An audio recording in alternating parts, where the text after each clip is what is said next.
Live na po tayo sa YouTube. 5, 4, 3, 2, 1. Go po.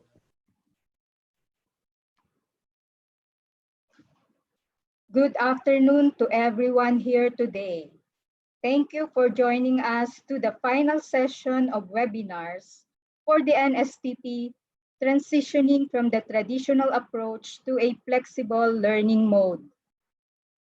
The webinar series was organized by the CHED in partnership with the PISNE. My name is Cindy Hernandez from the Local Student Affairs Division, OSDS, and I will be your Master of Ceremonies to the final session.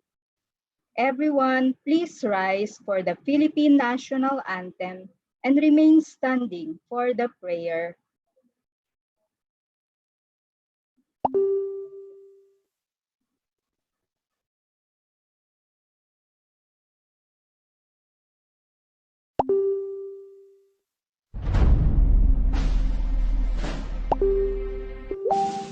Mga kababayan, ang pambansang awit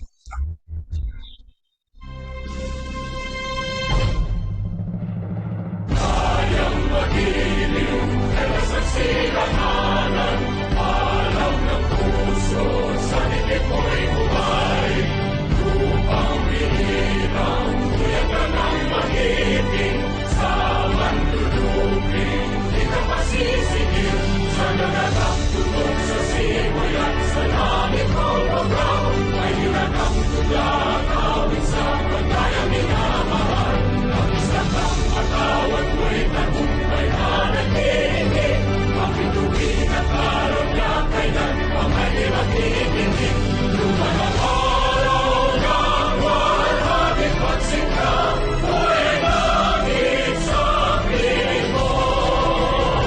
Ang inigaya ng pagkaibang amin, ang mamatay ng dahil sa'yo.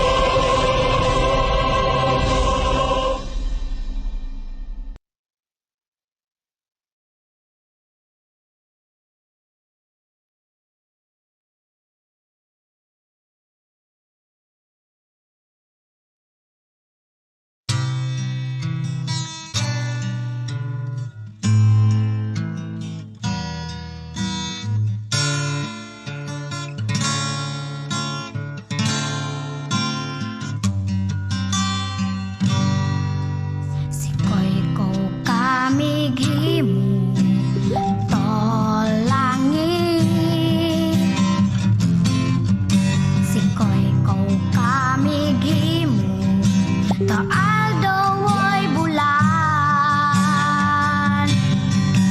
Ikaw ang nagbuhat sa kabituunan, ikaw ang nagbuhat sa kalibutan.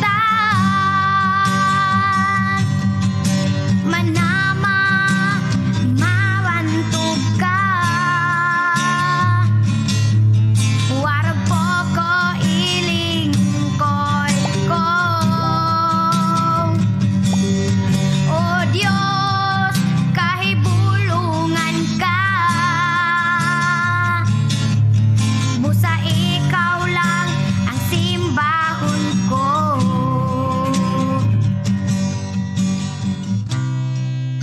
أعوذ بالله من الشيطان الرجيم بسم الله الرحمن الرحيم فقال ربكم ادعوني أستجب لكم آمين يا رب العالمين الحمد لله رب العالمين الرحمن الرحيم مالك يوم الدين إياك نعبد وإياك نستعين اهدنا الصراط المستقيم صراط الذين أنعمت عليهم غير المغضوب عليهم ولا الضالين آمين اللهم اجمع شامل المسلمين والكريستيان والأمة في مدينة دباو وسلم دائما مجتمعنا هذا بالسلم والأمن والتقدم في بلدنا هذا آمين يا رب العالمين ربنا لا تزغ قلوبنا بعد إذ هديتنا وهب لنا من لدنك رحمة إنك أنت الوهاب ربنا إنك أنت الوهاب ربنا آتنا في الدنيا حسنة وفي الآخرة حسنة وقنا عذاب النار وصلى الله على خير خلقه سيدنا محمد وعلى آله وصحبه وسلم سبحان ربك رب العزة عما يصفون وسلام على المرسلين والحمد لله رب العالمين آمين يا رب العالمين.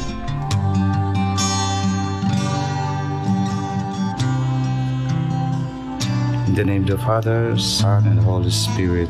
Amen. Our most gracious Heavenly Father, we come to you today to praise and worship you and give you thanks for all the things you continue to provide for ourselves and our families. Father, we humbly ask for forgiveness for all the times we have offended you, when we forget to acknowledge your presence in the image of our brothers and sisters, and for moments we fail to be good stewards of the blessings you have given us. Continue to guide and protect each one of us, Lord, that we may always walk in the light of your everlasting love and mercy. Grant us, Father, with your comfort in times of distress and with your strength in times of weakness.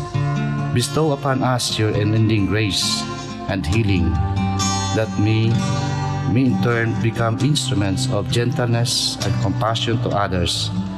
We ask all this in the name of your Son, our Lord Jesus Christ, with the prayer and the intercession of our Blessed Mother. Amen. Manama, mabantog ka. Warag po ko ilingkod ko. O Diyos, kahibulungan ka. Busa ikaw lang ang simbahon ko. Busa ikaw lang ang alagaran ko.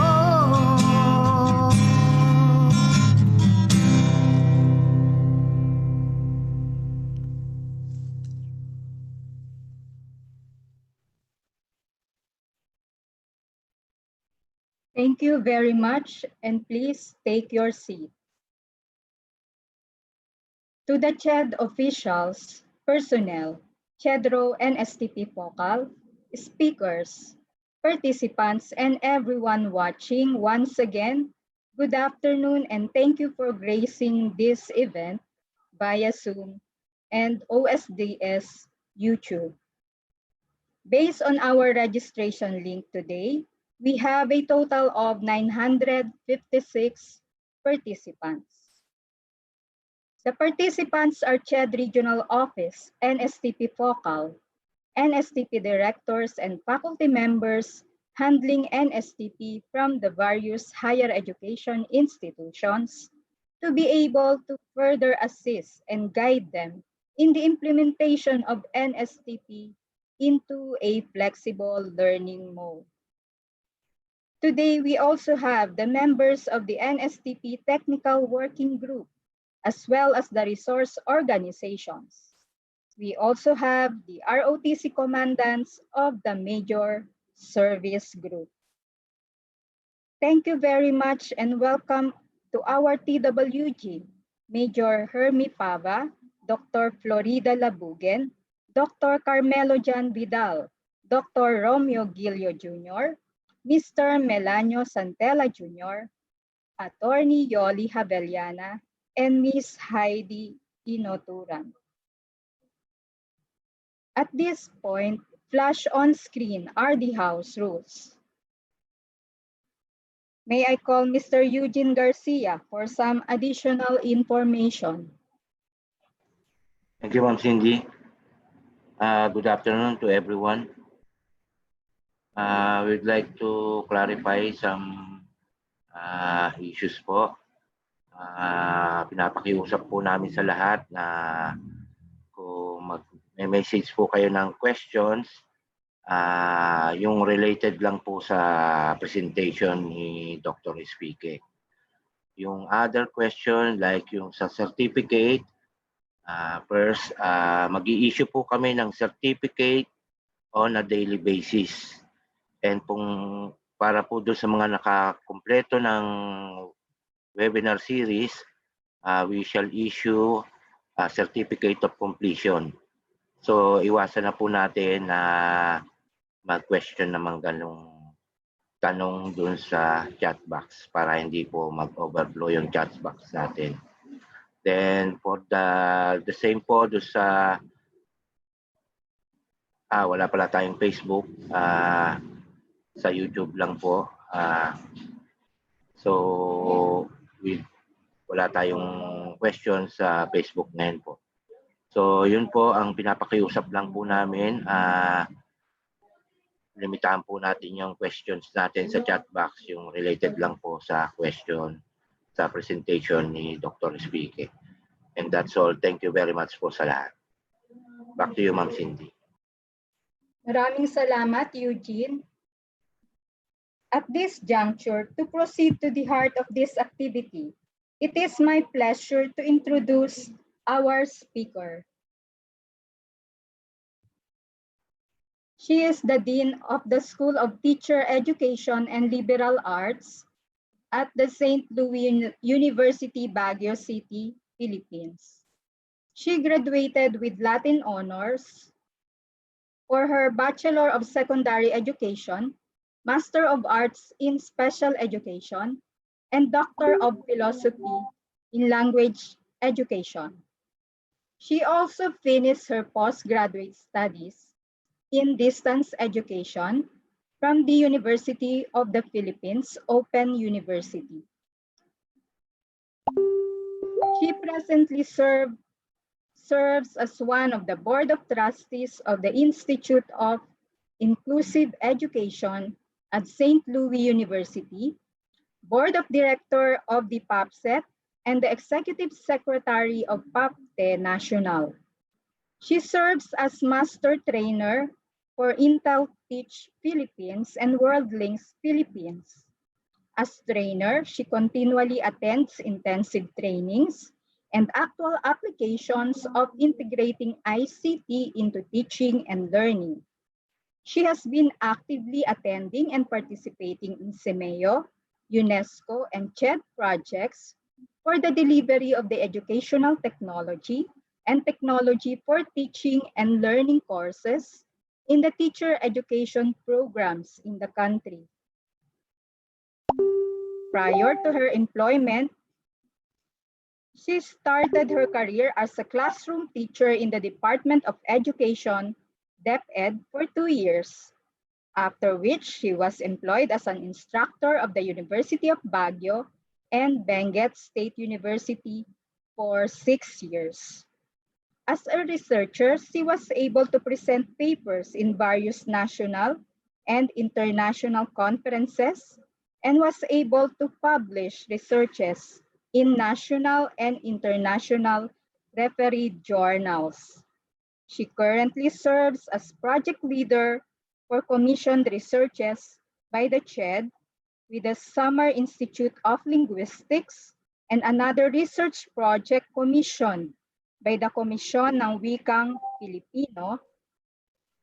She also serves as the University Coordinator for the Erasmus Plus project on internationalization of higher education of the Philippines network or antenna project with various universities in Europe.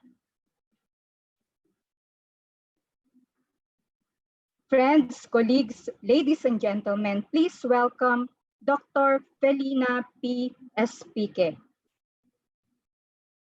Hello po, magandang hapon. Thank you very much, ma'am, for that kind introduction. Isang pagbati po mula sa Baguio City, here in St. Louis University. So I think we need to start now. So I'm going to share let me share my screen because I know that everybody wants to start already working, or I know maybe already did working as the series of seminars already started or webinars in June of this month. So thank you very much. The office of Ma'am Gunigondo. Thank you very much for this invitation. So let me start my presentation. I'm currently is the Dean, as was mentioned earlier in the introduction, of the School of Teacher Education and Liberal Arts, and our NSTP courses are actually within my supervision. I'm also happy to know that some of our officers in uniform are with us. I just recalled my experiences when I was with Benguet State University because At the time when I was with BSU, I was also the dean of the sponsors and scores of the ROTC. So I'm happy to be with the team. And I know that everybody is really very busy for us to make sure that we're going to continue with our business, and that is to provide NSTP courses as one of the courses that can be taken by our students for this incoming academic year. Okay, so internationally, the education sector has undergone immediate shift from residential mode of instruction to face-to-face instruction or to remote learning instructions. So this paradigm shift was brought about by the declaration of the COVID pandemic by the World Health Organization. Hence, in a matter of weeks, the pandemic has changed students' way of learning across the globe and has challenged educational institutions to make innovative decisions to explore various learning modalities in a relatively short period of time.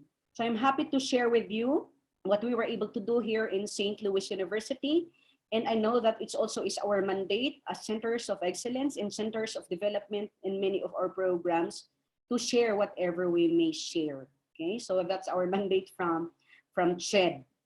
So in the Philippines in particular, academic institutions were also mandated by the Commission on Higher Education to explore available flexible learning and other alternative modes of delivery in lieu of our in-campus learning for continuity of learning to happen. Okay? And this is because we would like to respond to the need of the new normal. Okay? So in order for continuity of learning to happen, there is a need for us to make sure that we're going to address some concerns, and that is to reconfigure our learning plans, to contextualize all our activities, and so on. Because continuity of learning is the continuation of education that we need to do, and this should happen despite this pandemic or COVID-19 pandemic. Continuity of learning is a critical component of school emergency as it promotes the continuation of teaching and learning despite the interruption of our normal school attendance for many of our students. Taking into consideration the need to contain the spread of COVID-19 pandemic and to limit the risks of infection, all of our universities or all higher education institutions were able to explore, like St. Louis University, the most appropriate, reasonable, and outcomes-based validated learning modalities in the delivery of its program courses. So from the exploration and from the observation of the developments of the interagency task force quarantine protocols, our university deemed it appropriate to employ distance learning modalities in the delivery of our courses.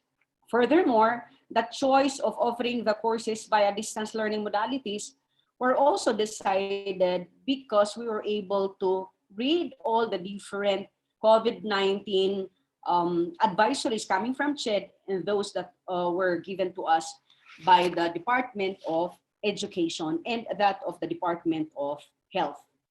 So I know that the main reason why we need to do this one is not really to clarify all of those that has something to do with understanding deeper what flexible learning is, but for us to make sure that we're going to come up with a reconfigured learning plan, and out of the learning plan that we will develop, we're going to come up with the module that we're going to give to our students in the different flexible learning modalities.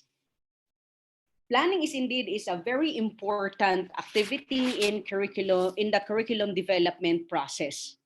This is to ensure that all factors are considered before starting to work on something.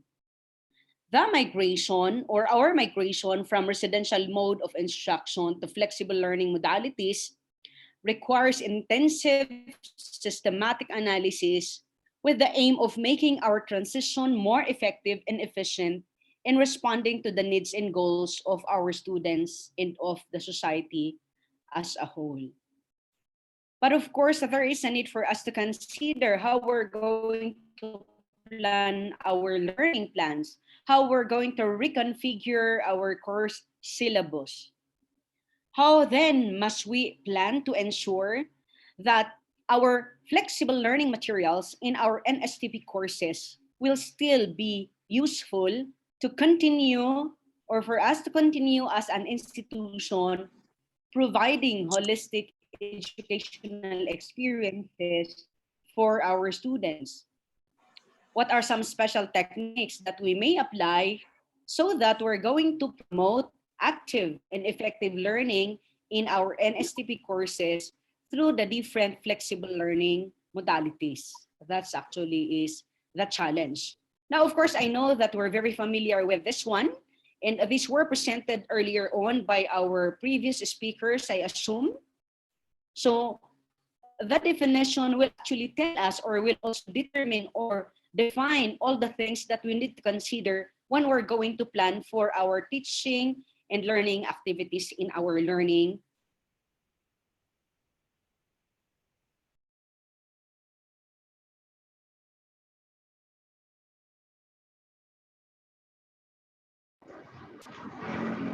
Nakat si Ma'am Speedy.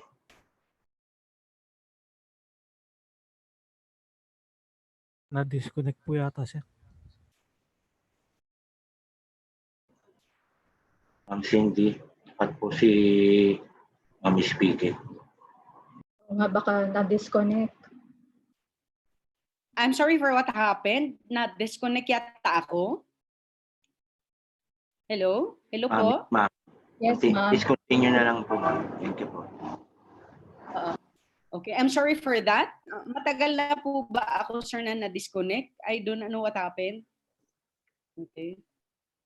So let me continue with my presentation. I'm sorry with what happened. So I was actually saying it's very important for us to make sure that we're going to address some problems relevant to contextualizing or reconfiguring our learning plans. So I know that everybody's already familiar with what flexible learning is, but of course, we need to go back to this definition so that it will guide us in coming up with our learning plans. Sir Sherwin, nakikita kita. In case na madi-disconnect ako, kindly inform me. I'm sorry, but I don't know how come na disconnect ako kanina.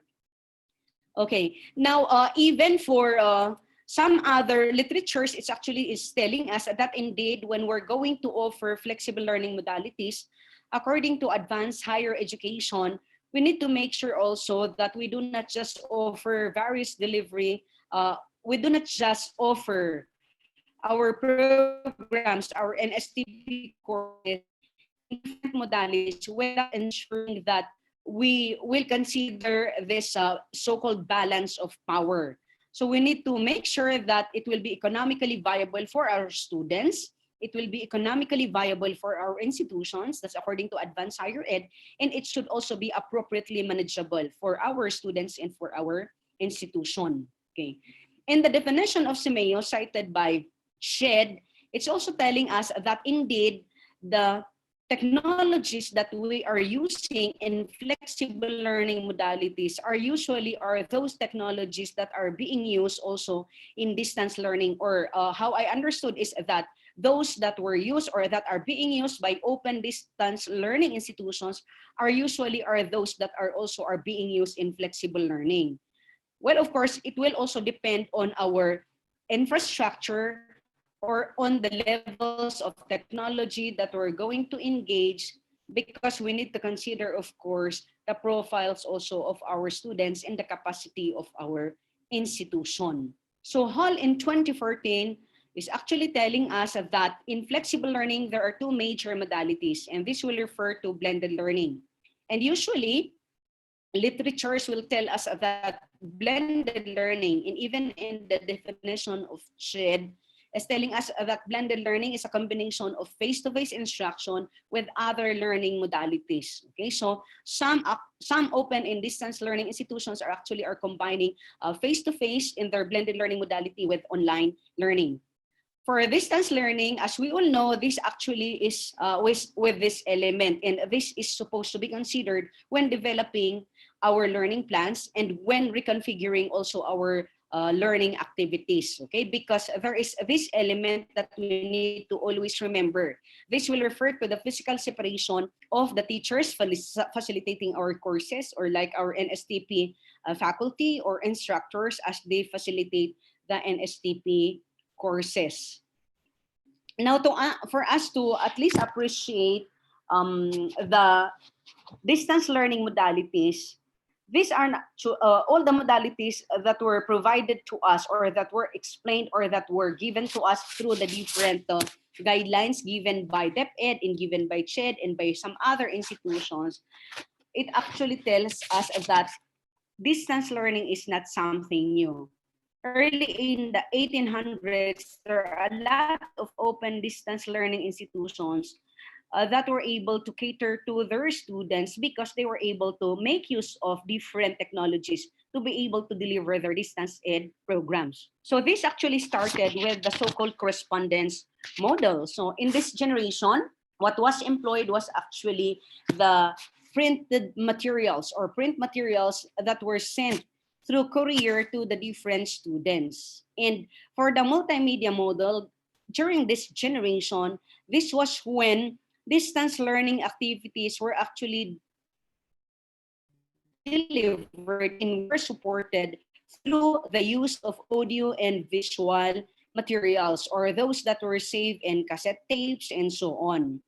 While the telelearning model, this was already the time when we or the learners in open distance learning institutions were able to get support or feedbacks through telephone calls or through the engagement, of course, of radio stations and television programs or radio programs.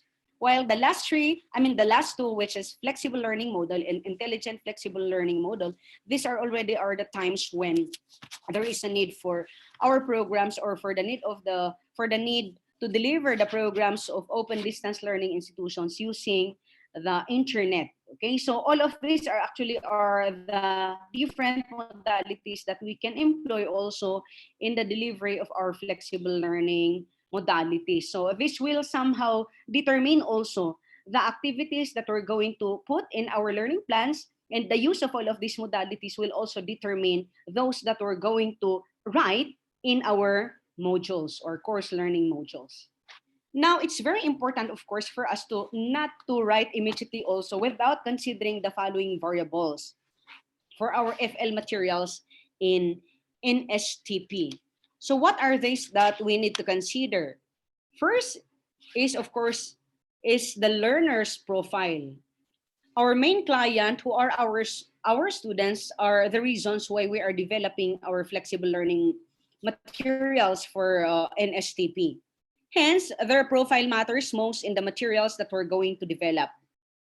Learners' profile are important because they provide the instructional designers, or we as authors, or we as writers, with the data that will enable us to make informed judgments about the key aspects of the materials that we're going to develop.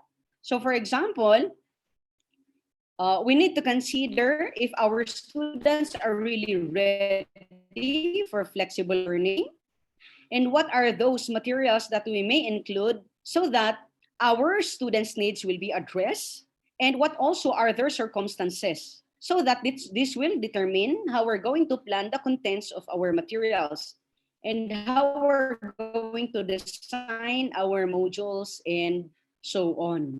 Okay, so these are some of the very important information that we need to consider, like in terms of the literacy level of our students, the study skills of our students. We need to remember that our students did not enroll in our programs with a mindset that they will not see their teachers physically. They enrolled in our programs with the mindset that they will be seeing their teachers, that they will be with their teachers. They did not think that all of these things will happen. Hence, the study skills maybe of many of our students are not really that appropriate to the distance learning modalities. And because of all of this profile of our students, there is a need for us to rethink as to how we're going to start writing our materials. even the ICT skills of our students. We're not supposed to assume that because they belong to this so-called digital era, that everybody's also is very good, that they know all the etiquettes and many others. So considering all of this context and the learning situations of our students, it's really very important for us to make sure that this data or this information that we have or that we will get from our students will be very helpful or will be put to use in planning our learning plans or in writing our learning plans and even in the development of our modules. I'm going to show you some samples later as to how we were able to do that in our NSTP courses. Even our context issues right now, there are activities that we were able to do together with the different communities outside our campuses, outside the residences of our students. How are we going to make sure that despite all of these context issues that we have, that those that they were able to do or that we were able to let our students in our NSTP courses in the past will also be demonstrated, the learning outcomes will also be demonstrated by our students, considering all of these so-called IATF protocols, the OH protocols, the concerns on localized lockdowns, and many others. Traditionally, open distance learning institutions were able to consider also context issues of their students. Like some students are actually part-time students, they have jobs, etc. And that's the reason why some of them were able to deliver their programs asynchronously. So even if it's using online learning modality, that they were able to do it also asynchronously. Even the resources at home, maybe they have their textbook with them. Some of your institutions, you already have your manual or you already have your textbooks for NSTP courses. So what if they have already? So how are we going to write then our flexible learning materials or our DL learning materials so that we will still be using our existing textbooks and so on. So all of these contexts are very important. And as we all know, what if our students are with erratic and internet connection? How are we going to write our modules? How are we going to plan for our learning activities in our learning plan? Okay, so those are the two very important variables that we need to consider. And lastly, of course, this is non-negotiable. Well, of course, I know that the technical panel for NSTP, they tried their very best to come up with a very good plan for the two courses. Hence, we have the different articulated learning outcomes in the two courses, and these are all very important. So the learning outcomes that we have in our PSG are very important, and this will actually determine or help us in the crafting, of course, or in the planning or in the writing of our learning plan and our modules. So we should go back to our course description. We need to go back to the learning outcomes, and of course, that will determine also our content list. But because of this, the circumstances that we are facing right now, there is a need for us to reconfigure those activities that we have in our course syllabi for the two courses, for NSTP1 and for NSTP2, for us to make sure that we're going to meet the requirements also of flexible learning. So which means it's also very important for us if we need to be faithful or to be in keeping to the attainment of our learning outcomes as articulated in our PSG, then it's also very important for us to go back to our OBE framework. Okay, and that's the reason why it cannot be that my learning plan and the learning plan of another university and the learning plan of other universities should really be the same. Okay, because there are core learning outcomes that we should target together, but there are also other learning outcomes that we need to consider, and that will of course be to target our own institutional outcomes and the rest. So guided by our OBE process framework, it means that our journey will continue. Our one beautiful experience with OBE still is required. We call it as one beautiful experience here in our university. So I know that you have your OBE framework with you, for example, for St. Louis University, we were able to get that, of course, from the CHED document, and we were able to add, of course, our own institutional outcome, which is the reason why there are activities in our NSTP 1 and 2 targeting our own institutional outcomes. Okay, so doon po tayo nagkakaiba. And of course, we need to go back to our PEOs because there is a need for us to rethink again of the activities or of the many activities maybe that we are requiring our students in STP 1 and 2. Baka naman sobrang ang dami-dami. But what's really very important for now, especially that we have all of these restrictions and limitations, is to go back to our PEOs. What do we want our students after finishing their degree programs to be able to demonstrate, or those that we need to see them applying, okay? In the workplace in the future. So these are some of the things that we need to consider. And of course, I will not discuss thoroughly this one, but I just like us to go back to that, to our PEOs, because that will determine also our learning plan. We're not going to jump immediately to our learning plan without, of course, going back exactly to what we desire. So for example, for St. Louis University, of course, we have these PEOs for one of our programs, and of course, NSTP is being delivered in across all programs. So which means if I am teaching in STP 1 for our student teachers, then maybe there are some activities that I need to contextualize also with them, and so on. So these are some of our considerations, okay? And of course, let's go back to our own program learning outcomes, to the program learning outcomes of the schools or of the colleges that we are serving, okay? Because I know that we cannot just teach our NSTP courses, or we're not just supposed to facilitate our NSTP courses without understanding also the profile of our students. And one of the profile is, of course, is their program learning outcomes. Okay, so we're very familiar with this, but what I'm saying is, before we will really reconfigure, because that's part of quality assurance, let's go back to the standards. Because of course, I am just sharing what we were able to do in SLU, and I know that you were able to do somehow also in your respective areas. So almost all of our gen ed courses, including of course NSTP, PE, and so on, we are targeting some common to all programs in all types of schools, and that's the reason why some of the activities that we may share, and that's the reason why CHED is also asking for some of our contributions to the CHED OER, because there are common learning outcomes that we need to target also together. And these are, of course, are articulated in CHED CMO 46 series of 2012. So this will refer to these 5 that we are all very familiar about. Okay, so because in the reconfiguration, in the contextualization of our NSTP, what we really did in SLU is to go back to all of this, because we would not like to shortchange our students, and we would not like na at the end of the day, yung mga pinagagawa pala ng mga bata in the flexible learning modalities are not aligned to all our learning outcomes. Okay, so even the curriculum mapping, we need to go back to this one, because we were able to realize that there are actually our courses. Like for example, there was this comment coming from the Dean of the School of Nursing that some of our activities in our NSTP courses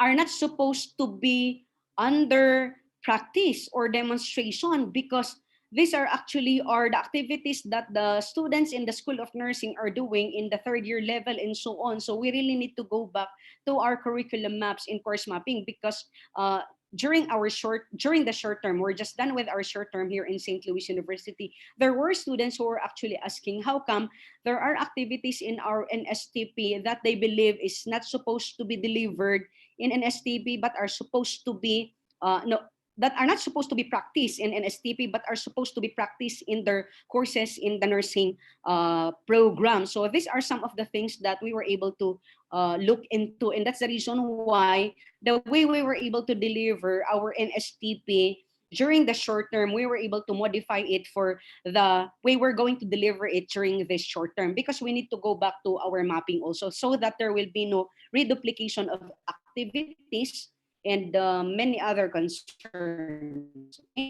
For example, the program, we were able to review some, and we were able to go back again considering the modalities as to what must be introduced, what must be practiced. Baka po nagkakadoble-doble yung mga activities because there are also activities that are being given in other health sciences programs that are not being given also in other programs like in the School of Teacher Education and Liberal Arts of SLU, yung mga philo namin, psych namin, yung aming mga edu programs, there are actually activities that are also needed na hindi katulad ng nursing na they have it already. So that's the reason why I was mentioning like it's also very important for us to always consider the program learning outcomes of the schools or of the colleges where we are of course giving or facilitating our NSTP courses para walang duplication kung hindi magkaroon ng observation of the so-called spiral progression.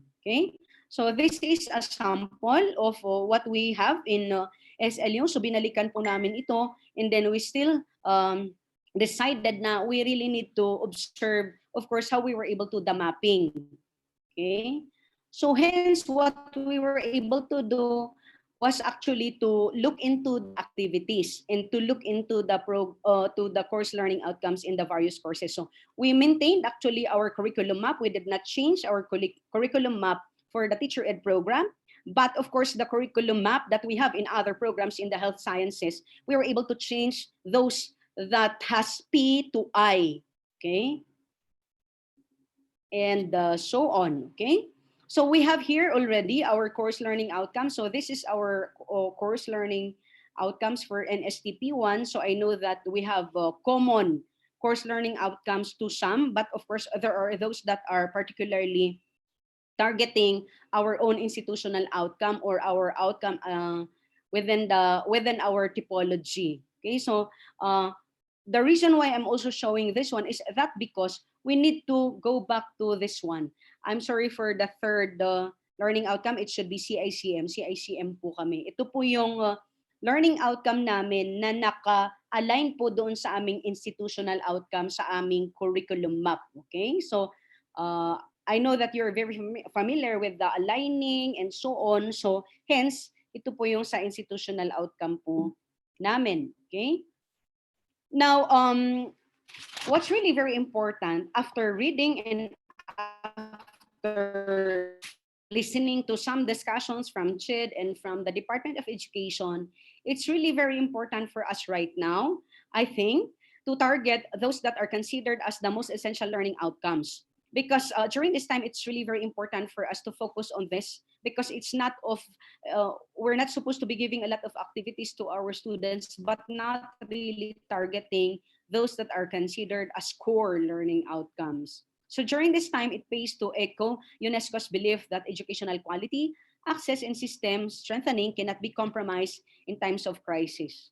So in that, doing the opposite will negatively affect the human capital.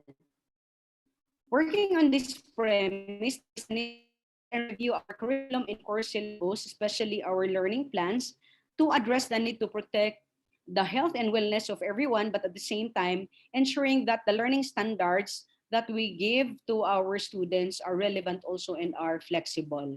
So there is a need for us to focus our instruction to the most essential and indispensable learning outcomes for our students to be able to demonstrate in the different flexible learning modalities.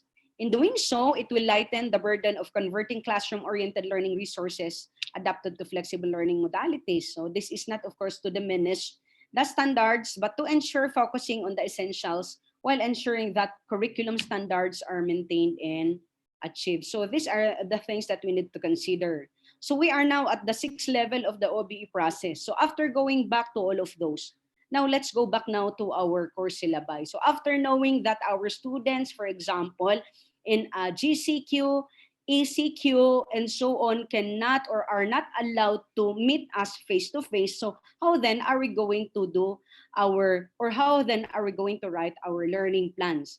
This is an actual course syllabus for NSTP1 in St. Louis University. So when we revisited our learning strategies, we have here facilitated group discussion. So is this possible if I am going to reconfigure it? Is this possible, the facilitated group discussion, in an online learning modality? I think yes. What about in a correspondence-based learning modality, or in a career-based, or in an offline learning modality? Facilitated group discussion? I do not think so. So which means, in our case in SLU, we have two modalities. We have what we call online-based learning modality, in the correspondence-based modality. And when we say correspondence-based modality in our operational definition, it will refer to sending the print modules to our students, supported by audio and video recordings, and at the same time giving feedbacks through SMS, messenger chats, or through telephone calls or cell phones. So with that, the module that we wrote for our correspondence base, we did not place there the learning strategy that is facilitated group discussion. But still, the topic learning outcome, and that is for the student to be able to explain the definition, objectives, and importance of SLU and STP, will not be done through a facilitated group discussion, but it will be at least a discussion with whoever is with the student in the residence, with the students in the residence, and so on. So these were some of the things that we were able to consider in the reconfiguration of our learning plan. Like for example, we have here brainstorming by peers. This is doable in blended learning. This is doable in online learning, but maybe not doable for students na talagang wala naman silang kasamang mga peers or yung mga klase at home, unless they can do brainstorming by the use of cell phones. So that is what we're going to write also in the activities in our modules. Okay, group reporting of the assigned task to be followed up by an open forum. So open forum, for example, for the attainment of topic learning outcome number 2 is not possible maybe for the offline learning modality, but it's possible for the online modality, because we have an opportunity, we have an open forum feature for our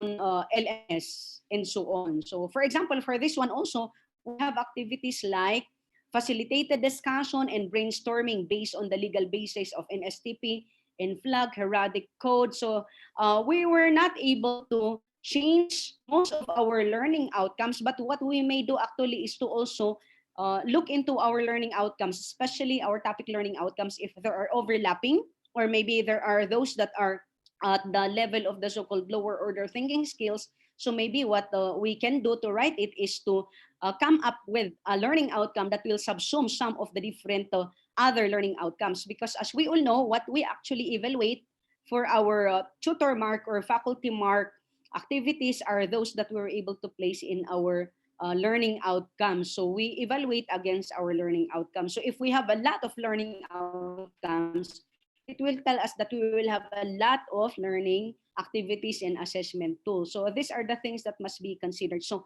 what we did was actually to go over the activities that we've been doing before with our NSTP courses, and we were able to realize that indeed there are a lot of activities there that are not really appropriate, or are not, how do you call this one, that cannot be achieved, that cannot really be attained, but must really be modified to contextualize it with the different learning modalities that we have for our university. So I think many of you were able to review all of those, and I know that you were able to rethink also as to how you will ensure that your learning plans will really be reconfigured according to your learning outcomes, and considering, of course, the flexible learning modalities that you will offer in your institution. Okay, so some of the different learning activities and tasks that are okay, or that can be done, or that are doable in flexible learning modalities are the following. So if we are going to target, for example, in our course learning outcomes, higher order thinking skills,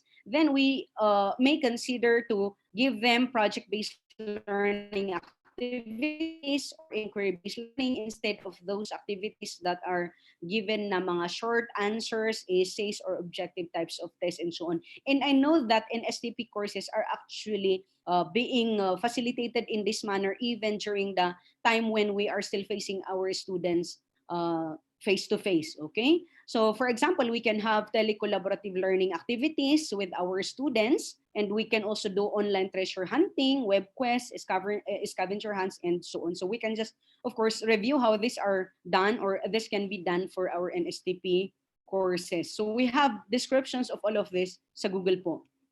And then there are other activities, like for example, why don't we let our students come up with an interactive multimedia, as we also develop our own interactive multimedia. So we can request them to come up with an interactive multimedia projects. They can also present their outputs using Pecha Kocha, yung mga guide na ganun, or oral presentations, e-boards, or online discussion or forum, and many others, okay? And these are all actually doable in NSTP. So later I'm going to show you some of the activities that we have for the different modules for both NSTP 1 and 2. And some of these activities are actually those that we were able to use in both courses. Well, of course, it's very important for us to continue asking our students to share also their reflections, to share their thoughts, and so on. So let us not give a lot of activities na puro cognitive domain ang tina-target, but we need to give opportunities for our students to do self-reflections also, and this can be a part of our formative activities. And we have also some self-monitored activities and other self-initiated activities. And these are actually very important, like they can have networking activities with some resources in their communities, those that they can really possibly contact or be engaged with. Like for example, the barangay officials, yung malapit sa kanila, yung mga hindi kasama sa mga lockdown, and so on.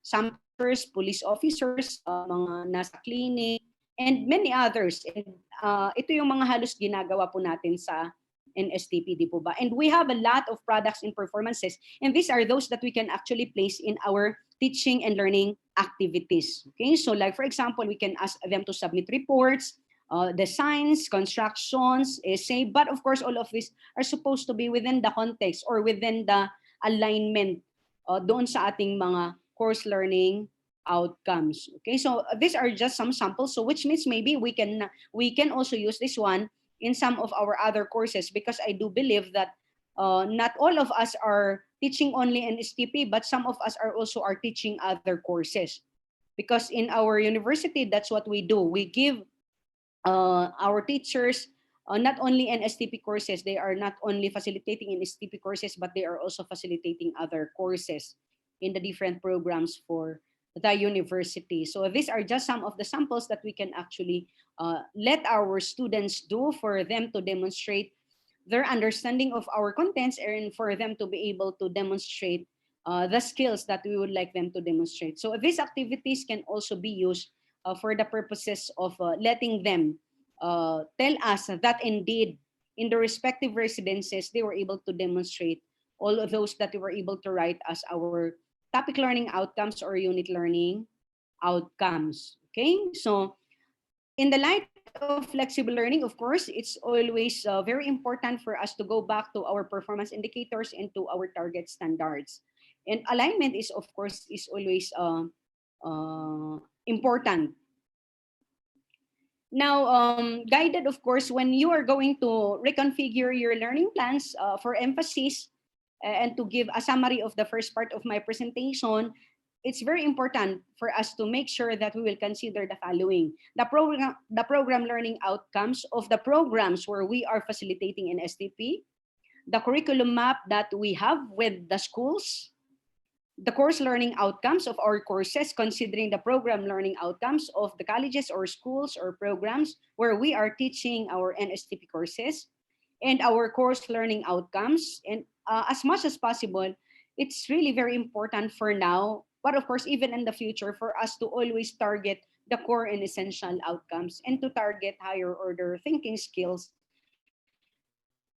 for learning outcomes. And even our unit learning outcomes, let's make it a point that we're going to align our topics with it, and even our activities, and even our assessment activities. Okay, so that's for our learning outcomes. Now, we will continue with the designing of our module. So after knowing exactly what we want our students to be able to demonstrate, considering their profile, considering our context, considering those that are doable in a blended learning, if we will have blended learning, those that are doable in online learning, those that are doable in purely offline learning, but with the use of electronic sources like laptops. So kahit hindi naman sila gagamit ng internet connection, but they have their laptops with them, they have their desktops and so on. How are we to design then our modules? Okay, so how are flexible learning materials designed? This is the big question now that we need to look into. Well, there are a lot of instructional designs that authors or instructional designers are actually following. At this time of pandemic, we're wearing already a lot of hats aside from being just a simply na NSTP instructor. Ngayon tayo na ay mga instructional designers because we do not just develop or come up with a module without understanding all of this. And of course, this was earlier introduced also to you. But I would just like to share with you how we were able to do it also in St. Louis University. Okay, so for the instructional design, this slide shows commonly used instructional models that may guide us as we migrate to flexible learning modalities. So some of these models can be used at the level of the program, and there are also some of this that can be used at the level of the courses and at the level of the specific topics or units. In using any of these models, we need craftsmanship, innovation, and willingness to learn and migrate. So these models were actually used by curriculum specialists in face-to-face instruction, in flipped learning instruction, alternative learning system instruction, in distance learning instruction. In St. Louis University, what we did actually was to follow the 5E constructivist instructional design. Okay, so that's the reason why if I'm going to show you our NSTP modules na kung ano man yung natapos namin, umiikot po siya dito sa 5E constructivist model. Because the model, just like the other models, are still in compliant to the requirements that the Commonwealth of Learning is telling us that in distance learning, the main stages of a unit of learning are the following. Stage 1 is to explain the session about what our students will what are those that our students are expected to be able to demonstrate. That's stage 1. So that will actually cover by stage 1 of the 5A constructivist. And then the stage 2 is for us to conduct the session. And stage 3 is to remind the learners what the session was about and check what they have learned from it. So this is the evaluation part. So according to the Commonwealth of Learning, ODL institutions are in agreement that in order for the programs or for distance learning programs to be delivered successfully to students, considering the physical separation of the students and the teachers, these are the 3 stages that must be carried out by a distance learning module. So whether it is print or whether it's computer-based or web-based, this has to be followed in general. Okay, so in structuring our unit, most ODL courses are subdivided into units for open distance learning or for flexible learning, sometimes corresponding to a week's work. In print, each unit is like a chapter of a book, while on the web, units usually correspond to one subdivision of the website. Okay, so these are some advices that we can actually consider. For our School of Law in St. Louis University, according to the Dean, they have this mandate also from the Legal Education Board that they're going to follow these 9 events of instruction by Gagne. So among all the different schools here in our university, the School of Law is following this one. But if we're going to review this one, it's almost the same. Only that in the 5E constructivist, it has the gaining of attention, inform the learner of the objectives, in the engaging of the prior experience.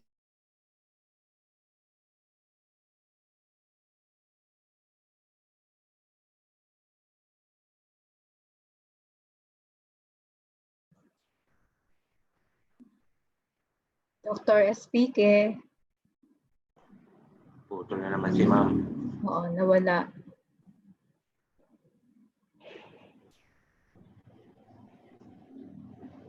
Antay lang po natin.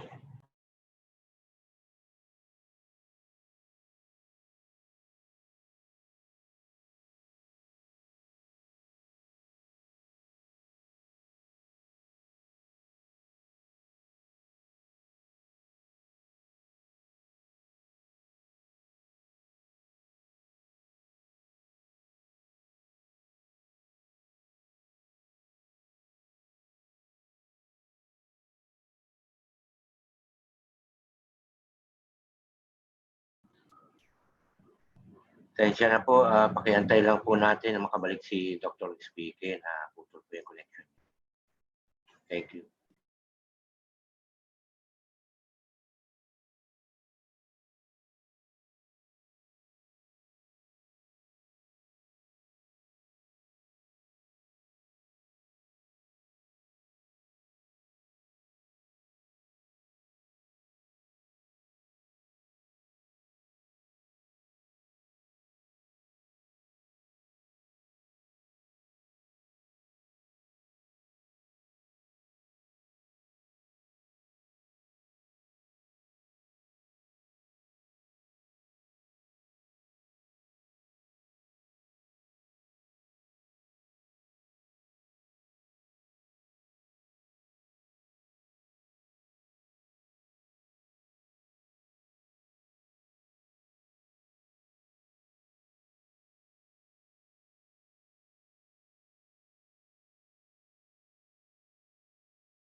Joining na po ulit si Dr. Speaker.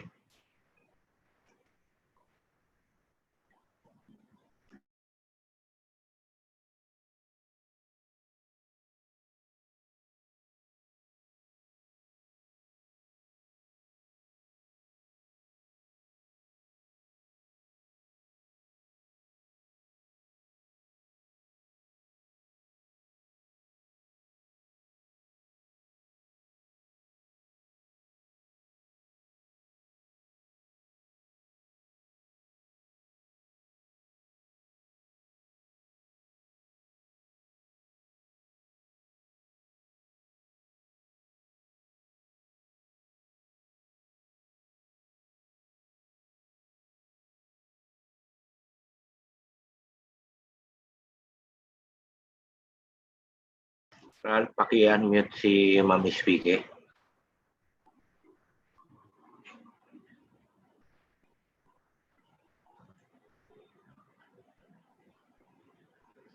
Okay, I'm sorry for that. I think pasensya po talaga na nawawala ako. I'm really very sorry for that. Our internet connection, I think, ay problema. So these are some of the circumstances also of our students and we are experiencing. And that's the reason why we have a lot of advices also, not only from CHED, but even our we're considered to be very flexible and so on. So I know that you are all flexible also. You are now applying all of those that are being requested of us to do. And I'm really sorry for that. Okay, so I do not know where I left you. But of course, these are all the different instructional designs that we can actually use in developing our modules. So when we develop our modules, it's really very important for us to be guided by this instructional design. So apart from those that I showed you, we also have this inquiry learning cycle, and some modules are using this one. So I do believe that this can also be used in the development of our own NSTP courses 1 and 2 modules, okay? Let us always remember, however, that in the development of our modules, it's really very different with that of the textbooks that we've been using, with the materials that we've been using in a face-to-face instruction. Because our textbooks are supported by our physical presence. We need to remember that in the flexible learning modalities, our instructors will not be facing physically their students. In the online learning modalities, while it's true that they may be facing them screen to screen, the concern has something to do also with many of our students nagkakaroon ng erratic internet connection and so on. So there are circumstances when kailangang asynchronous yung presentation natin and so on. Or there are times when maybe may week na halos wala silang net connection and many others. So all the different roles of teachers in the residential mode of instruction are supposed to be carried out by our DL materials, and that's the limitation ng mga textbook natin. So what are these roles? So what are the roles of teachers in a face-to-face instruction? Like we give advices to our students. We orient them on the first day of classes. We give them some guides as to how they may successfully finish our courses, as to how they may successfully finish in STP 1 and 2. We give them study tips. In the class, we give them feedbacks or prompts, and feedbacks can be very informal, like we move around the class, and then if we see a student doing his work but not doing it properly, we give feedbacks and so on. Okay, so all of this that we do in our class, in the physical classroom, should be carried out by our DL materials. That's how we are going to present our modules as compared to a specific textbook. The language that we're going to use also in writing our materials must be very personal, so that our students will feel good about it and they will think like as if we are the ones speaking to them. And that's the reason why almost all, I assume, ODL materials are using the first person point of view, like you, I, or we, and so on, okay? And then the structure also is very different with that of the textbook, because we need to have spaces for our students to write their answers. We need to have spaces for our students to write their notes, especially if our students are with this very low study skills. If we were able to, for example, administer study skills survey for them, like hindi nila ugali yung talagang nagtitake down ng mga essential information from a reading material and so on. So by giving them a space and by giving them instruction to get the salient points of the materials that they read, this will make our material very different with that of a textbook. Sa feedback din, for the feedback, like for example, in a face-to-face classroom, what we do is to return to them some mga quizzes for formative assessment, for them to know if they were able to deepen their understanding of our text. And if we do that in the face-to-face, how are we to do that in a module? Like, let's say, for example, we have 10-item multiple choice type of test in a module. And a student will have to check it because you're able to put as part of your feedback the key answers in the part of the module. So what if the student will check the 10-item quiz that you gave him or her, and then he was able to get a score of 5 or a score of 7? So how will the student utilize that data to inform him about his performance? So there must be a way by which we're going to let the student get an information out of the scores that they get from a specific activity. And we do not read this one sa mga textbooks. Okay, so these are the reasons why it's really very important for us to make sure that when we develop our distance learning materials, our mindset will always be to refer to our to the modality that we chose for our student, to consider our learning outcomes, and to consider their profile and many others. Okay, so there are many ways on how we can actually produce our learning materials. That's the reason why there are universities, of course, at least sharing their materials so that some institutions can just adopt it. But of course, we need to consider na may mga copyright concerns din yung mga yan. So pinaghihirapan din yan ng mga teacher. And that's the reason why there are institutions who will not just give their materials to be used by other institutions. We also have the adapt.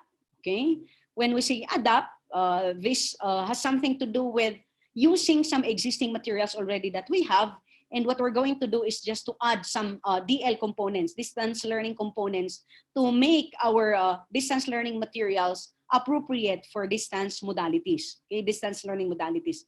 And the third one is because there are no materials, there are no existing materials, there are no existing information, no contents at all, so what we need to do is to develop.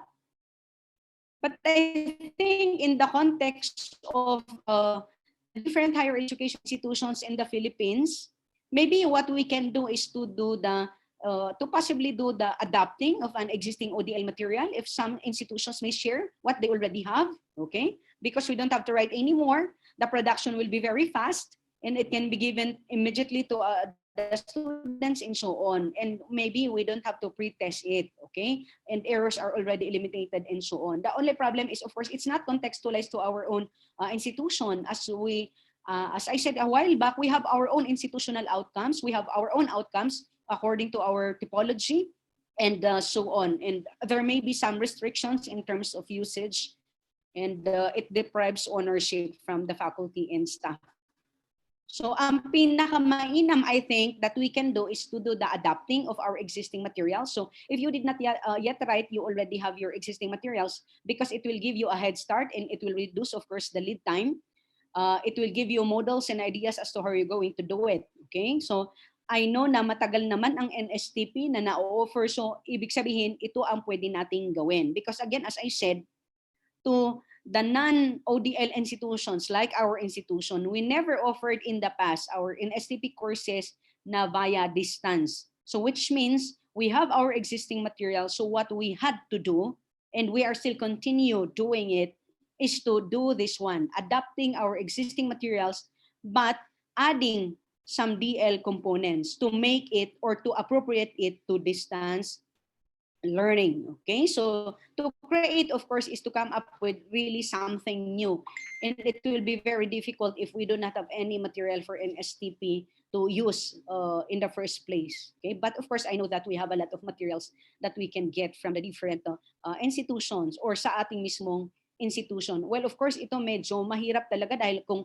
we're going to offer our NSTP already ngayong August, mahirap kung magsisimula pa lang talaga tayo. Okay, so because I assume that many institutions already have existing materials, what we can do is to have all of these existing materials and consider it for adaptation. So these are some of the ways by which we can adapt our existing materials. Okay, because as I said kanina, all the things that we are doing in our classes, in the face-to-face classes, should be carried out by our materials.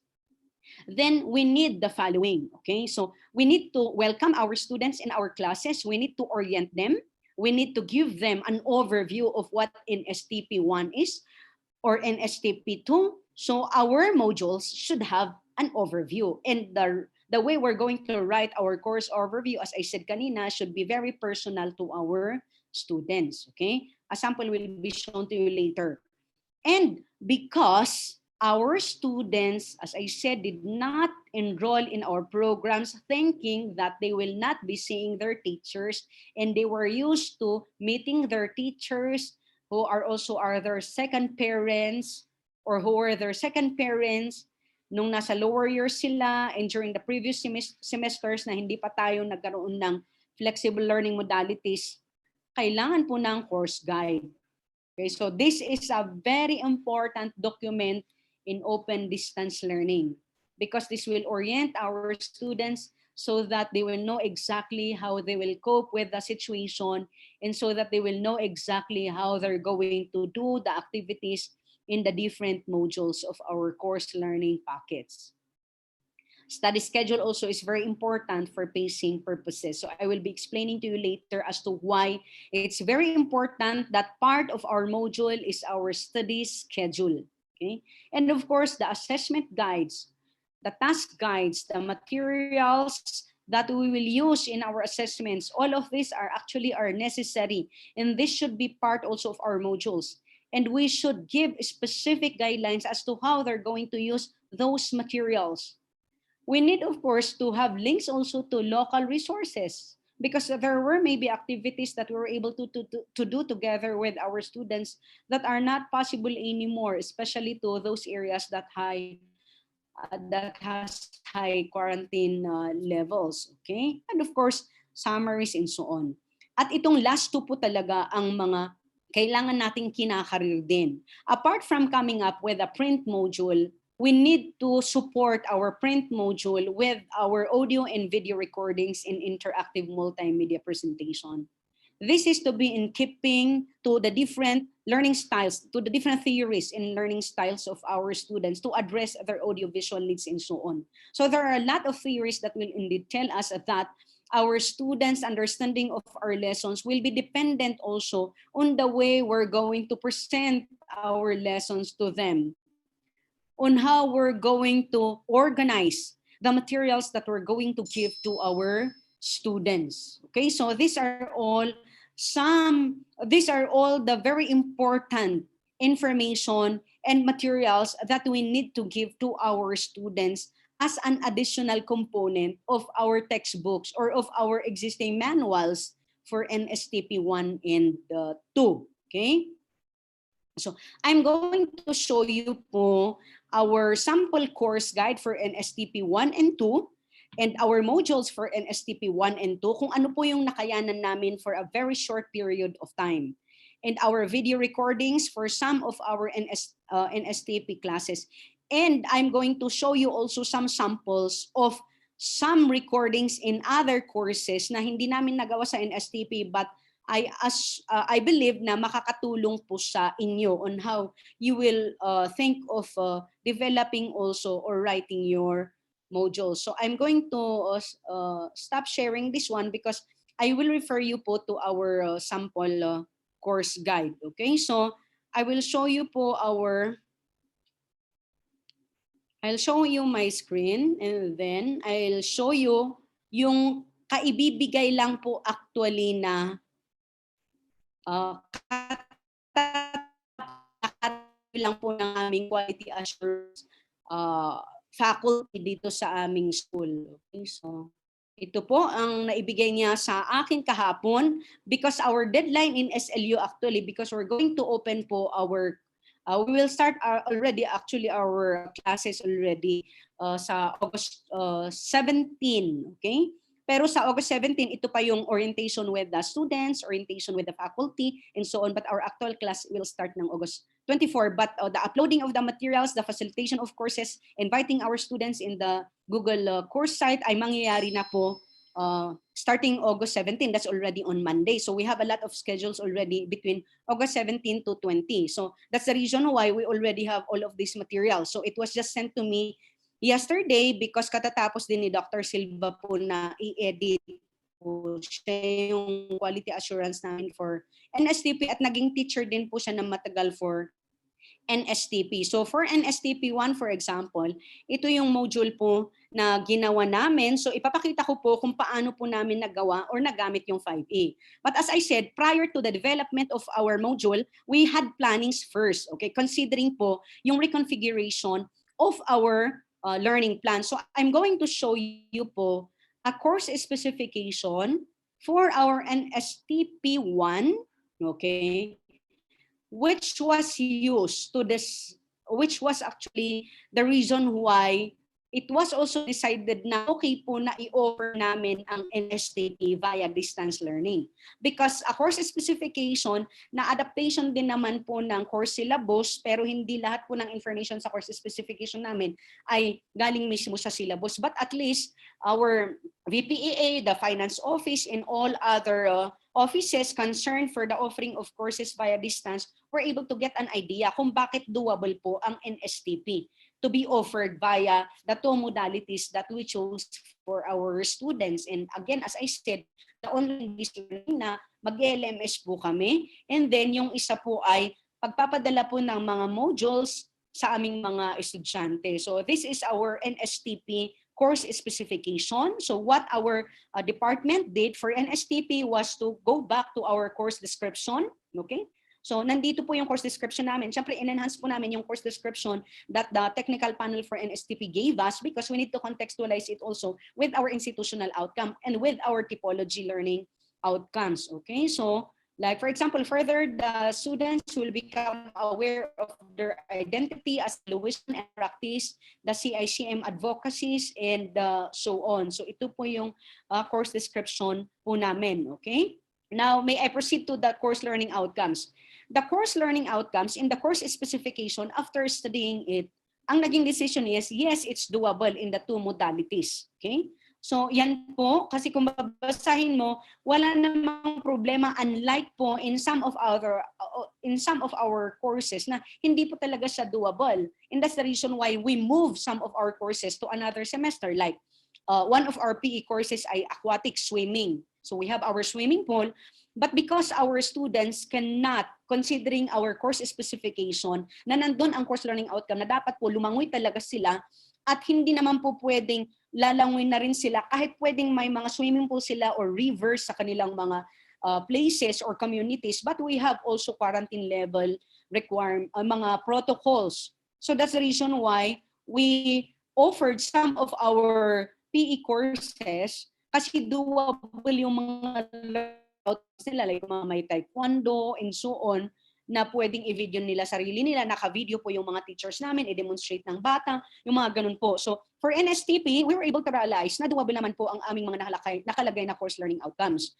Ang binago talaga namin ay yung mga teaching learning activities sa learning plan nga. Okay.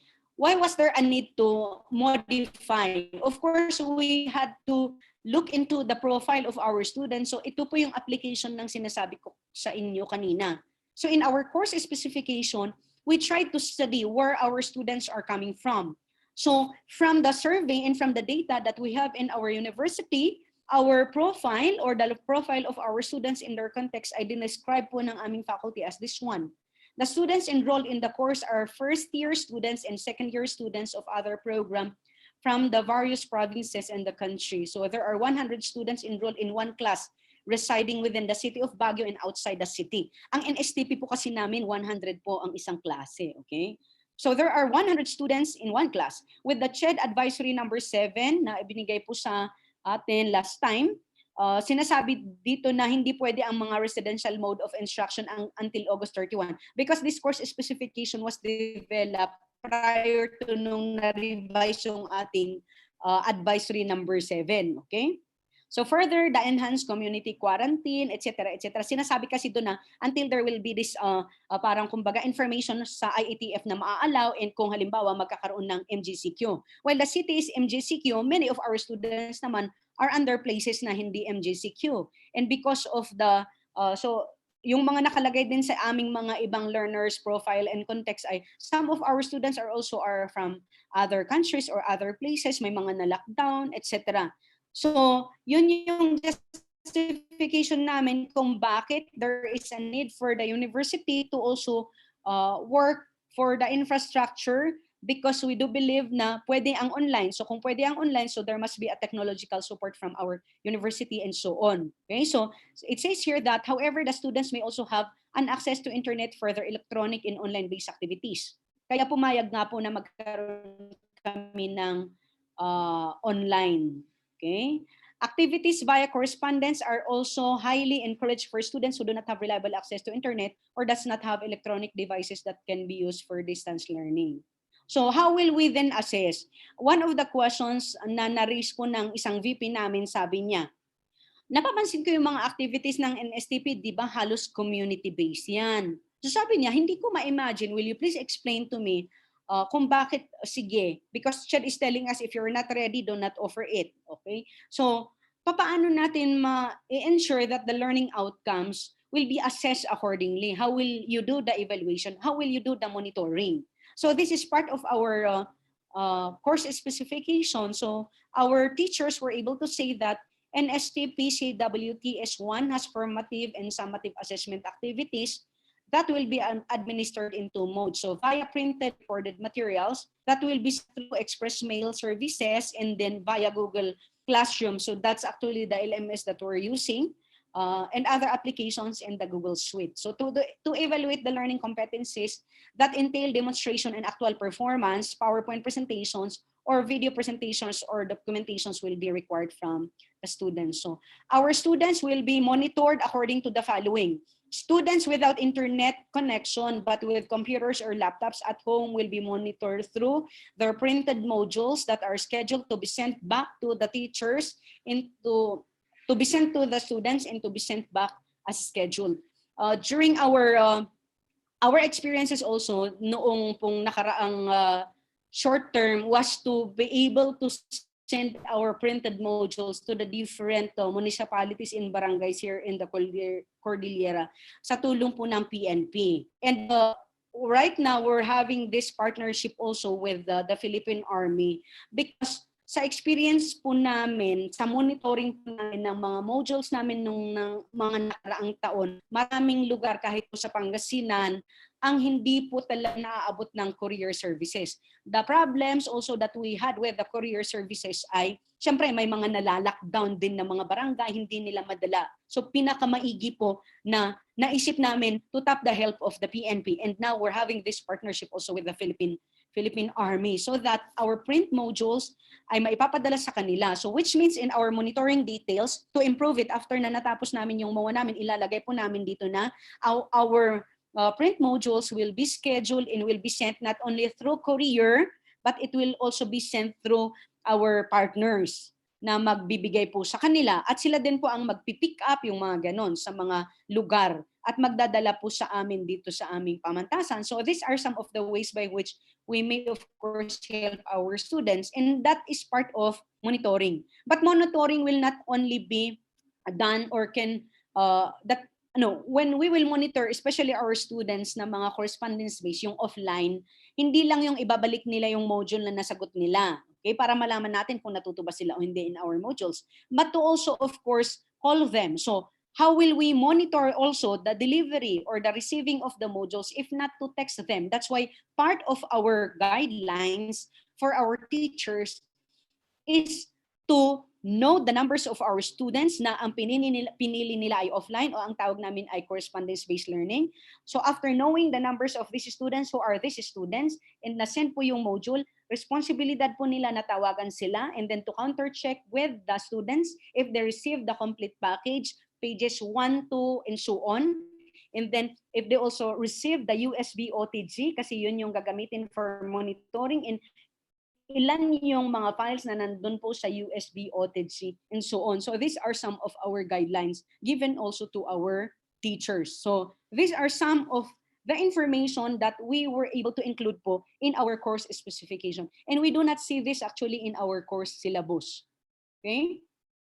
So video recording or documentation, like for example, yung mga recycling, gardening, at maraming mga activities in the residences. So how will you monitor na sila yung gumagawa? Yun nga, may mga instruction na i-record nila yung sarili nila o kaya kukuhanan nila ng photos and so on. And these are all clarified in the module. Okay? Students with internet connection naman will be monitored through our student portal and through our course sites, yung aming Google Classroom discussion forum and other activities. So doon nila i-upload po yung kanilang mga ginawa. Okay? So dinescribe din namin yung aming technological support. So the delivery of the course or NSTP will require the use of the SLU subscribed Google Suite, kaya kailangan ng maintenance, SLU e-learning resources. So that's the reason why highly active po ang aming libraries entering our course sites, okay, or giving them or printing our e-sources for our students na offline. So what our libraries are doing, our our staff in the school libraries, ang ginagawa po nila ay they get some of the, like for example, if a teacher will need pages 10 to 15, the teacher will ask or request our library staff to have it be printed and have it be included as part also of our module. So ngayon, nasa packaging na po kami actually, okay? So that we're going to send it to our students on time. So it says here that it will also require the use of 116 GB ang nakalagay dito.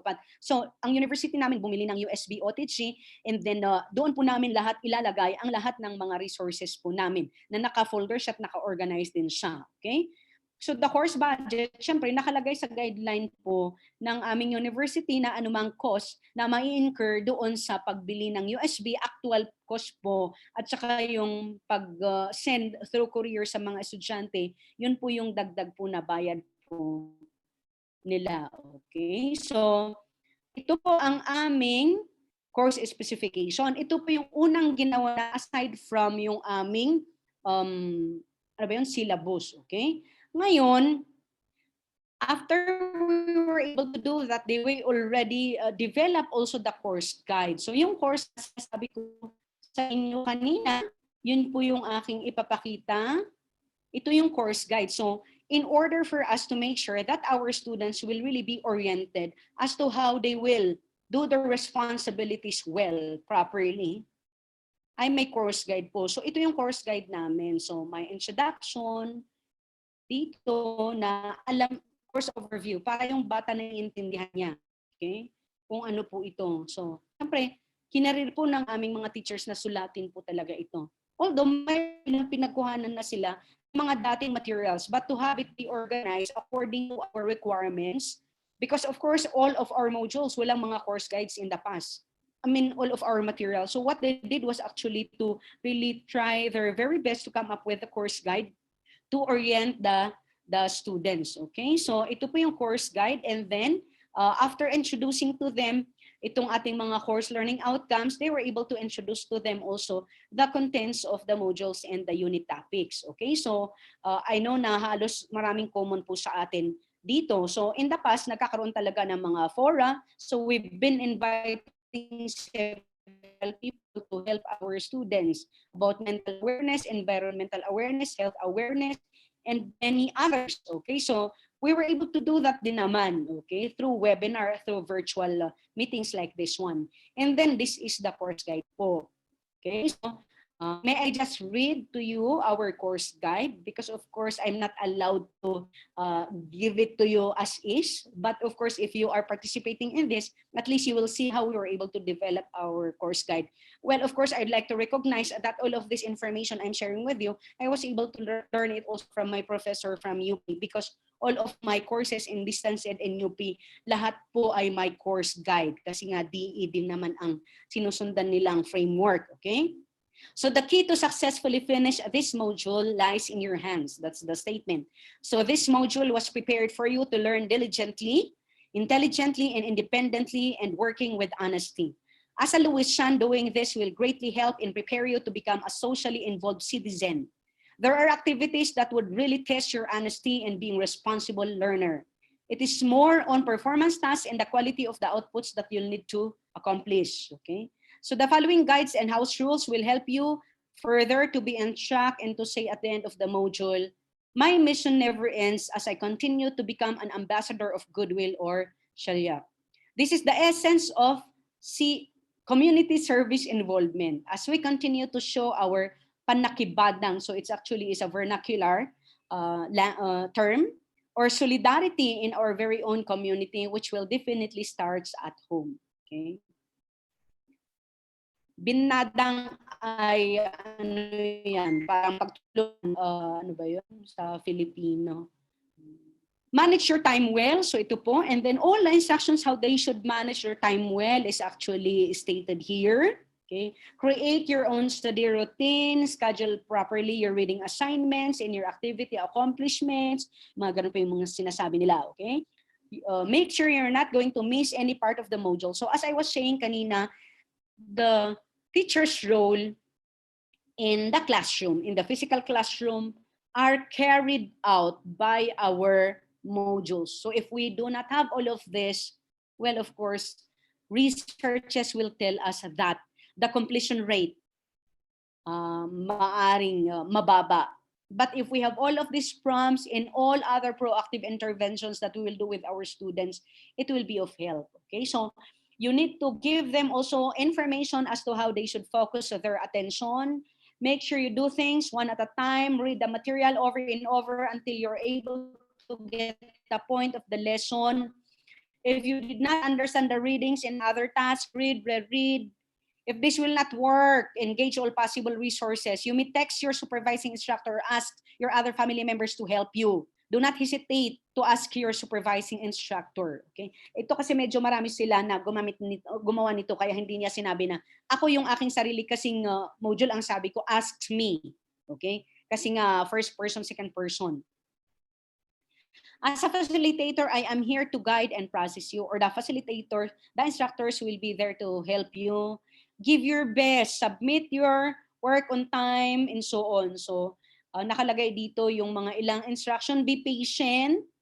Okay, answer confidently. In answering the assessment and evaluation activities, you're expected to do the following: write neatly and legibly. So all requirements that we also do in the class, we need to prompt them so that if you will send them one printed module, iisa nga lang yun, wala silang printer sa bahay, because in St. Louis University, some students are actually telling us na we need the print copies, not only the soft copies, because walang printer. So even if we have the money to buy printer, ay wala namang mga printer na nagkaubusan na nga ng mga laptop. So nakikiusap sila na ipadala yung mga print, yung printed version also, not only the e-copies. Okay? So kung ganun yung problema na wala silang pagprintan and we're not going to prompt them to write neatly, ang mangyayari niyan ay sasagot sila sa module, nag-iisa na nga lang na module yun, tapos biglang mali pala sila. So yung mga ganong issue, that's the reason why it's very important for us to tell them also all of these instructions. Okay?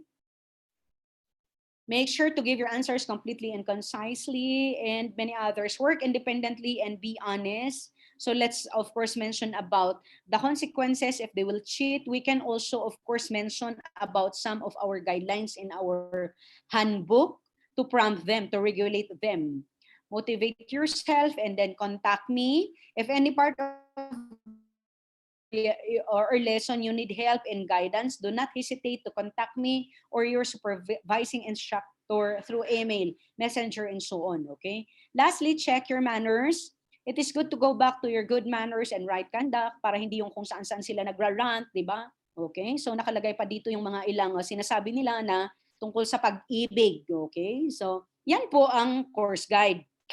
Ngayon, ito yung sinasabi ko na course study schedule. And you will see here, of course, some of our topic learning outcomes na nahugot po namin sa aming course syllabus. And then, dito po umiikot yung aming engage, explore, explain, and the rest. So it's really very important for us to be guided about all of this. So for Module 1, we have here some schedules because in St. Louis University, we're actually offering our courses by batch or by cluster because we conducted also this meetings and then analysis, had SWOT analysis. So for, like, let's say, for example, for a student having 9 subjects or 9 courses in a semester, what we did was to be given yung 3 courses for the first batch, which means 3 courses, and then the second batch is another 3 courses, and another batch will be 3 courses, so that the student will have focus. Because there were, of course, studies that's telling us that in distance education, if our students will be focusing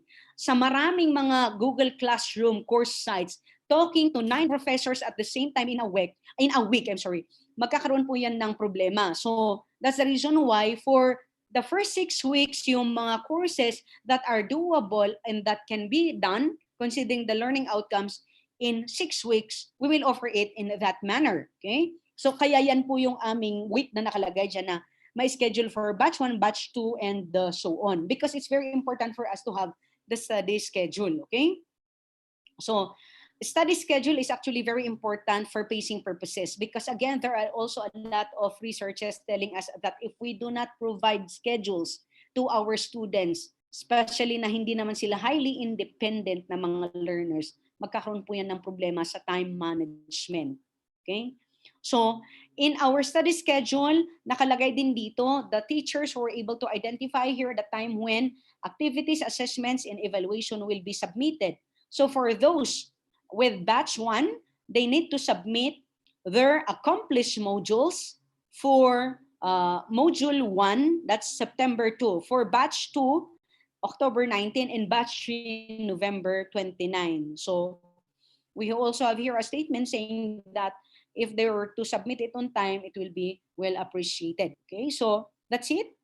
For the fora, we also have the deadlines for the students. Umiikot din naman po sa aming instructional design na 5Es ang mga activities nila in their respective modules and so on. Okay? And then for the community immersion, nandyan din po yan.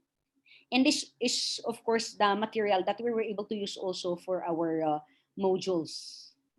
So guided po yan. So this is the last module that will be submitted by our students. Okay? So it says here that there will be no final examinations for, and no examinations for NSTP, because all of their activities, the grades will come from all the many activities that they will do. Okay, so to pass the course, read all course readings and answer the pre-assessment, self-assessment activities and reflection questions. Answer the print-based and online discussion activities. So this information is very important. Some parents actually are very conscious with this one because they need to assist and they need to help their students. They need to know what is formative and what is summative. Okay, do community project related to discipline or any feasible activities in the community, apply basic life support activities, and then submit a service learning program as evidence in implementing the project, and so on. So we also have here statements relevant to formative assessment.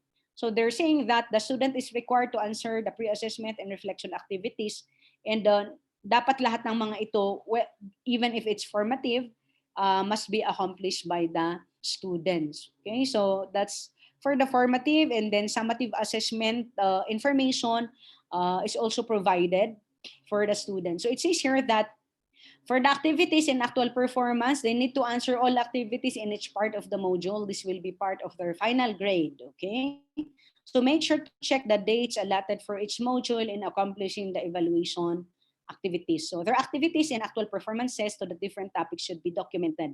It says here that if needed, the teacher will call them, or the student will also call the teacher for validation and verification purposes.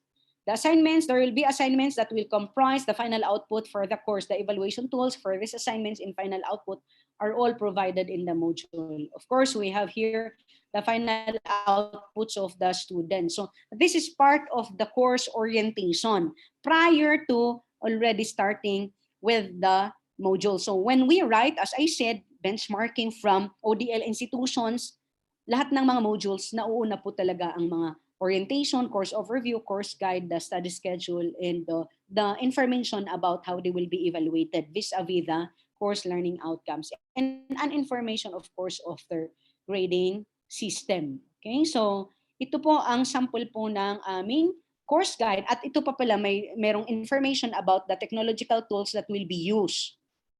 So the students will be informed as to how they're going to use their technological tools, and the technological tools that will be used by the teachers. And of course, the contact information is really very important. Okay, so we also have here an information about the yung disclaimer na sabi dito, some part dapat of the modules given to you were taken from the references found after each topic. So kailangan po talaga pa namin ng editing. Okay, so pasensya po sa mga ilang errors po, okay? Kasi nga mga rashly done po.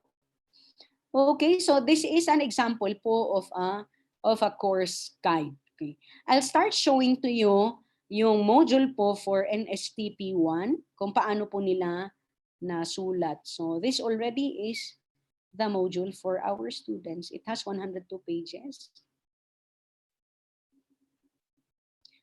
Well, of course, we started with our course learning outcomes for the first module. So we have here their lab letter to their students, their Louisians. Okay, so I'll just continue po. And then the description of the different parts of the modules, we have it here also. What is module 1, module 2, module 3, module 4 na describe po nila. Ganyan po yung pagkakasulat. Okay, so if you will see this one, ang module 1 po ay Foundations of NSTP. Ang module 2 ay Special Topics for Fora. So what we did actually during the short term was still to invite those na talagang magagaling sa mga areas na ito. So we were able to record, of course, their discussions also, and we were able to save it so that we can upload it for the students who were not able to participate sa synchronous na virtual meeting, because we follow the mandate of our institution to deliver our programs asynchronously, but we may schedule synchronous meetings provided that it will be recorded. And then, of course, we need to ask permission from those people involved that it will be recorded, so that those who have very good internet connection during the night time can participate and watch if all of these virtual meetings with the speakers, the panelists, will be uploaded. Okay. production management, and module 4 po ay community immersion. Okay, so paano po ito ginawa? Ito po, may course introduction po. So, start na po tayo sa ating first module. May ano po pala muna. Okay, and then this one po. Foundations of NSTP. So these are already the topic learning outcomes po. Having successfully completed this module, you will be able to identify the general principles and so on, discuss the legal basis, identify the characteristics of the CIC missionary service. Okay, so ito na po yung engage. Okay. So as we all know, in the engage part, it's very important for us to tap, of course, the lived experiences of our students so that they will find meaning in the materials that we're going to present doon sa explore part. This is when we can also conduct pre-assessment activities to know the extent of their knowledge or if there is a gap in understanding something and so on. So this can actually be done in the engage part. But of course, we inform our teachers not to have a lot of activities here. Kasi baka naman masyadong madami, ma-overwhelm yung mga bata. Syempre, iba nga ang modality na, and at the same time, ma-overwhelm din the teacher in checking all of this. Well, of course, in the offline modality, the students will have to answer it in the print module. But in the Google Classroom, this will be presented using Google Form. So if we have activities like this, naka-Google Form naman po siya. Okay? So yun yung doon sa course site. So which means we have the version of the LMS and we have the version of the print module. Okay, so these are all doable din naman po. So they have this series of activities for the engage part. Okay, and then we have the explore part. This is already the explore part because according to the 5A constructivist model, this is when the teacher will have to already present the readings. This is the teacher-centered part in the face-to-face classroom when the teacher will have to let the student listen to his or her discussion. And maybe this is the time also when you will show them some videos and so on. So this is the explore part. Okay, so ito po yung kanilang explore, presenting all of this. Well, of course, we have lawyers here with us, and it's really very good that they will also guide us so that we're not to infringe copyright laws.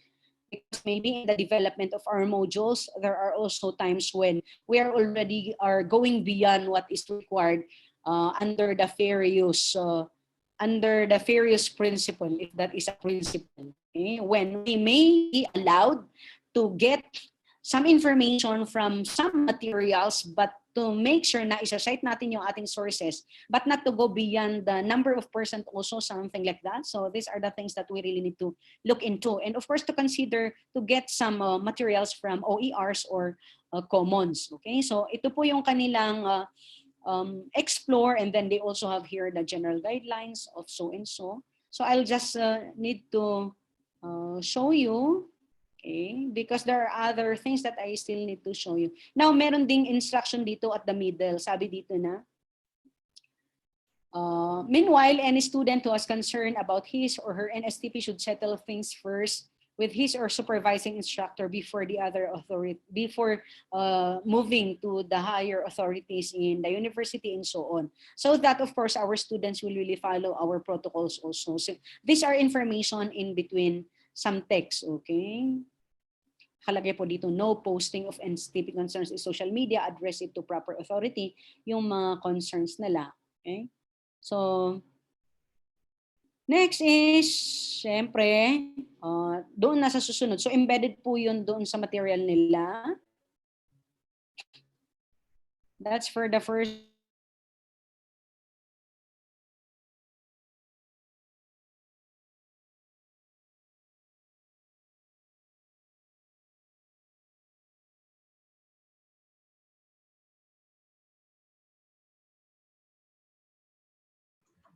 Dr. Espike, na-disconnect po kayo.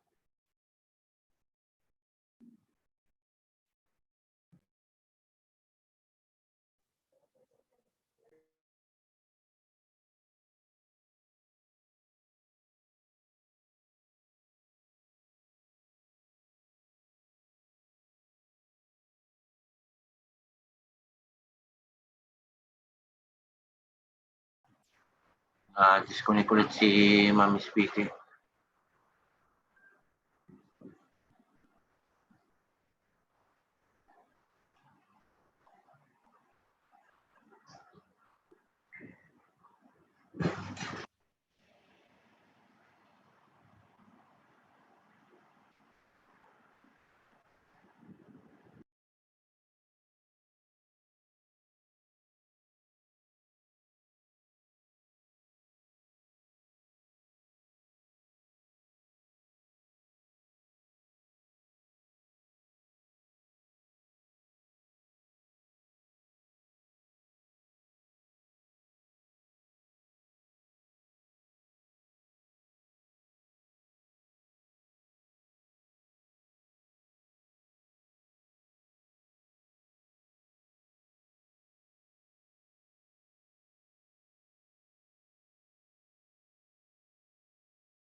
Antay lang po natin si Dr. Speaker, na-disconnect po siya.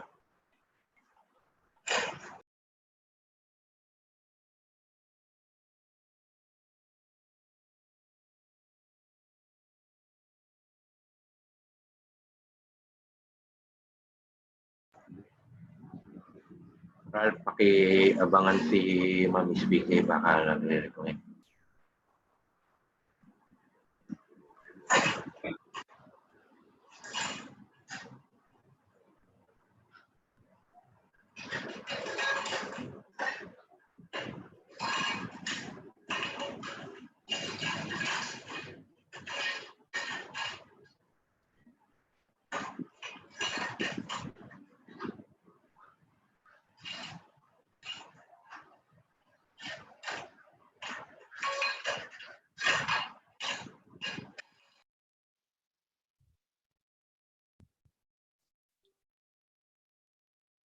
Eugene? Dennis. Ano flight?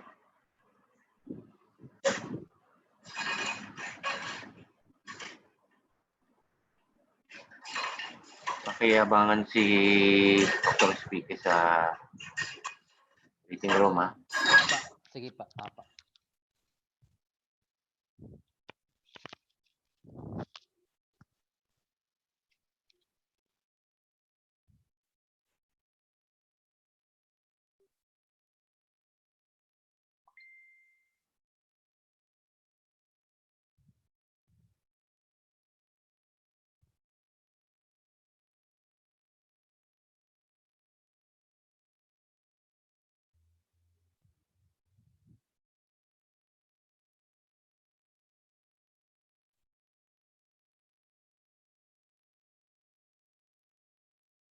Nandiyan na, sir. Ay, joining na ulit siya. Nandito ko na po si Dr. Speaker.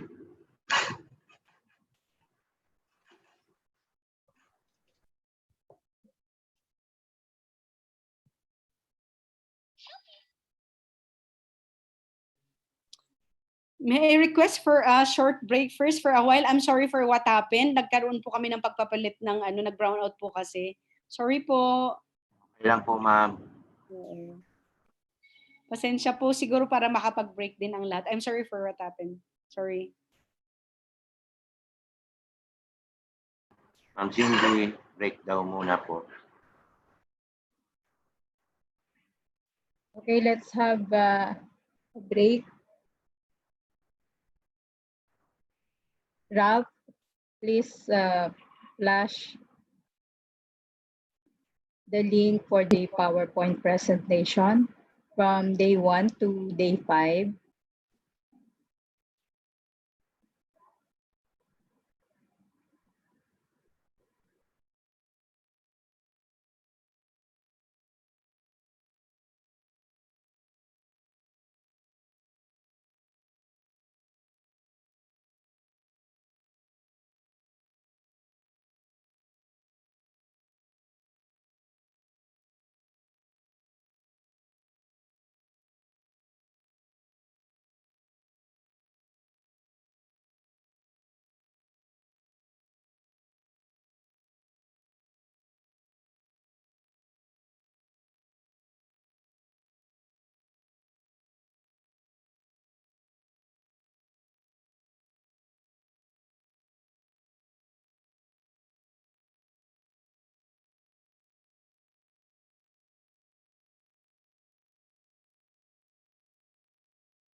Hello, everyone. May I already continue my presentation? Thank you. Sige po, Miss Ma'am Dr. Cindy, okay, yeah. Thank you. Thank you very much for bearing with me. So may I continue with my last presentation of our sample module. So I was showing to you our module for NSTP1, and this is it. Of course, I was able to show you how we were able to contextualize it using our 5 A's. Okay, so maybe what I'm going to show also will be some sample assignment guides. Okay, so it has several modules in it, but of course, within the modules, we have what we call assignment guides for our students. So let's say, for example, for us to write our assignment guides, what we did in SLU is to have this format that our students should be clarified exactly of what the output is that they're going to develop or that they're going to do for their classes.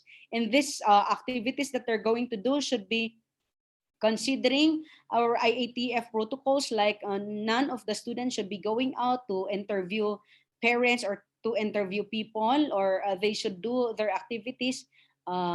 Maybe they can interview, but virtually and so on, okay, or by using technical media, so that they will not be violating our IATF protocols. So at the end of the term, what they're going to submit is a portfolio in NSTP1, and they will submit a compilation of outputs that was done during the whole term period. So this is their final activity. Okay, so the second part of it is for them to rationalize. The faculty will have to rationalize as to why the students will be required to submit a portfolio. Okay, and then this is followed by how they call this one, the different instructions. So they have this rationale, and then they have this instruction as to what will be the content of the portfolio, and so on. And then they also were able to identify the materials that they're going to use for the online learning modality. Of course, the students can just click this URL address or this link.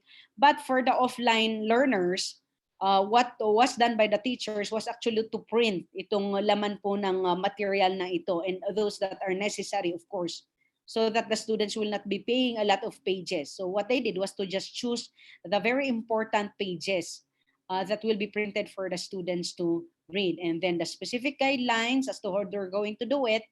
Okay, and then of course we also have some information as to how they will come up with their portfolio until we have the evaluation tool, and so on. So that's for one of the assignment guides given to the students. But aside from that, of course, there are also other assignments required from the students. And one of these activities is something to do with those that will be done in between. So let's say, for example, we have this another activity, and it's an activity for a compilation of the weekly written journal. Okay, so at the end of the term, the students of NSTP CWTS1 should be able to submit a compilation of the weekly written journal about their daily activities on their allotted time in NSTP. Okay, so for this particular activity, the teachers were able to rationalize as to why they should submit it. Okay,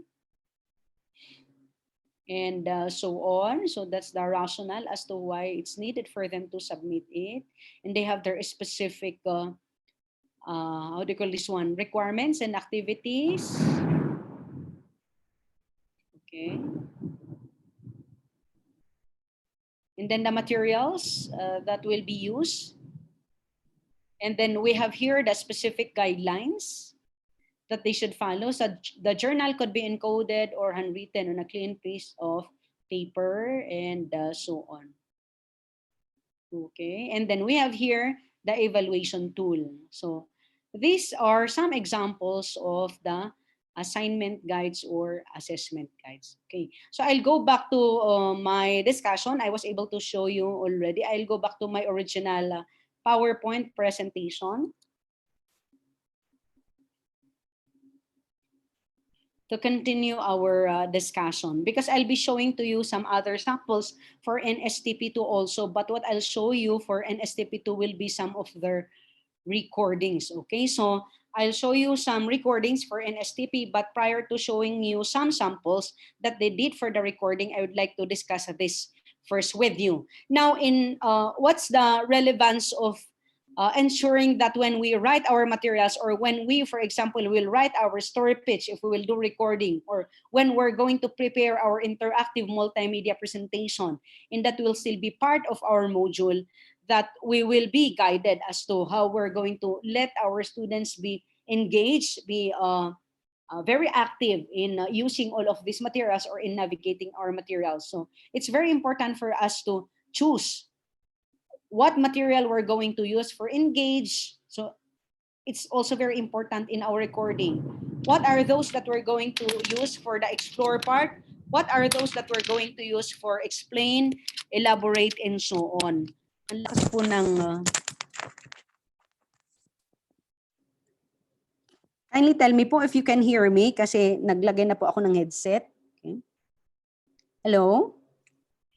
Okay po, Dr. SPK. Okay, thank you, Ma'am Cindy. Okay, so may I continue? So this actually is very important. So I'm going to show you an example of a material demonstrating this one, that the students' attention will still be, of course, considered as a very important factor to let them be engaged in exploring our materials, in understanding our materials, in explaining our materials, and so on. So our storyboards, our story pitch will have to be prepared following our instructional design. So I will give you a material. I'll show you a sample material that has a video recording supporting an existing material that we have also not in NSTP but in purposive communication. So one of our courses in the Gen Ed curriculum is the purposive communication. So we actually developed some materials for this one, even for NSTP, and I'll show you some samples later.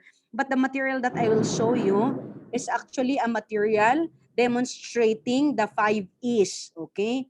It's a video recording, and that's what I'll share with you. And then after this one, I'll show you also a sample of an interactive presentation supporting an existing material. So this will actually fall under the adapt model. So when we have our textbooks, when we have our existing materials, what we will just do is to give other components for DL to support it so that our textbooks will still be very useful for our students. So I'll go back again to this one. The video recording that I'll show you is actually referring to the pages for this particular textbook. So again, if you have your textbooks in NSTP, you can just follow this sample video recording. So may I open the video recording and stop sharing this one?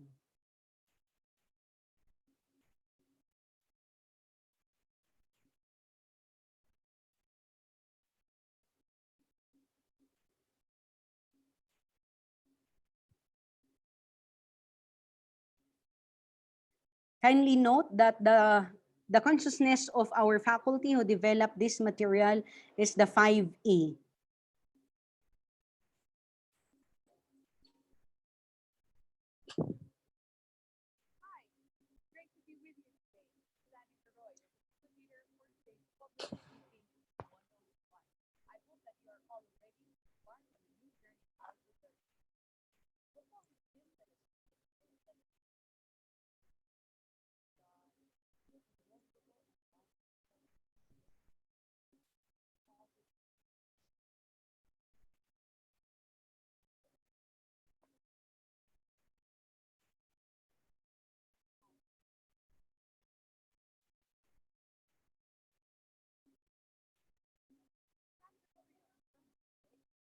To learn about the advantages and disadvantages of the different modes of public speaking delivery. Specifically, you were able to look into manuscript, memorized, extemporaneous, and impromptu. I was able to go over your reflections, and indeed, we can see some of these modes of delivery in some of our everyday engagements. And for this task, I congratulate all of you for a job well done. Today's lesson is about the 3 P's of public speaking. These tips will help you ace that public speaking performance. For today's objectives, you should be able to identify the 3 P's of public speaking and deliver an extemporaneous, informative speech. Martin Luther King, Winston Churchill, and Nelson Mandela. Do these names ring a bell? They are considered some of the great public speakers in the world. Through their speeches, many were influenced. There are great public speakers, and there are those who fear speaking. Glossophobia is the name for the fear of public speaking, but it is something that one can overcome. To overcome that fear, first is preparation. Preparation can help reduce nervousness by familiarizing yourself with the following. A is your topic. Research about your topic. There are many ways to know about your topic. The internet is a good source of information. Also, books provide good insight. B is to make an outline. Your outline is your roadmap. Do certain revisions and tie loose ends together. This is where you also get to select the appropriate mode of delivery. Next is to practice. Practice, practice, practice. Practice in front of the mirror. This is where you get to see your facial expression and your gestures and be the better judge. Or you may practice in front of your friends and family. I'm pretty sure they can give you encouraging feedback that will enhance your public speaking performance.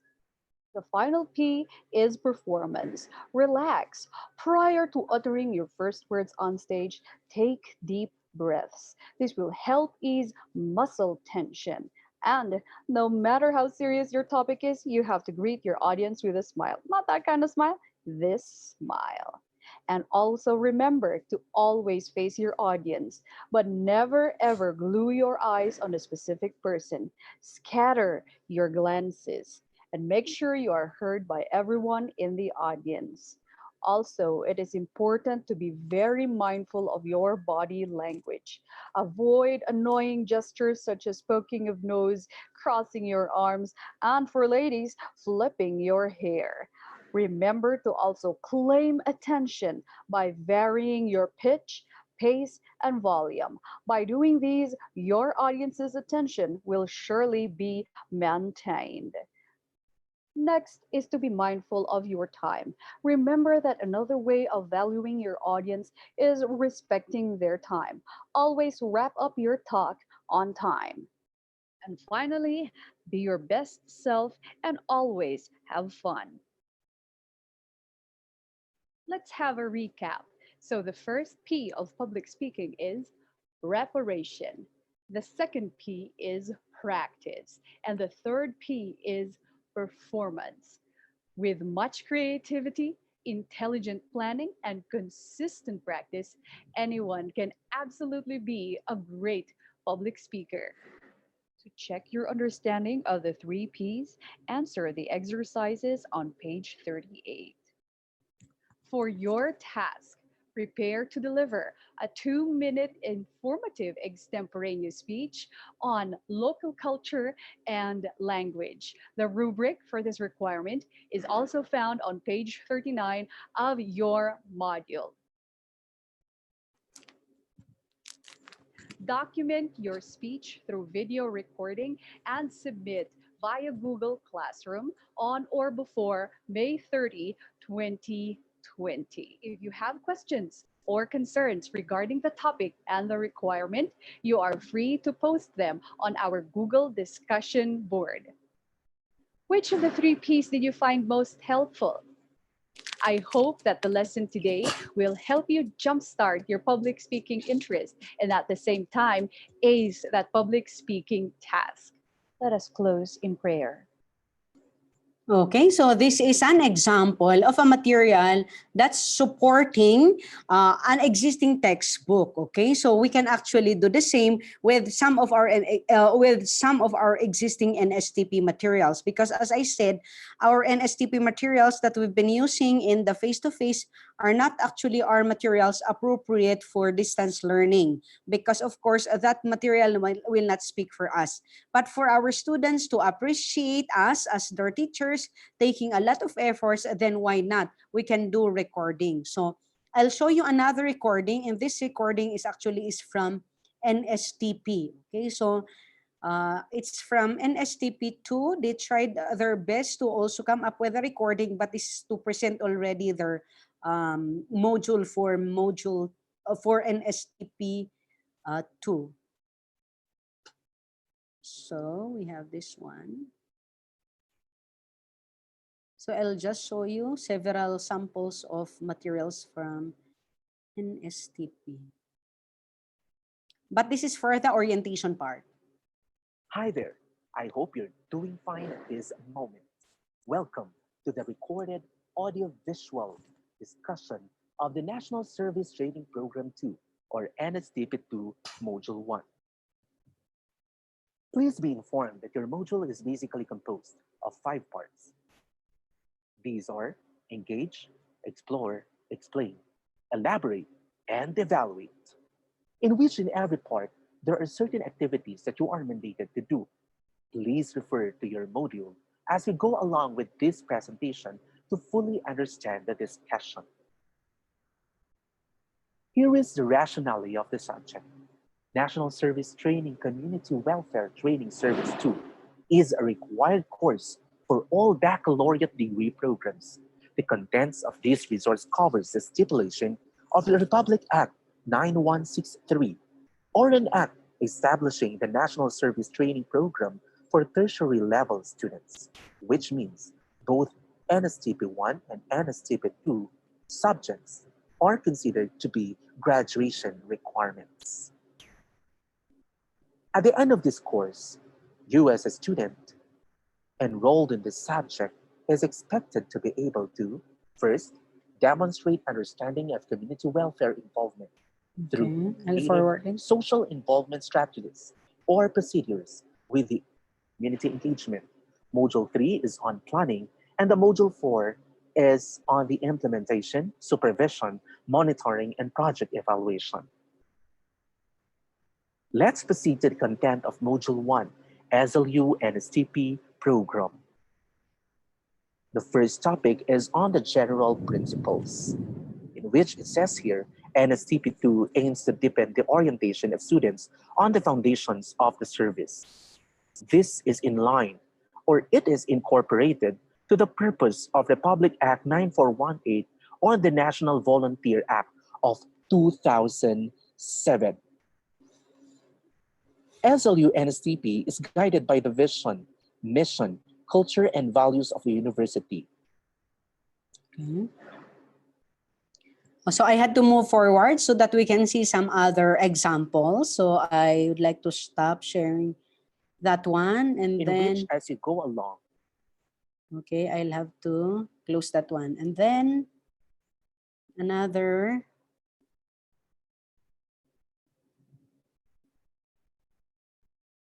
Because it's very important for us to make sure that we're going to provide enough guidelines for our students so that they will understand and appreciate also our materials. That's already done. I'm sorry. Okay.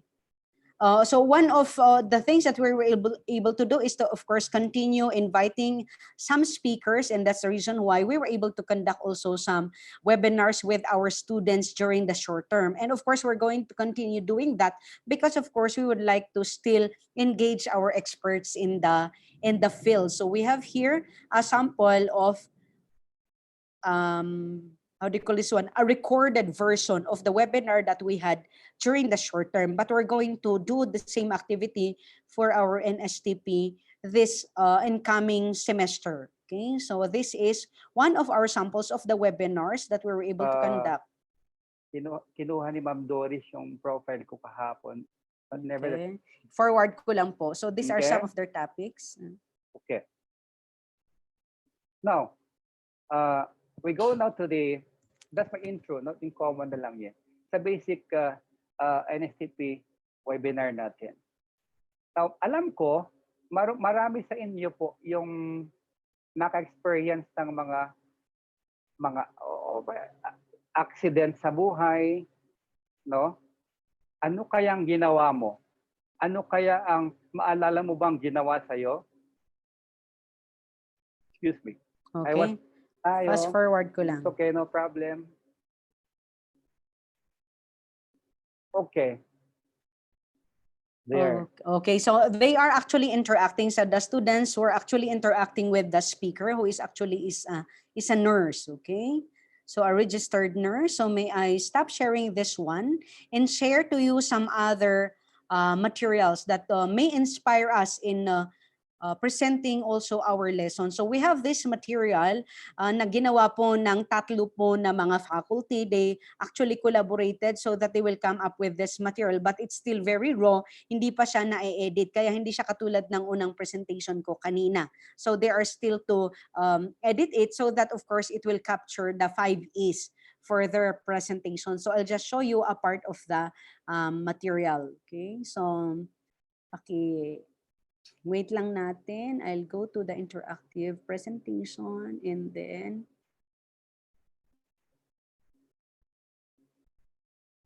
show this one to you. Hello everyone. In this video, you will be learning another classification of knots, the joint knots. So what are joint knots? These knots are used to join the two ends of a rope together, such as tying the two ends of a rope around a parcel or lengthening a rope by tying it to another rope. So why is it important to learn the different joint knots? Is it not enough to know how to tie two ends together? To give you an idea, here are some situations where you need to join two ends. First is using the triangular bandage. There's no problem if you tie the triangular bandage in any way, as long as it is secured. But the problem lies when we will remove it. As you can see, it takes time and unnecessary effort to remove a super secured tie. However, if you tie the triangular bandage as prescribed, you can remove it with little effort, thus saving your time.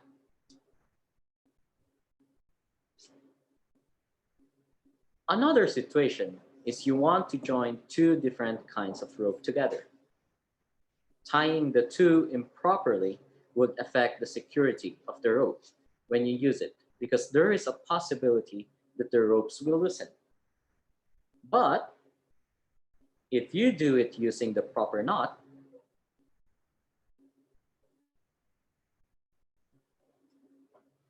the tied ropes are more secure. As you can see from the two situations, learning the different joint knots and practicing them will actually save your time, effort, and will provide more security depending on the situation. Thus, as you watch the video, you will be able to. Now, to be clear, there are many kinds of joint knots, but I will teach you 4 knots that are commonly used. The first knot is the square knot, also known as rift knot. In doing this one, always remember left over right, right over left. Left over right, right over left. And there you go.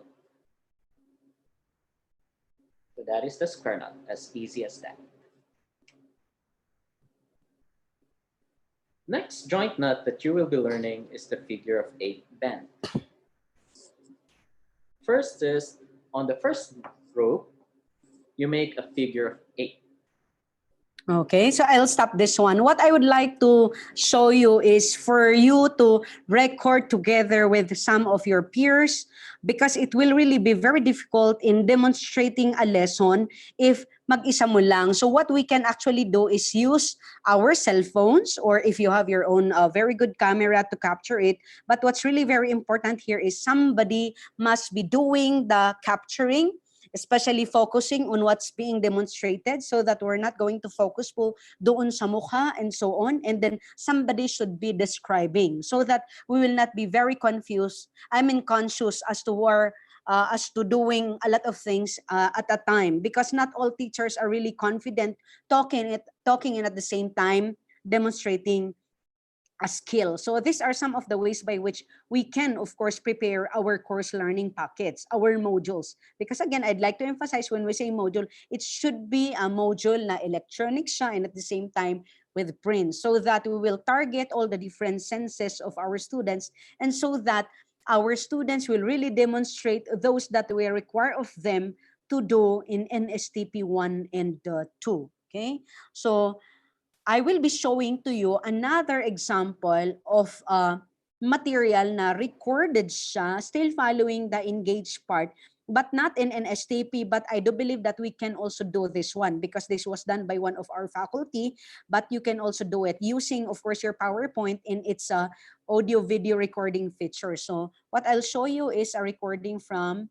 our faculty from the School of Natural Sciences, at ang kanyang ginawa naman na video ay lesson in ANOVA. Kasi mahirap na magpaliwanag po nito kung nagbabasa lang yung bata ng libro about it. So there are other lessons also in NSTP that can be better explained under the explain part using our presentation. So there is no need for you to show your face if you want to, but what's very important is for our students to be able to understand our lessons by the way we're going to present our materials. Hi there, future registered medical technologists, and welcome to Module 4. In this video, we are going to use Microsoft Excel in interpreting the mean when analysis of variance is used.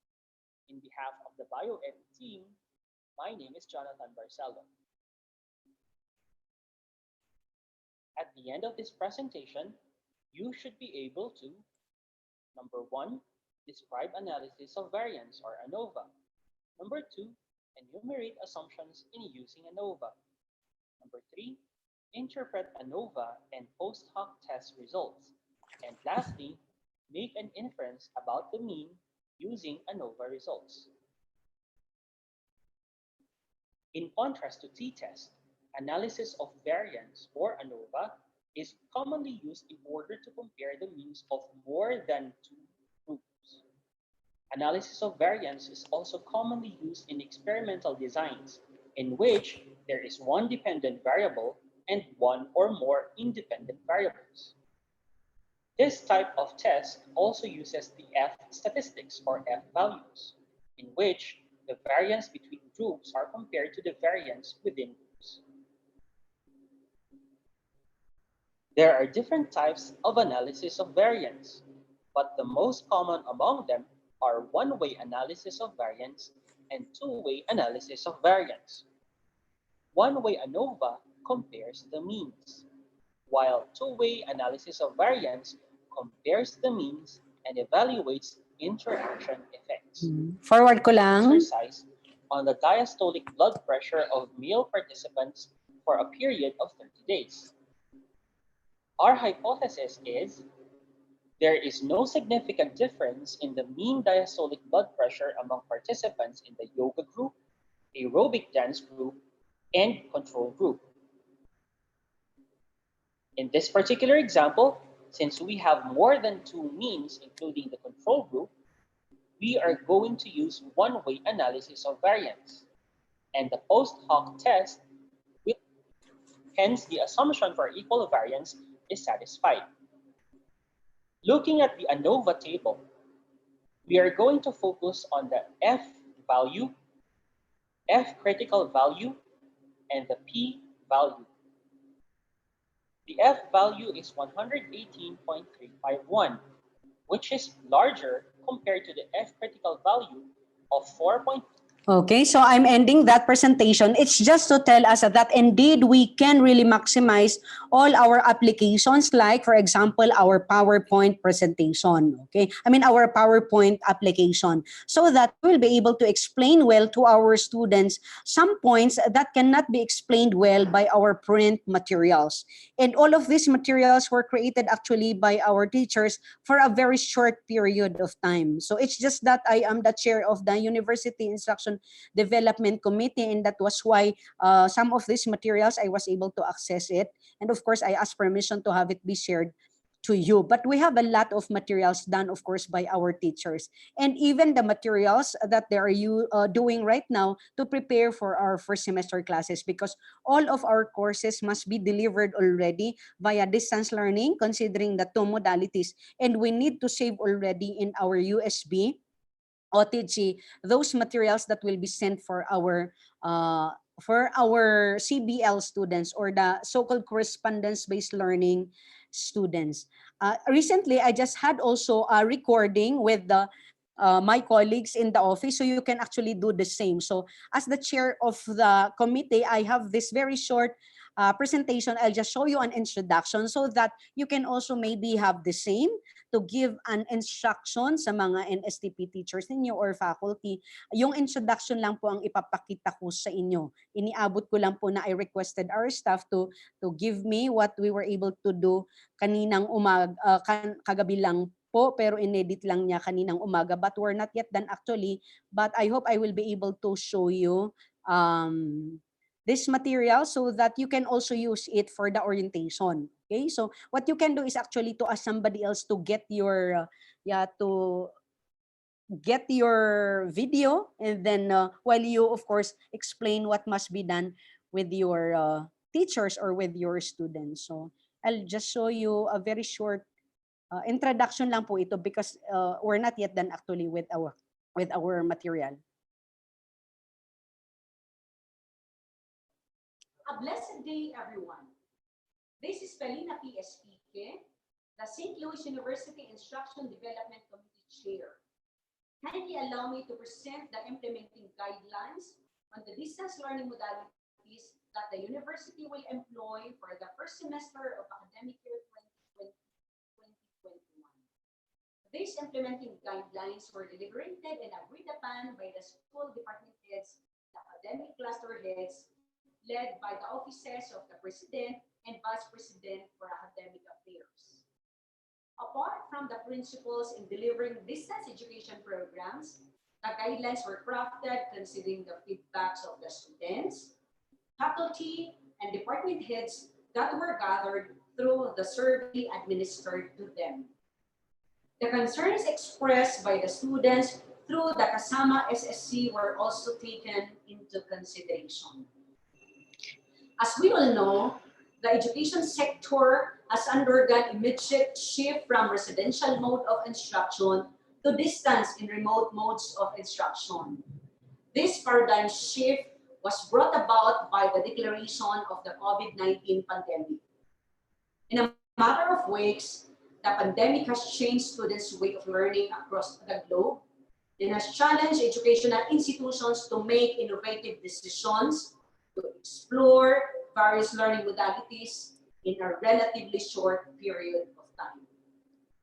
St. Louis University in particular explored the most appropriate, reasonable, and outcomes-based validated modalities in the delivery of its courses. From the exploration, SLU deemed it appropriate to continue employing distance learning modalities in the delivery of its program courses for the first semester of academic year 2020-2021. These modalities were chosen in consideration of the available resources of the students and the mandate that no enrolled student should be left behind. There will be two learning delivery modes to be employed, namely online-based modality or online-based learning or OBL. And this will be meant for the students with reliable internet connectivity. And the second one is correspondence-based learning or CBL. And this is meant for the students with no or weak internet connectivity. A student can only choose one mode of learning, either CBL or OPL. Students hope to change their learning mode after enrollment will be allowed only during the first week of classes. However, for those who have already availed of the CBL materials, Okay, so medyo mahaba-haba po yan because I need to discuss also the responsibilities of the teachers and the responsibilities of the students. So I know that many of us here are actually our administrators also. So prior to receiving or reading or proceeding to the course guide, we can actually get how do you call this one, a video of ourselves telling our students as to how they're going to make it in our different courses. So yan po yung isang ginawa lang namin actually yung editing. We had the shooting kahapon. Siyempre kasama ko yung aming staff. Sabi ko, kuhanan mo nga ako and then I'm going to discuss how we're going to manage our two modalities, learning modalities. And then idadagdag natin ngayon, kaninang umaga lang po. That's why I actually requested na medyo papasok lang ako ng eksakto alauna because we're just done with the continuation of our recording. So all of these are very important to support our print material. So we're not supposed to rely only sa print module because that's the reason why in the past we have this so-called electronic modules, because the electronic module may actually contain also those that we have in our print modules. Okay, so that's one example. And then may I proceed to another example of an interactive multimedia presentation that you may also use for your NSTP or in presenting some of your activities in NSTP, because we need to remember that in distance learning, who will navigate our materials if not our own students?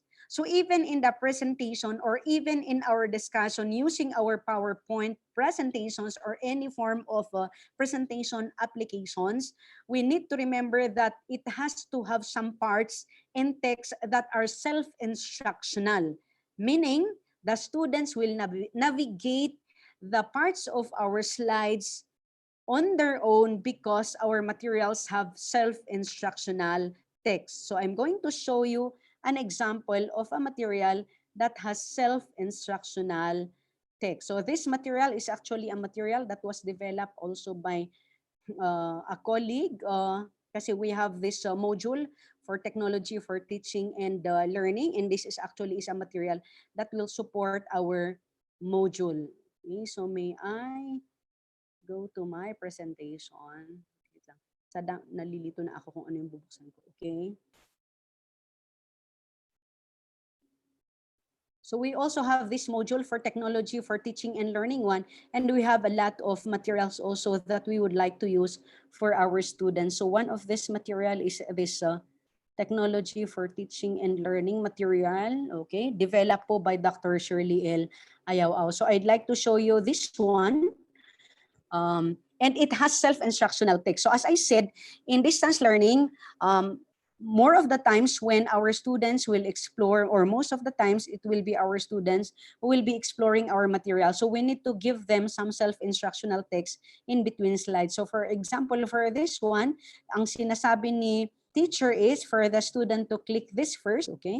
So if I am the student, so I will have to click that, and then we have all of this as part of the engaged part, like to ask the students, how are they feeling today? So in multimedia presentation that's being used in a face-to-face class, sometimes we do not ask this one as, or we do not provide this as part of our slide because of course we ask them directly because we are facing them. But because it will be the material that, as I said, that will interact with them, and then we will be there for the feedbacking and so on through our calls or SMS, then our material should really be contextualized and it should have self-instructional text. So this one, it has its instruction, like the material is telling us that the student will have to click the on and off button on the right to indicate the remote before the lesson and click the return button to continue. So ito po. So if I am not feeling good today, then I will have to click this one, okay?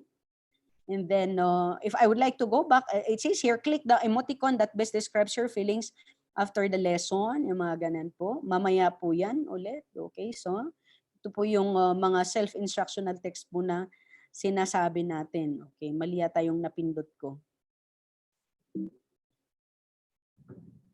Sandali lang po. Okay. So may I go back? Napunta ako dun sa dulo kasi end yung napindot ko. So I'm not a very good follower, okay? So let me proceed to that. So I should have gone to this slide, okay? So we have here an instructional text telling the students to click itong ating mga buttons na ito for them to know yung ating learning outcomes. And then after that, for the students to proceed to this one, and then click any of the images that will reveal each trend and so on. So this is what is very good actually, and we have a tutorial sa YouTube po on how we can come up with an interactive multimedia presentation like this. Okay, so click the oval shape to proceed to artificial intelligence. Okay.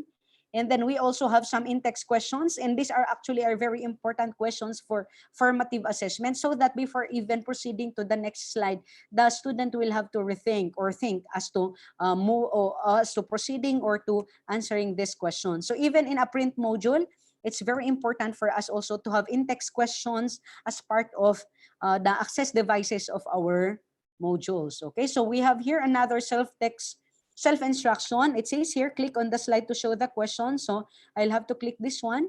And there is another instruction saying that we have to click on the rest of the 6 objects for us to see the different objects.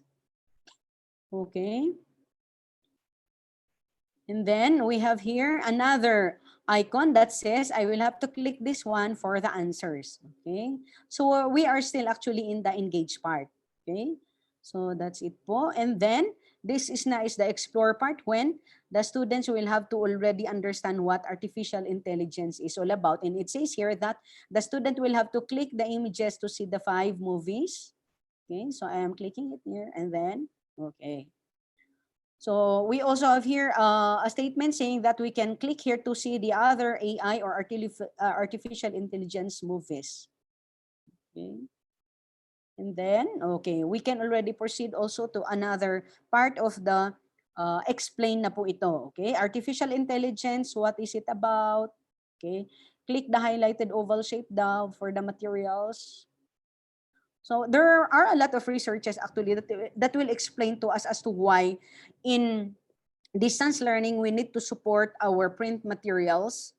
Even if we're going to have the courses delivered via online, still we may upload this one and let the students download it and then navigate it on their own, because we can of course have asynchronous also. We need to remember that in these trying times, our students have really difficulty accessing our materials all together or in the same time. Okay, kaya nga asynchronous ang pinakamabuti sa ngayon, so that our students will really feel good about participating despite yung they only have very good internet connection during nighttime and so on. So these materials, while you may send it also to be saved in a memory stick, you can also have it be uploaded in your course site. Okay, for your students to explore on their own, even if they will not be participating in a synchronous meeting that you will have with them, so that it will be the students who will have to explore it. Okay, but be sure that we will have all of this when we will write it. So this is still part of writing.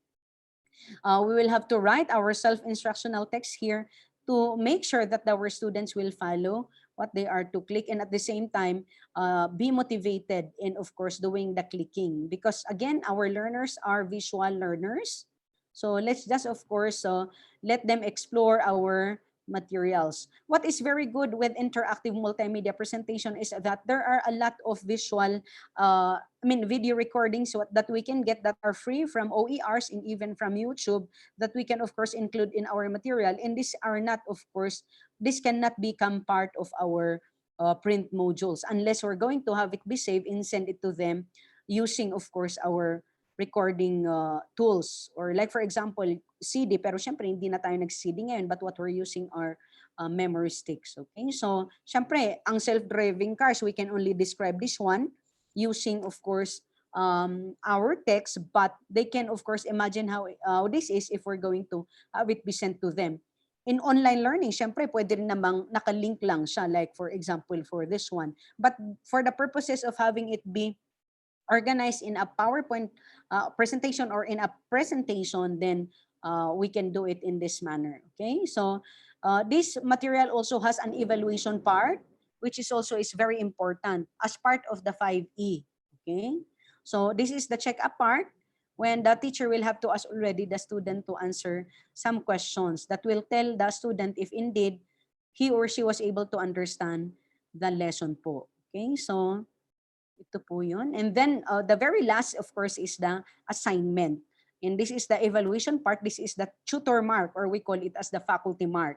If you will recall the presentation a while back of formative, and then we also have summative, because in a summative assessment, this is when after teaching already everything to our students, after trying our best to accommodate some of our students who were not able maybe to understand our lessons, then we can already, or we already have the right to give them our assessment, our evaluation tasks. So this is the last part of the presentation. So it's only telling us actually that it's possible that one multimedia presentation will already cover one whole unit of our module. So which means even if we have our print modules, we can also present our materials electronically, and this is through the use of presentation application. So we have here, of course, looking forward to the next part of the presentation. The student will have to click this photo to reveal the next trend to be discussed. Okay, and that has something to do with virtual reality. And of course, you need to cite your sources, and these were the sources where the faculty, Dr. Ayaw, was able to get. Okay, and of course, you always need to give information about who you are as the owner of that particular material. Okay, so that's an example po of an interactive PowerPoint presentation. So there are a lot of recordings that we can actually give to our students. Let us remember that there are also existing recordings that we have that we can get from YouTube, okay?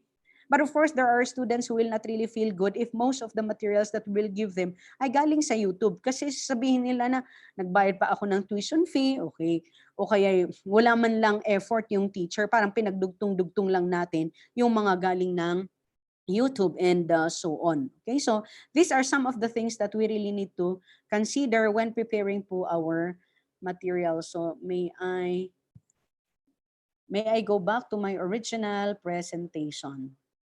Okay, so what I showed you was the example po of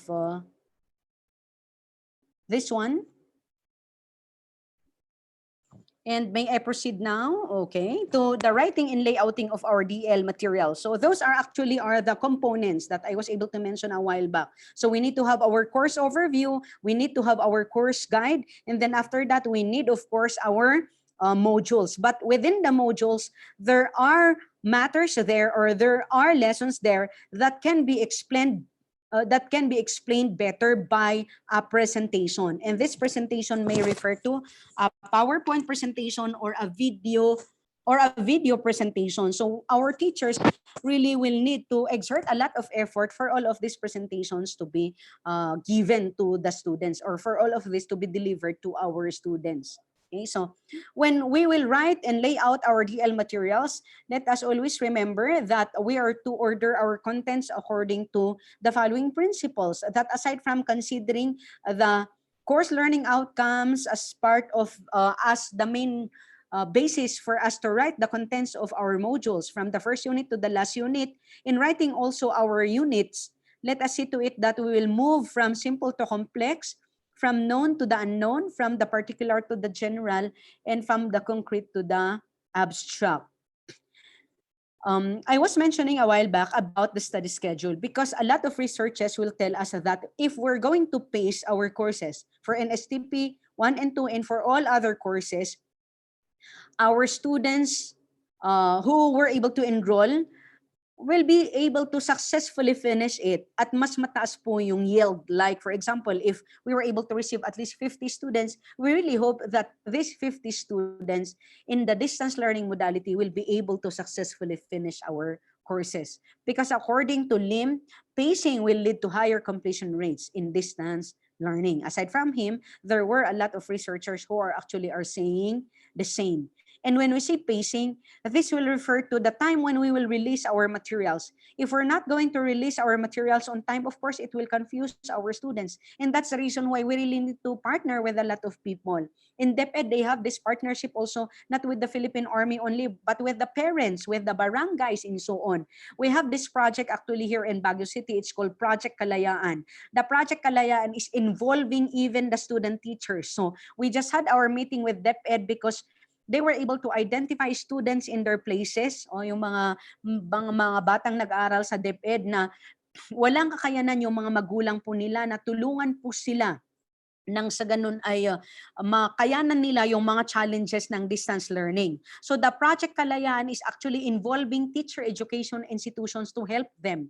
And one of the ways by which we may help them is to engage our alumni. So we just had this meeting with our alumni, and many of our students actually wala pa silang mga trabaho now kasi nabinbin po yung ating exam with PRC. So for now, wala pang trabaho. So while waiting for the work, and they have this capacity and they have this training to train children, so they actually volunteered and they just had their training 3 days back to help yung mga bata po na nagkaroon po ng matching. Like for example, in this barangay, we have this alumni of a teacher ed institution or a student teacher from this institution. They can actually help in, of course, doing all the activities, but at the same time in understanding all of the material. So these are the ways by which we can actually survive in these trying times, to be in partnership with a lot of agencies, with a lot of people, so that even in releasing our materials, it will happen on time. Even all those that we were able to identify at fixed times, the events, it will happen on time because we have some helps from a lot of people who will really volunteer. Deadlines for completions of parts of courses also, this will only happen if we have our study schedule. And this must be clarified in our modules. But the problem also is yung challenge nga natin sa mga offline delivery, na dinedline mo na sana nga isubmit nila yung material, yung na-accomplish nila material. But the problem is, hindi nga kakayanin dahil nga sa maraming mga restrictions, marami tayong mga localized na mga lockdown protocols or mga kung ano-anong mga kailangan nating sundin in order for us to support our government. So all of these things are very challenging right now. And then of course, number 2 is proactive intervention. So the proactive intervention will only happen if everything is very clear in our module, and at the same time, we're going to support our print module in our electronic module through calling our students as well. Okay, so that's the reason why our module should be comprehensive and complete, and all information as to how they will contact us should be there. Okay, now like for example, in one of my courses in the University of the Philippines, this was even a course bago pa itong mga pangyayaring ito. So our professors, I'd like to acknowledge na all of them actually were able to provide us a lot of schedules, and they were able to give us a lot of guides. Like for example, the screen that you're seeing here, our teacher actually requested us to download the course guide. And the course guide that we have here and some other course guides actually that we had in our distance ed courses, yun po yung naging benchmarks din naman namin here in SLU to understand na talagang ang ating mga distance ed learners, they need guides, okay? And in terms of pacing, ito po, I am an adult learner, so iniisip siguro natin, according to the Philippine Qualifications Framework, that if you are in the graduate school, that you are highly independent. But even if I am an adult learner, I still need schedules. I still need guides. So the course guides in our courses in UP, actually, nandun lahat din yung mga study schedule. In even our screen, nandyan din yung mga activities namin sa first week, sa second week, and so on. And of course, again, as I said, a lot of researches will really tell us that these are very important. So maybe wag yung sobrang kinarir natin yung laman ng module, pero hindi rin natin kakaririn ang mga guides na ito. Sayang po yung laman po ng ating mga modules because our students may not really actually understand what we are talking about. So even in organizing our video recordings, dapat hindi yung sinalpak-salpak lang natin yung mga videos natin, and our students will not even understand how to explore all of this. So later I'll show you how you may organize also your modules if you're going to save it in a USB and so on. Okay. So these were the schedules posted by my DL professor, and then the instruction actually in the course guide is for us to screenshot it. Kaya nagkataon na na-screenshot ko po ito dahil wala na actually ito sa aking syempre, kapag after the class, wala na yan. So, na-screenshot ko lang because of the instruction na we print the course guide and then the course guide will have to be placed on a conspicuous place so that anytime that we will see that one, we will be reminded of our schedules. We will be reminded of our tasks. So, monitoring forms are very important for our children, for our students in NSTP. Okay? So, this is another sample. In our Google Classroom site, we can also come up with a way by which we will tell our students that on this particular dates, you're supposed to be done already with this module. So like, for example, for this one, for the course orientation, for one of our courses, June 4, dapat na nakita na niya at nabasa na niya ang mga ito. Okay? And then for June 30, June 3 to 10, dapat na yung mga learning plans, yung mga lessons for this particular modules ay nagawa na rin ng estudyante. So this is the main help that we can get from our study schedules, particularly the principle of pacing. So again, course guides are very important in other devices because this will help orient our students as to how they will learn all of our lessons and how they will survive in our course. It acts as reference sources for use when learners have a problem with their course, and because this is also an essential component of a DL material so that our students will succeed. Okay, so our course guides can actually be formatted in the following, like we can have a printed guide. So katulad nung pinakita ko kanina, or interactive guide. Ito yung parang pinakita ko na ako mismo yung nagsasalita at nagbibigay ng guide sa kanila. So that's an example of an interactive guide to guide our. Pero yung akin hindi for course yan, pero para sa faculty and stakeholders. Okay? And then a web course guide also ay yung mga pinopost po natin sa ating LMS course site. So these are the typical contents of course guides prior to writing already the contents of our module. So overview of the course, aims and targets of the course, the prerequisite and requisite knowledge that they need so that it will prompt them na just in case they were not able to master that, they will of course go back to that again so that they will be able to accomplish all the activities in the next activity. Like for example, if it's in NSTP2, they will know na ito yung mga requirements ng NSTP2 na dapat na prerequisite knowledge, and that's NSTP1. And just in case they did not clearly understand before the lessons in NSTP1 pasang-awa, then maybe it will prompt them to make sure that they will go back to their lessons in STP1 so that they will be able to successfully demonstrate the intended knowledge, skills, and attitude required of NSTP2. The list of contents, the explanation of the structure of the course, the guides on how to use the various materials, the study schedule, in the support system. Well, of course, you're able to see already a sample of this. Now, may I emphasize na para doon po sa support system natin, many of our students, they do not have this attitude to always check our course, our website as an institution. So sometimes they will text you how to contact yung guidance office, yung library, and so on. So it will also help if in your course guide, you will include as part of the support system, how they will contact the guidance office. Because our students will have this tendency to just focus to open their course sites, but not to open the other sites of the support services ng ating institution. So that after reading maybe our course guides, and then they will see there the number of the guidance office, and just in case they will have problems, then they may contact the guidance office because the number is there. Or if not, just in case they have concerns about medical and so on, and we have our medical services, then why not? Our medical services will have to do its responsibility to serve even in this kind of modality, because the services will not stop just because nag-change tayo ng modality. So that's the reason why one of the typical contents po ng course guide are the support system that we can give to them while they are at a distance. Libraries din po, kailangan pong ilagay po dyan as part of our requirements, okay?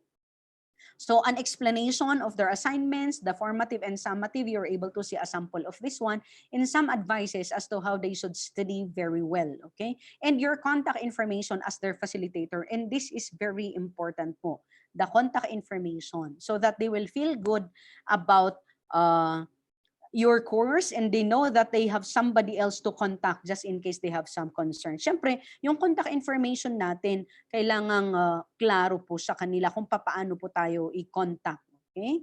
So, I'm going to show you some examples of course guides in other courses so that later po, para minsanan, so that you will know also how you may develop your course guide aside from the course guide that I showed po kanina sa NSTP po, okay? Now, aside from the course guide, I'll show you also some other samples of how you can structure your module. Para nang sa ganun, hindi lang limited yung ating example po sa NSTP because it's very important also for us to make use of visual icons to organize our topics properly. So I'm going to show you a version ng printed and a version po ng online. So I show you one subject that has the online or the course site and that has the print module. Okay, so we have the following module devices. I'd like to emphasize, I made mention of this, that our materials, be it printed or be it the electronic version, that it should have self-instructional text. Okay, and then in terms of layout, we need to give a lot of spaces for our students to write. The typography requirements are also very important to consider, illustrations, access devices, and so on, because these are all necessary to address, again, as I said, the audiovisual requirements of our students. Okay, so may I present to you an example of how we may lay out our print materials and an example of a course site. So I'll show you one course in our university po.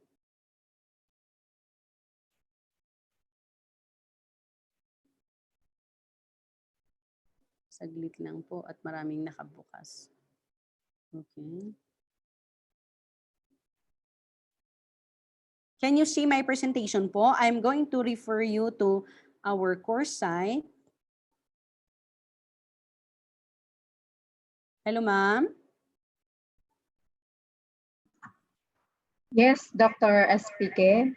Okay, ma'am Cindy, nakikita niyo po ang aking Google Classroom. Apa ma'am, loading Yes, pa po. ma'am. Okay, Ay, wala pa, ma'am, siya. Ayan, okay. Yan, ma'am. So ito po yung Google Classroom namin in one of our courses. So I'll just show you po this subject na people in the ecosystem. So I'm going to show you the version po ng course site on how you may organize your course site because this can be the same with NSTP. It's just that I was not able to get a course site for NSTP, but what I have kasi is a course site for people in the ecosystem. Okay, so dalawa po kaming teacher dito ni Dr. Ayaw. And then you will actually see here our presentation of the first module. Okay, and then I'm going to show you the print version of this one.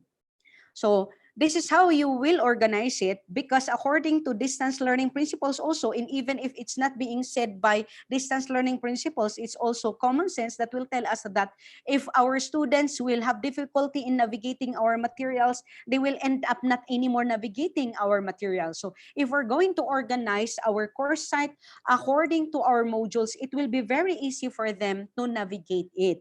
So for this material, we were able to deliver this course nung short term po that was ngayon lang June-July, okay, June-July, because we started actually migrating to flexible learning modalities nung March, di ba, during the second semester.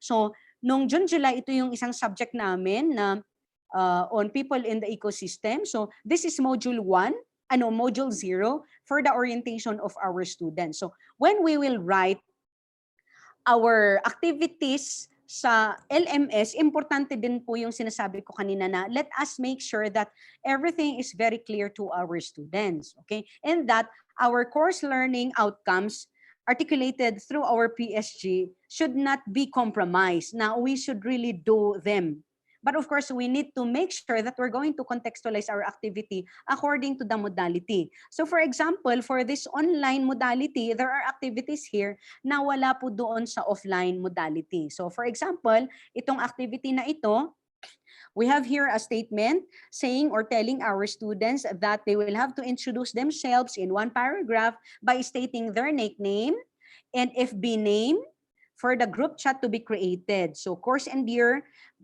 birthplace, and what they think their role is in the ecosystem. Okay? Actually, ecosystem din. Pinag-aaralan din yan sa NSTP. Pero sabi ko nga, hindi pwedeng nagkaka-overlap yung mga lessons natin. Okay? And then, of course, the students were able to participate.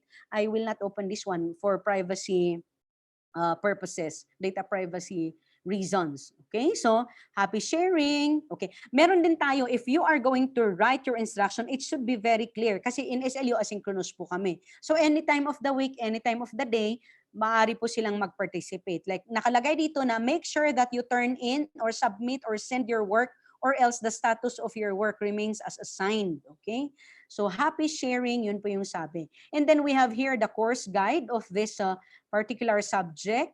I would like to emphasize this statement that we have here. It says here, please read and digest the contents of this course guide to give you more scaffold in this course. When you are done reading, post a public comment again indicating that you read and understood the contents of this guide. If you have a question, you may also send a private message to me. So you see, everything should be clear to the students because it's asynchronous. So which means they will be compelled, even if they will not be present during your orientation, just in case you're going to do it virtually, then at least they will be able to read this material and then they will respond, okay, and say, yes, I did, and I understood, okay? And then we have here the course overview.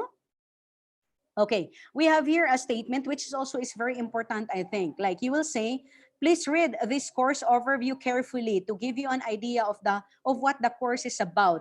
The other documents for orientation will follow. After reading this, post a comment stating that you already read and understood the content, then click send.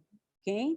So, these are important. Ngayon, meron ding study schedule. Okay? So, which means, in the offline modality, in the print module, you have them, but you also have to have them in your course site. Okay? Kasi maaring absent sila nung nag-virtual o kaya anytime of the week, doon nila mabubuksan. Meron ding statement dito. Okay? Like, for example, we have this statement saying that there is this need for you to adjust because when the material was sent to them, natapos na yung schedule, okay, the study schedule. But of course, because there was this adjustment in the study schedule, hence there is a need for us to communicate to the students the change in schedule. You see our students today, they have a lot of concerns relevant to mental health, masyadong very high ang anxiety nila. So for this one, for example, to ensure that they will not be very anxious of the schedule because there was a change and they did not, of course, receive immediately our Google code on time because there was a change, but in their material, merong adjustment, we can have this statement. Hello again. I hope you are all doing well. Here is the original study schedule. Please don't worry about the first 2 weeks of due dates. We will be adjusting the submission of requirements for the midterm, okay? Because again, as I said, because of the changes that we had last time, we need to follow the requirements of CHED.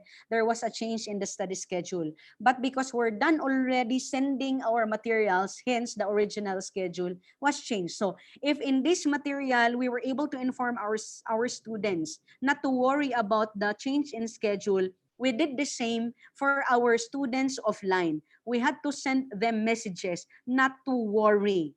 Even our students in the far-flung areas like in Bontoc, in Balbalan, Kalinga, because they're very strict and they have these restrictions na hindi basta may mga papasok na sino man, there is this difficulty even sa transportation. Some of our students were able to receive their modules na tapos na ang midterm but they did not yet receive. But of course, we were able to inform them that they don't need to worry because what's very important is that they were able to receive it and that they should accomplish according to the schedule for the first week.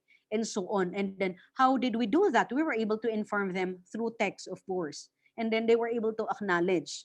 So that's the reason why in working for the different flexible learning modalities, we need to make use of a lot of technical media. Okay, so you can see here also the first module already. So after the orientation, we have module 1 and we have here the learning outcome. So you were able to see the sample of the print module kanina na. You will have to present the learning outcomes and then you will have to have your engaged activities. For this one, we only have one engaged activity. It's a trivia. And then we have two. We were able to, of course, link a YouTube for them to see about this presentation on Great Barrier Reef. How did we present this one? Doon sa career base, doon sa correspondence base, if not to save po yung YouTube doon sa kanila. While this one ay nakalink lang po siya. Kasi mahirap kung ida-download natin, medyo magkakaroon tayo ng problema sa requirements ng ating course site. So it will help if ililink lang po natin yung material if it's a material na makikita naman nila sa YouTube. But if it's our own material, then we need to have it be downloaded and uploaded for the students to see it. Okay, so we have the explore, we have the evaluate, and of course, it's very important for us to have our resources. Okay, so nag-gradean na lahat yung mga activities ng mga bata for this one. Okay. In St. Louis University, our librarians are actually invited also to help us in putting yung mga links for our resources. So some of them were able to enter because the teachers were able to invite them to enter po ang kanilang course sites so that all the learning, all the topics, related topics for that particular course ay ililink lang po nila. Because of course, in these trying times talaga, if the teacher has a lot of preparations, it will not be that easy to be doing all of this. So it will take a lot of effort and we need the help of our librarians, okay? And so on po. So we have module 2 and then we have here our midterm exam. So for the essay, we have this essay exam and we also have this objective exam accomplished by our students. Module 3, module 4, and so on until the final requirement and the other resources, okay? So we have here, of course, some of the other materials used by the teacher. Now, what I will show you is the offline version of the course, People in the Ecosystem. And it's actually organized according to the requirements that it should be well organized in a USB OTG so that the students will not really be confused as to how they may explore the material. So may I show you? It was actually shared to me by our quality assurance officer in the school. In St. Louis University, may mga QA po kami sa bawat school. Ito po yung pinadala niya na mga course learning packets. Bago ko pala makalimutan, maybe I would like to share one dito sa NSTP muna before I will go to what I was mentioning kanina. Ito po hindi pa namin na-organize but we have here some of our projects and one of which is GIPG. Maybe some of you are part of this project. So we had to invite, of course, our partner in NSTP. Siya po yung former director namin ng NSTP. Good morning to our dearest Louisians. I am Dr. Joy Gutierrez and I am tasked by the NSTP department to share with you some aspects of our programs in the GIPG.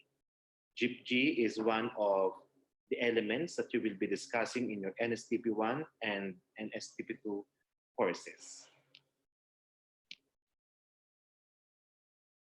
This day, I would like to share with you that, the topic on formation of Louisian missionaries in the context of SEAP, GIPG, HKM, and CICM, JPIC, IPA components.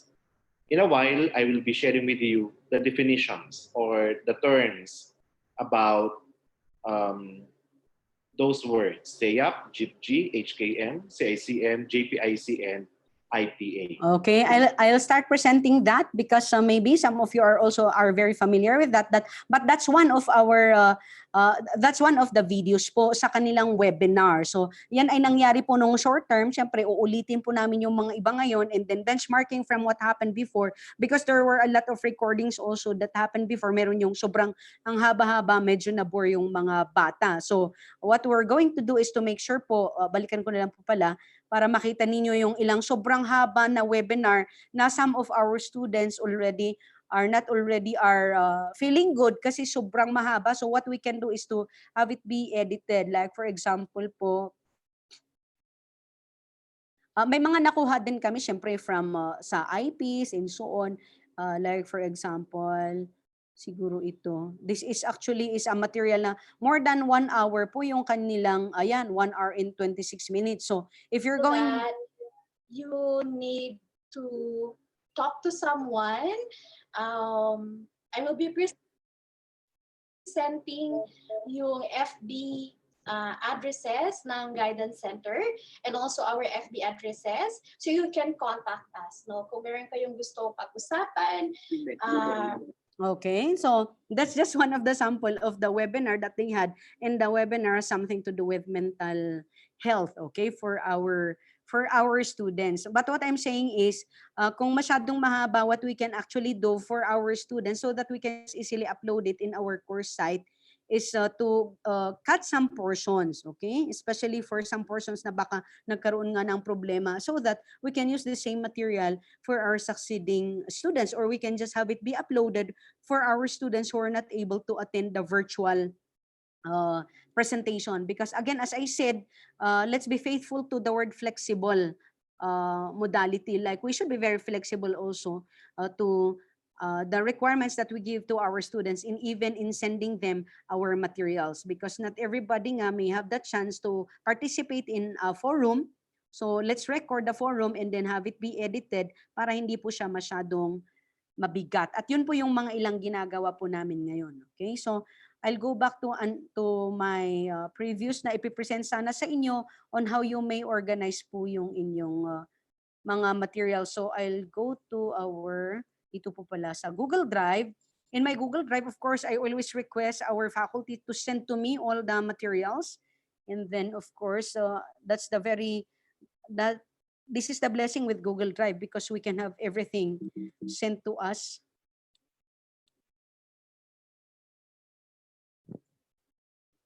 Siya yung QA na nagsisend ng NSTP at marami pa. Okay, so ito po yung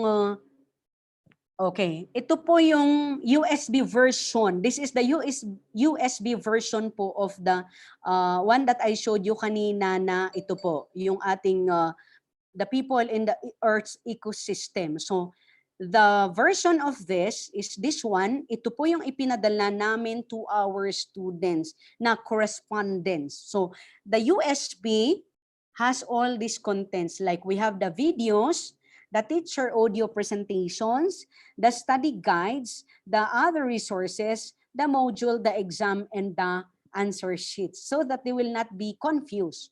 So as I said, it's very important that we will organize our materials in this manner so that when they will receive it, they will not be confused as to where to go. So for example, for this module po, so we have the cover page of it. So copyrighted po siyempre ang lahat ng aming mga module in SLU. So for this particular cover, you will see na talagang naka-watermark po ang SLU din dyan. Even the other pages actually. So that's it. So may I present to you, for example, this one. So this is the first part of the module. So you have there the course introduction and then the names of the faculty, the modules 1 to 6, and then you will see how we were able to use our 5As and so on. So that will follow po. Okay. So para lang ipakita ko lang po yung organization naman po ng material, which means our students in the our students po doon sa CBL ay pareho din naman po yung matatanggap po nila doon sa ating, kung sila ay mga estudyante po natin sa online, okay, sa LMS. And then we have their exams here. Nakita nyo kanina, di ba, yung exam doon dito sa Google Classroom, nandito rin naman po siya. Okay? The midterm exam and then the final exam. Okay? And then of course we also have the other, like for example, our study guides, like mga class codes po yan, yung kung bakit maraming ganon. We have this one, the final requirement. So regardless of who the teacher is, so we have here the output, the rationale, and then the specific guidelines, the materials, and so on. Okay, so this is our, these are our materials written or developed by Dr. Dorothy Silva, na nagtuturo din naman po siya sa NSTP. That's why she's very familiar with what must be taught in the people in the ecosystem so that it will not overlap with that of what they have also in NSTP. Okay, so yan po ang mga ilang samples natin. Okay, and of course we can organize them according to our modules. So may I stop sharing this one because I need to go back again to my PowerPoint presentation.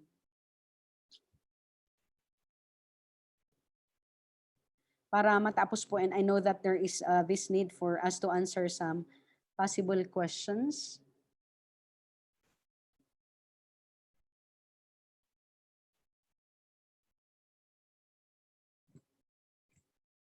Okay.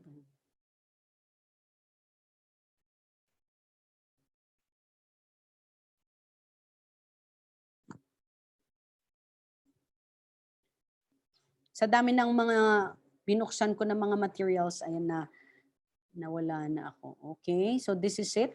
Okay, so we're done already with those. Now, of course, for us to go back to the information a while back as to how we're going to write also our assessment activities, to reinforce those that I said, it's very important for us to consider the following, like knowing exactly how we will do our activities for the formative assessment. So for example, a while back, doon sa NSTP module natin, may mga in-text questions sila, may mga self-assessment activities sila, may mga self-reflection and so on, because these are all are very important for the purposes of formative assessment. So we can do this one not only in the offline modality or blended modality, but we can also do this one even in our online learning modality. So these are actually our non-accessible tutor mark assignments, but these are meant to allow our students to understand if they are progressing or not, or if they need to go back again to their materials or not.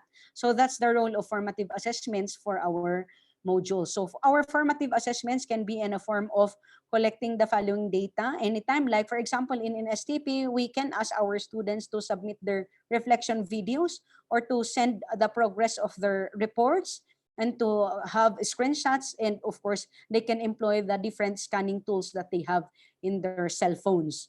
If we are doing this synchronous session, we can put our students in breakout groups to provide feedback also to one another. If we will do this, of course, we need to give them clear feedback rules. Asynchronously, students can post work and provide feedback over a longer time frame, katulad ng sample ko po kanina. In an online course, feedback can occur in different formats, like for example, verbally, in writing, or through videos. Instructors can provide written feedback directly in their LMS or on the assignment submission itself. So explore creative assessment tools and strategies using available assessment tools online. So to help us develop our DL material assessment or evaluation activities, let us see to it that we will always make our task very clear by providing detailed instructions. When providing detailed instructions, let's put ourselves into the shoe of our students and think like we are not facing our teacher. So it's possible that our students will ask this one. So if you know that they will ask that one, then immediately you will have to write the detailed instruction or information so that they will not be asking you. Because we need to remember that they might have difficulty asking you. So everything should already be provided. Okay? Ensure that the selection of questions or tasks provides good coverage of the core learning outcomes of the section covered by the assignment.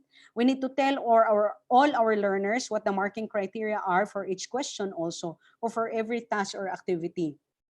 This will actually help support our students for scaffolding purposes to produce higher standard of work. Because as I said kanina, we should not compromise the standards. Okay?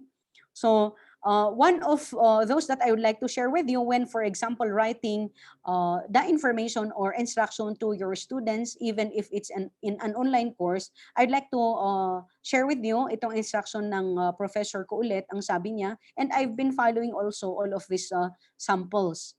And that's the reason why at least our students, my students in my class, hindi sila yung laging ibinabalik ko yung mga materials nila because they were able to read already the instructions that are very clear from the start. So, for example, to magnify that the instruction given by my professor, ito po yung nakalagay. Download the faculty mark assignment 1 for the detailed instruction. And then upload faculty mark 1 in the bin. When you are to upload it, nakalagay dito na the maximum file size is 20 MB. So even this instruction is very important so that our students will not be saving their materials exceeding sa 20 MB, because if I am the teacher and I have 100 students, yan po ang number po namin. But of course, we were allowed to have only 80 for our students in our NSTP course. Magkakaroon tayo ng problema kung lahat sila nag-upload ng ganun na kadaming mga material. Okay? The paper should be written as an essay. It should be written as a journal article. So that's what, ito yung instruction ng professor. Okay? So klaro yung gusto niya. Sabi din niya dito na it should not be written as a question and answer pamphlet or a long table without explanation. Any paper submitted in Q&A pamphlet or as a long table will be returned for revision. So because of these prompts, then I was guided as a student not to write as a question and answer, because actually this activity, it has more than 10 questions, I think, and we had to write our answers in journal type so that it will be publishable. Okay, and then what's also very good, and I really learned from this one, is for us to tell them that when they're going to submit their materials, their activities, or their outputs, that they should always label it with their surname first, and then the course, and then the activity number. Because when we are to download the activities of our students from our course sites, or even when we're going to receive it from the USB, they will send back to us. The problem is kung hindi nakalagay yung apelyido nila, we will have difficulty accessing again the USB. Mamamatay po tayo sa hirap ng ganun. While if from the very start, we gave already sufficient instruction as to how they will how do you call this one, label their files, we can easily manage their activities. Nakalagay din dito, do not submit your assignment in portable document format or docs format because it will be very difficult to check this one. So actually, I learned from this also. So I always give this as an instruction to my students na ang tendency nila ay i-save sa portable format. Mahihirapan po tayong mag-check. Okay? So that's for this example. And then another example from one of my professor na magaling po talaga. Her name is Dr. Pat Arinto. If we're going to look at this instruction, asynchronous po yung aming course. Ang sabi po dito that the exam is between 8 a.m. of November 26, 2016 and 10 p.m. of November 26, 2016, 2 days po siya. So meaning, as a student, I can answer po the examination in 2 days. And this was actually an instruction even prior to all these restrictions. And you see, in UPOU, ang nakalagay nga doon before you will even enroll, we have this module na dapat, are you really ready? Do you have a very good internet connection? And so on. But even if we have this very good internet connection, still na talagang 2 days po yung final exam. So for the purposes of complying to the flexibility and so on, I think it will also tell us a message that why will you set, for example, a schedule in that. May hugot kasi ako dito. Because there are some professors, they will tell their students na you have to answer it at this particular date, at this particular time, and isang oras lang, it wala na.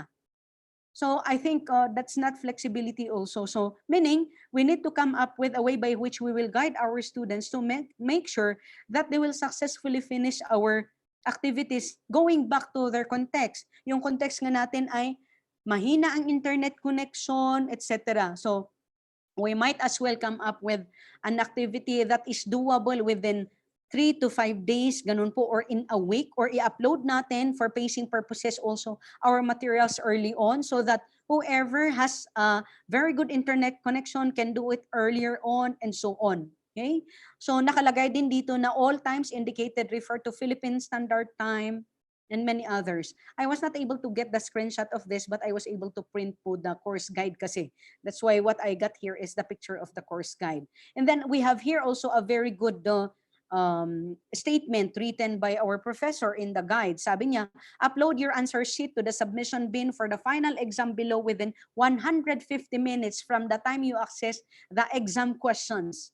Note that since the exam period ends at 10 p.m. of November 27, 2016, you must begin the exam at the latest 2.5 hours before 10 p.m. Okay. Kanina po kung bakit ako nawawala with you was because nagkaroon po ng brownout. So that this may also happen to our students. So that if there is a schedule na may brownout, etc. Pero kanina wala pong ganung schedule kaya I did not really anticipate that one. Okay, but today I'm using a data already with you. So parang ganun din po na kung yung ating exam sa LMS nakaset sa na ganitong oras lang, tapos yung bata alam niya na tomorrow may brownout, it will prompt the student not to be clicking yung kanyang examination to start or to attempt to start ng very late because they will be prompted to do this one. Actually, this is for a postgraduate degree that I got. Ibig sabihin nga adult yung mga learners. So how much more po yung estudyante natin sa NSTP? Mga nagsisimula pa lang yan. While it's true that they finish senior high school, of course, sometimes you need to give a lot of prompts to them. So if this personally work for me, I do believe that this is really needed also for our students in distance learning. So we need to write all of this information in our module. So whether it is online or whether it's offline or blended or any modality, complete instructions are very important because our intent is for our students to accomplish the activities accordingly and then of course meeting our standards. Okay, medyo malapit na po ako. So for example, meron ding undertaking dito, given also and written by my professor. These are not written, of course, in our own LMS, so it's our responsibility to write them when we're going to write our instruction. So for example, for this one, this is actually an instruction that will really regulate the students to rethink. If baka nag-copy and paste lang yan, okay, mag-cheat, mga ganyang mga issue. So please read the following message. It says here that I understand if I am, before even attempting to start, I need to read this one. In the statement is, I understand that it is important that the attempt I am about to make is my own work. I understand what constitutes plagiarism or cheating, and I will not undertake such activities. I have read and agreed to the above statement. So, kasi ito yung i-click mo natin. I magnified only this one po yung na-screenshot ko. And then meron din dito yung instruction niya na sabi niya, the quiz has a time of 1 hour. So time will count down from the moment you start your attempt and you must submit before it expires. Are you sure you wish to start now? So given all your circumstances, are you sure you wish to start now? So the student will have to rethink kung mag-click ba siya ng start o hindi muna. Okay? So these are all very good instructions po na specific sa assessment. Okay? In my class, I made use of Schoology. It's also very good for us in our assessment activities to give specific statements like you do not just say post a concise. Not more than 450 words yun yung sinabi ko. Okay. Why do we need to give instructions na ganito na not more than 450 words? In an online course kasi sometimes our students, even if you will say brief or concise, relative kung minsan yung intindi siya na ang brief sa kanila is 2 pages. Now, if you have 100 students in NSTP, and all of them will be writing 2 in the forum, in the open forum, 2 pages yung isusulat nila, we will have a lot of troubles checking at incomplete na ang lahat, etc. Because of course, we need to read everything. So we need to be very specific with this one. In addition, read all your classmates' posts, ang sabi, pero when you will respond, limit to 2 only of the post for a rejoinder, a corroboration, or a clarification. Mag-count ka lang. If you have 100 students in NSTP or 200, and then we have how many posts of not more than 450 words, that's 200 na participation in an open forum, okay? And then the students will have to give rejoinders to 2 of it. So i-multiply mo ulit yun.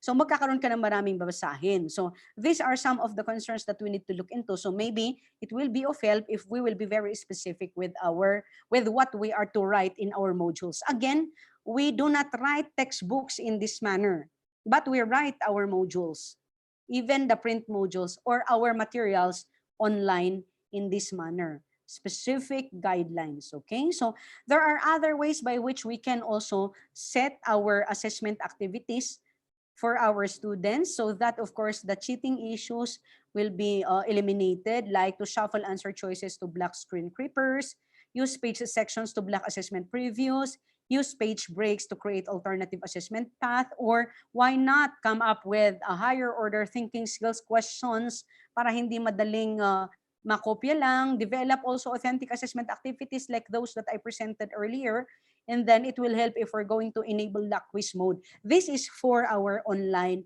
courses. For our offline courses, of course, it's different.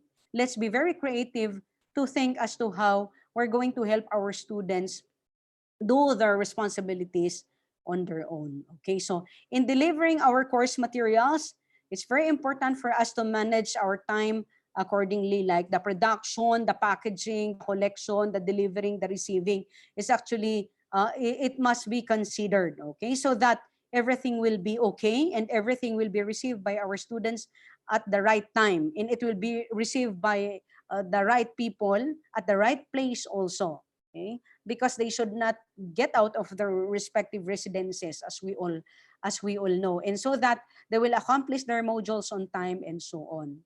Okay, I will not be dwelling more on this one because anyway, I know that you had discussions also about the different pedagogical approaches that will support the reasons why I've been discussing all of those, because we have these theories that indeed we need to work on our modules, because a lot of theories, a lot of researches will actually support them. So in terms of presence, we really need to make sure that as professors, we need to give meaning to what we do with our students. We need to communicate to them, and we should, of course, communicate to them personally as real teachers, as real people. And then let's facilitate our activities through realizing the learning outcomes. And these are supported by cognitive behavior theories and social constructivist theories. Well, it's true that in distance learning, this is the limitation, but there is a way by which we can, of course, break the limitation and then still allow our students to be socially active also. Okay, because they need that. So one of the ways by which we can do that is when we will meet them, even if they see us only screen to screen, the gestures, our voices, the body language, and even the way we type, for example, our responses, like do not type in upper cases na parang sumisigaw yung mga ganyan. Okay? So sometimes it will pain na may mga smiley din tayo when we respond to them and so on. Okay? So we can let our students connect with their classmates. They can interact with them through wikis, Twitters, group chats, and so on, so that this presence, as proposed, of course, by connectivist theories, will still happen. Okay, so induction or engagement or orientation is very important. Active communication, proactive support, formative feedback, which I emphasized a while back, feedback opportunities to be given to our students are very important in flexible learning or in distance learning. So in conclusion, to entertain some questions, we have few minutes only. In distance learning, thorough planning is essential because how to teach becomes crucial to the success of the entire system. Designing and delivering flexible learning materials are based on the educational principles, processes, and standards that involve commitment and wide range of expertise. So that's the reason why we have all of these seminars or webinars, because we cannot do all of this on our own. We need to listen to the sharings also of other people.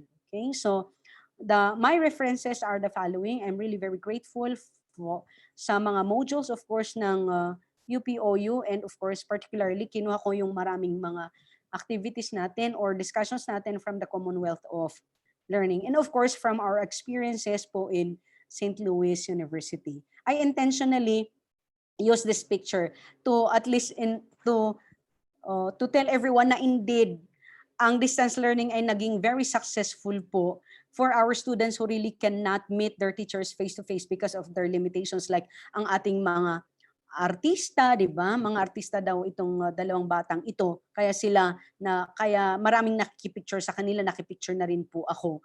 At marami din tayong mga working parents, mga part-time workers and so on who were very successful. And even our students with special learning needs, they were able to accomplish all of their modules and were able to demonstrate all the intended learning outcomes in their programs through the different distance learning modalities offered to them by open distance learning institutions. So I know na if they were very successful, we can also be very successful in delivering our NSTP courses.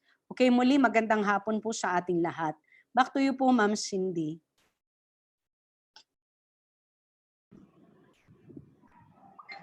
Thank you very much, Dr. Espike, for the comprehensive presentation, informative lecture, detailed samples of course guides, NSTP module assessment guide, video recordings, and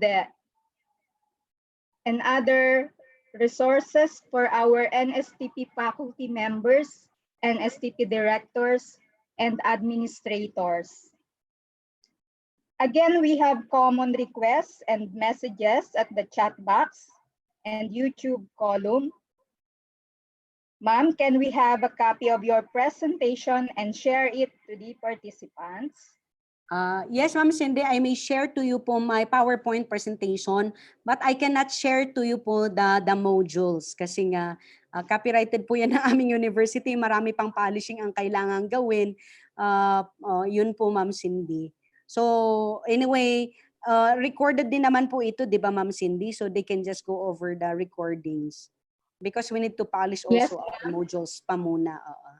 Okay. Yes, ma'am. This will be the presentation, yeah. The presentation, rest assured, Ma'am Cindy, I'll send it po to you. Thank you very much once again, ma'am. At this point, we have some inquiries, and may we request Dennis to read the messages we gathered at the chat box, followed by Paul for the inquiries or suggestions we gathered from the YouTube column.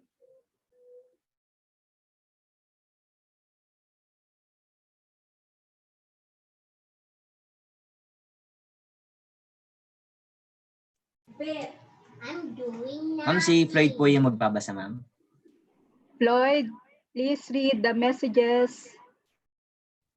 Ma'am, di ba ako...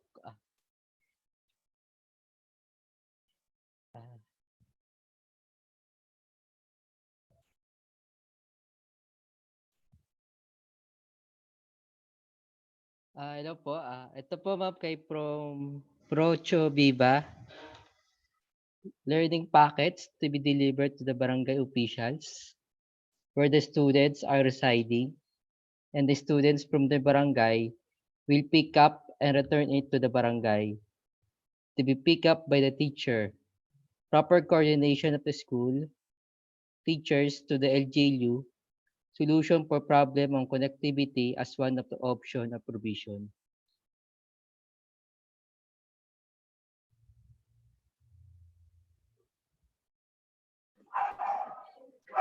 Meron pa, Floyd?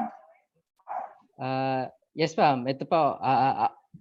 Teachers should be adaptable, flexible, considerate, lot of understanding to our students, and digitally savvy and technology driven, creative and resourceful. Do not stop learning because life do not stop teaching. Wala na po, ma'am. Ma'am Cindy, from Divine Eugene.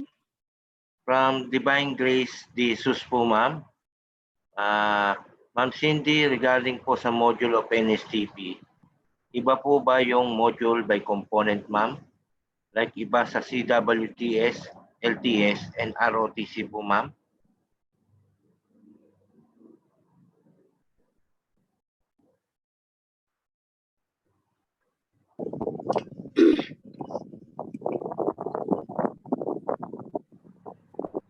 Dr. Flor, may we request Dr. Flor Labugin, please?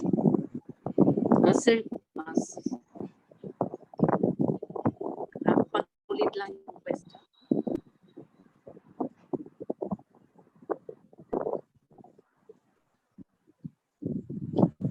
Paki-online mo Ulit na yung lang question, si Divine Grace Jesus. Paki-online mo na lang siya. Para siya mismo yung magtanong. Ano yung question? Ano yung question, Sir Eugene? Regarding po sa module of NSTP, iba po ba yung module by component? Like iba sa CWTS, LTS, and ROTC po? If you remember yung discussion, yung first and second day, meron tayong common module that is taken by all components. That is good for 25 hours, and it comprised of 5 dimensions of development. Yun yung common module, like citizenship training, drug education, environment protection, disaster risk reduction, and national security. Yun po yung common module. Based on the standard guidelines, all students taking NSTP will be taking those dimensions of development.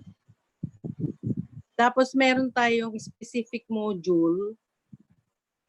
This one now will now be taken by the CWTS and the LTS, wherein they will go directly, specifically doon sa literacy module on numeracy and literacy. Ayun po. Okay. Thank you for flashing. Ito po yung common module. Paki-flash na rin po yung specific module. Yung specific module, that is a continuation of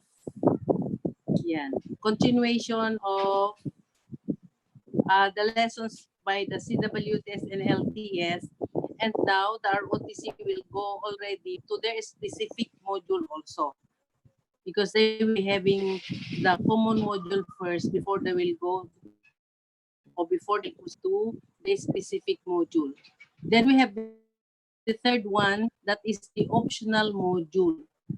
It covers the area on leadership, community exposure, community agency visits, and community service. Ito po yung tatlong klaseng modules as per approved.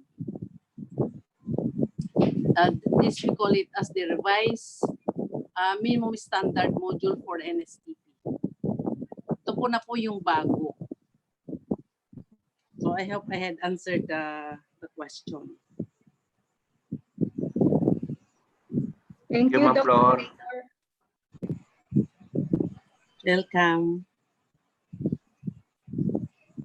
So all of the participants maybe will be having this copy so that they will be guided well in the implementation of their program. So that they can really differentiate what are these common modules, specific modules, and the optional modules. Dr. Flor? Yes, sir.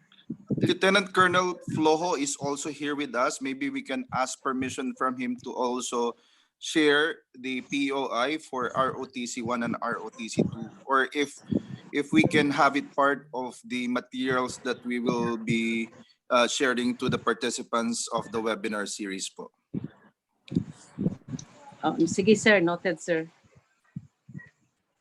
Ma'am Cindy, kindly ask sir to share Lieutenant the lecture Colonel yesterday. Flojo, please.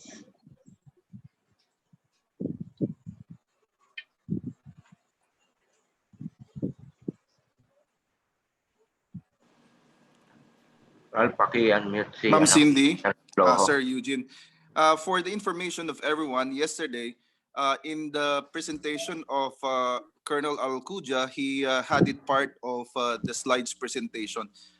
So if Lieutenant Colonel Flojo is not ready for to flash on the screen the POI for ROTC 1 and ROTC 2, maybe we can request our participants to check in the presentation of Colonel Alcudia po yesterday.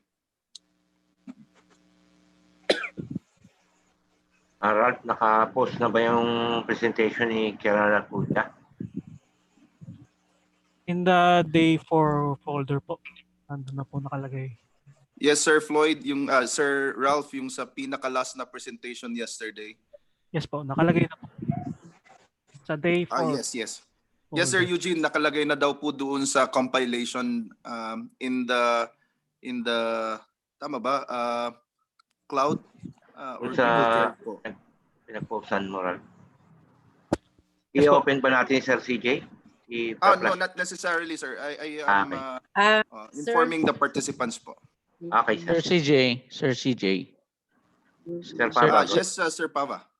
I understand that the presentation of Colonel Alcudia yesterday was a suggestion or a work in progress, which is the initiative coming from the Army. So I think Section 39 of RA 7077, it's really the Secretary of National Defense who can prescribe the POI for ROTC. So that means to say it will still go through a rigid process before that could be approved. So I think, in my understanding, that as far as the specific module or specific POI for ROTC, I think what is plausible and up for the moment is we stick with the existing program of instruction for ROTC 1 and ROTC 2, although it was admitted that there is a need to readjust or reconfigure the program of instruction for ROTC 2. So that is my understanding. And probably we could assist the ROTC group, how they could migrate from the traditional to the flexible learning insofar as their existing program of instruction is concerned. Yun lang po. Thank you. Thank you, Sir Pava. Thank you, Sir Pava, for your response. Thank you, Sir CJ and Dr. Flor Labugen. At this point, Paul, meron ba tayong mga suggestions na nag-gather sa YouTube comment? Ma'am, wala naman pong questions sa YouTube comments, pero may mga recommendations po. From Gary Gabiola po. Thank you, CHEDCO-OSDS, PSNEI, and Dr. SPK for a nice presentation po. Dami po akong natutunan ngayong araw. Salamat po. And from Miles Beato, just want to commend the speaker. She is awesome. That's the spirit of a true-blooded academician. Sharing wisdom is an essence of a God-fearing academic practitioner. Thank you, ma'am, Ferlina speaking. Ma'am Cindy, meron pa sa group chat. Ma'am Cindy. Eugene. Meron pang question, ma'am, from group chat. Coming from Kim J. Rosano. Ralph, online mo si Kim J. Rosano.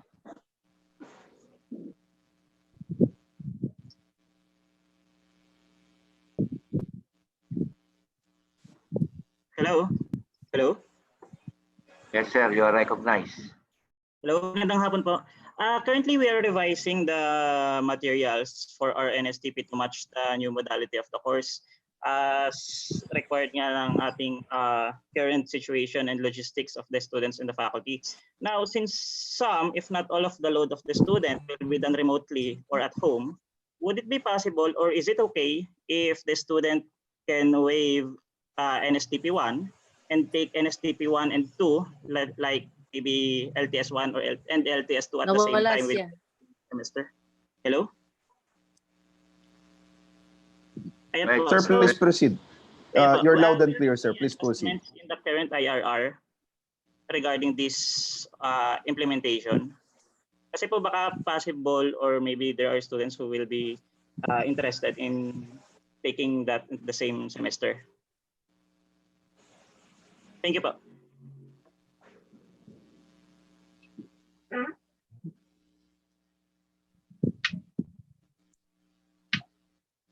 Dr. Flor Labugen, please. Hello, ma'am. Hello, ma'am. I did not hear well the question because it's choppy here. Kindly give it to Sir CJ, please. Sir CJ. Okay. So this is reference to the taking of NSTP 1 and 2 in the same trimester. If I got it right. If you will take a look at the IRR, NSTP 1 for any of its components should be taken one at a time. However, we have provisions for one summer program with the condition that the student is graduating from his program.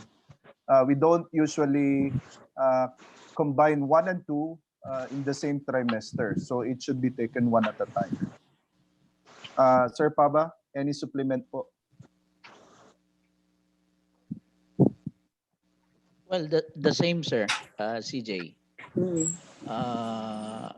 There is a provision for one summer program, but the one summer program includes. Will still start with. Yes, ma'am. It still include the topics under NSTP 1 and NSTP 2, which we call the one summer program. But in that particular case, I think in a trimester where you enroll NSTP 1 and NSTP at the same time, I think I have not encountered any case just like what was being raised by, I think, Sir Rosano. Although this might be a good discussion again by the time we convene as a TWG.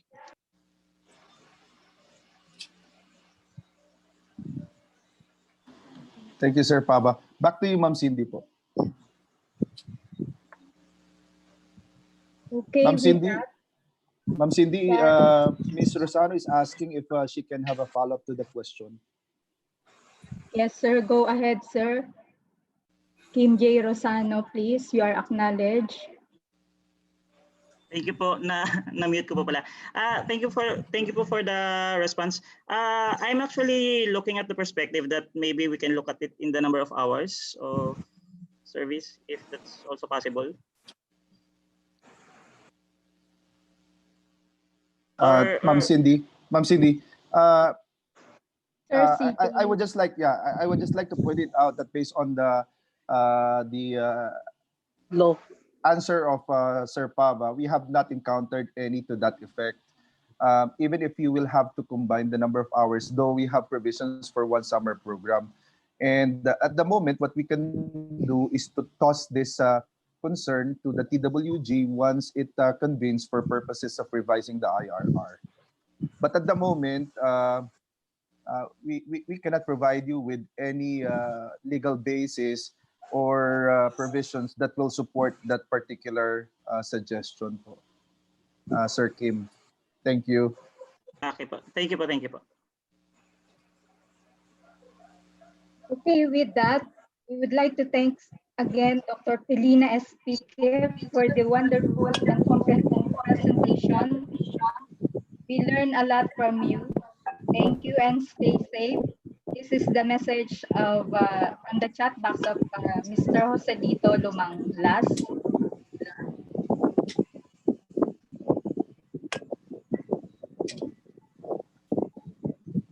Ma'am Cindy, we have two raising their hands po. Can we still accommodate them po, Ma'am Cindy? We have Sir Herenelao and Sir Daginod. Okay, let us have the last two questions or concerns from Mr. Ginod and Mr. Hello? Lumagdao. Yes, sir, you are recognized. Hello po. I am from SSU po, from Samar State University, and I am handling po CWTS. And within the campus, we are 3 implementers. My question is, do we need to immediately ask all the trainees as to what component they will take for the preparation and production of the modules and the LMS?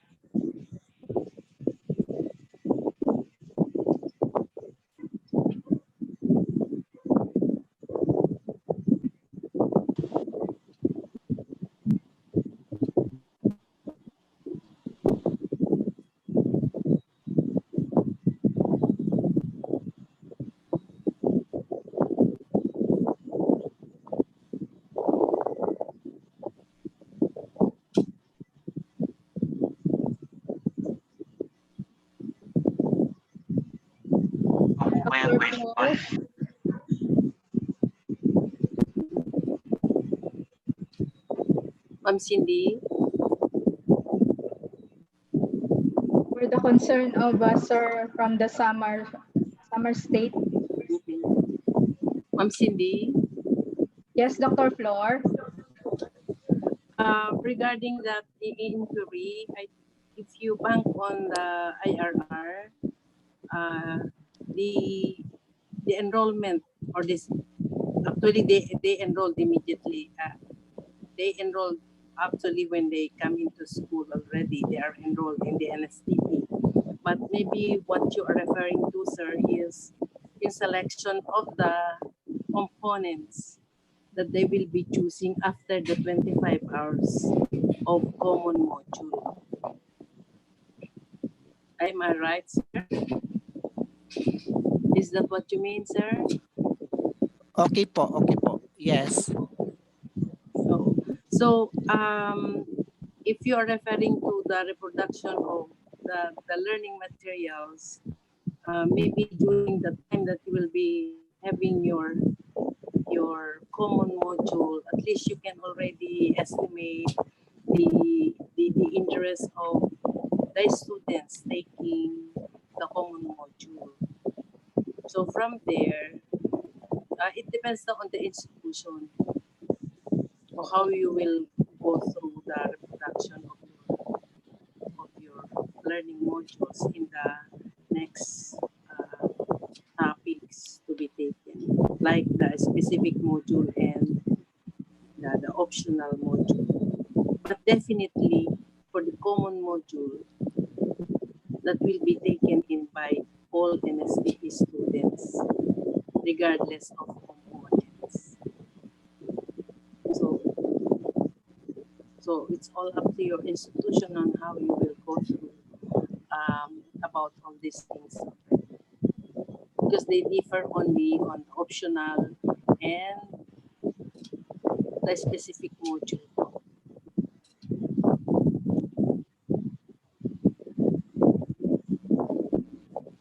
Okay po. Okay po, ma'am. Thank you po. Noted po. Okay.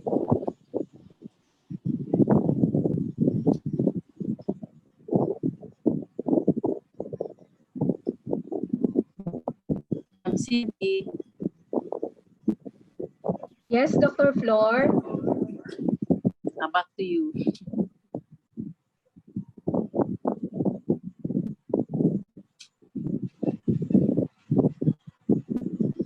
Ralph, yung isa pang merong tanong,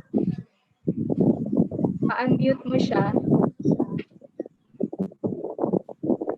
Maldo, Generalao, recognize, sir.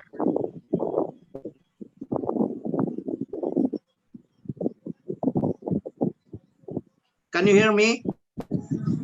Marinig mo na? Sir, can you hear me now?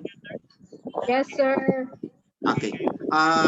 Sir, anybody can answer this, but I address this to the CHED, National Office.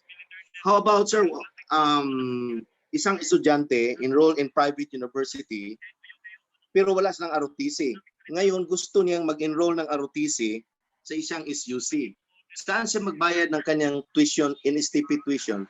Yung sa private school, mother unit niya, o doon na sa yung SUC nga doon siya nag-enroll ng ROTC?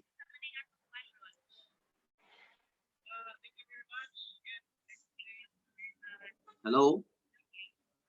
Anybody from the CHED?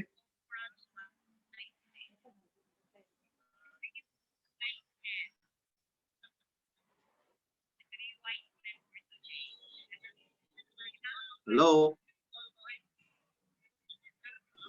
Ma'am Cindy? Ma'am Cindy? Sir CJ, please. The question is addressed to CHEDCO, ma'am.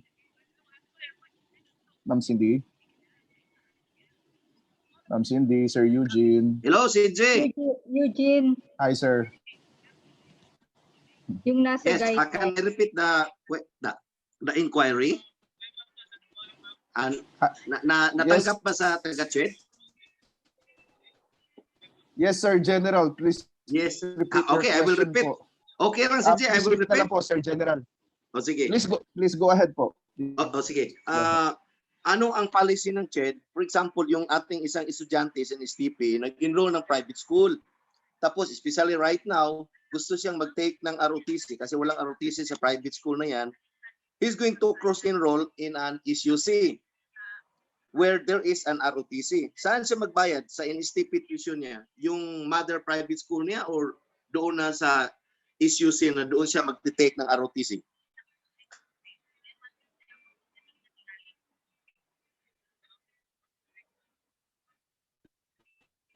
Ma'am Cindy, Sir Eugene. Eugene.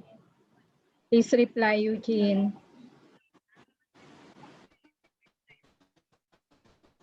Sir Eugene.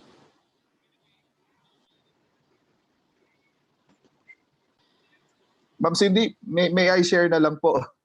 CJ. Yeah. Based on practices of some HEIs, Sir General, the student concerned will secure permit to cross-enroll Yes, from the basic school, and payment is to be made doon sa SUC. school, SUC po. Because right now, unless otherwise, the school of origin will also require the said student to pay some amount of fee for permit to cross enroll, but not necessarily the tuition fee for ROTC po.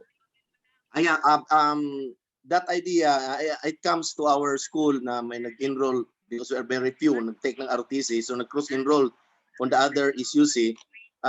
Nagbayad sila ng permit to cross-enroll, and then doon sila nagbayad sa yung school na nag-offer ng ROTC.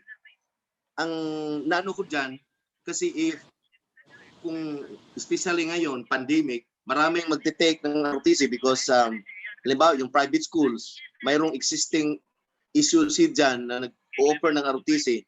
Of course, in the private school, mostly mga tag 1,000 plus ang payment nila sa NSTP tuition. They will grab the opportunity na ito sa SUC, ROTC, 200 lang. So, baka mayroong mag-create ng problem na ang CHED ay gagawa ng policy on this regard, because I think private schools also will not allow na maraming mag-cross-enroll ng ROTC, wala na silang income.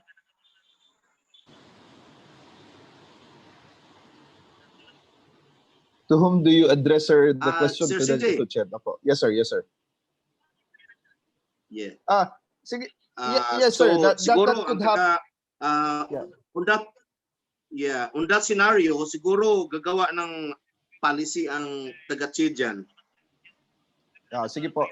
Ang Yes, taga yes, sir, TWG, General. pwedeng you can root it out yeah, we will bring this matter to Kasi it happens in our school. Yeah, as the director, yan, medyo we have problems no sa mga estudyante, especially in our time. Can I have an input in regards to the one summer? There was a time where a lot of ROTC students, yan, di nag-graduate kaya nag-offer ng summer. At the time, ang DepEd CHED, in one summer, ang dalawang ROTC 11 and ROTC 12 were taken together. No, it was about almost a month. Ang training, the specific number of hours for ROTC 11, and then another number of hours as required for ROTC 12 para matapos nila the entire ROTC course in one summer. And I can say that because I was one of the trainers tapped by the ARISCOM at the time. So, although it did not happen pa, pero there is a possibility. Because especially right now, pandemic, maraming hindi siguro mag-eskwela, mag-enroll yung mga estudyante. Who knows, no? So I hope that can be taken also with the TWG because it happened before. And I was one of those trainers in that one summer. 2 ROTC offering. Pagkatapos ng 11, take a break for how many days? Proceed for ROTC 12. CJ, you get me? Sir CJ. Ma'am, please go ahead, ma'am. On floor. For sir, for your yes, information. Opo, a general. Yes, ma'am. Yes. As far as enrollment is concerned po, it's an institutional concern po kasi. They have their own process of enrolling. So it's the concern of the institution and it's not CHED po. Yeah, it's correct. It's the concern of the individual institution, ma'am. And then it happens medyo at the time, marami ng mga schools na sa kanilang data, maraming estudyante hindi makapag-graduate kasi kulang sa ROTC. Kaya they turn on to DepEd CHED and with the collaboration with the armed forces, yan, nag-offer ng one summer. So there is a possibility. In a way, it is also laid down in the NSTP law na pwedeng mag-offer one summer with the collaboration sa DND and CHED. Although hindi pa nangyari yan, but I hope in the TWG, consider na yan. Actually, it happened already, sir. But the students... Yeah, there is a precedence. I'm one of the instructors during at the time. And the training is taken in the camp. Sa kampo mismo? Yes, sa kampo. Camp, yes. All summer activities for ROTC, if they enroll, it's done in the camp. Yun po yung practice of the DND. So and they will take the ROTC 1 first, and after that they will proceed immediately to take a break for siguro 2 or 3 days sila. Yeah, 2 or 3 days we give them break. Then we proceed. So since it is being done, then it might be fine po.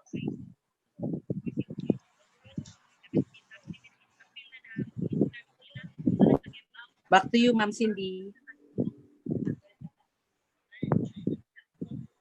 Okay, once again, thank you very much.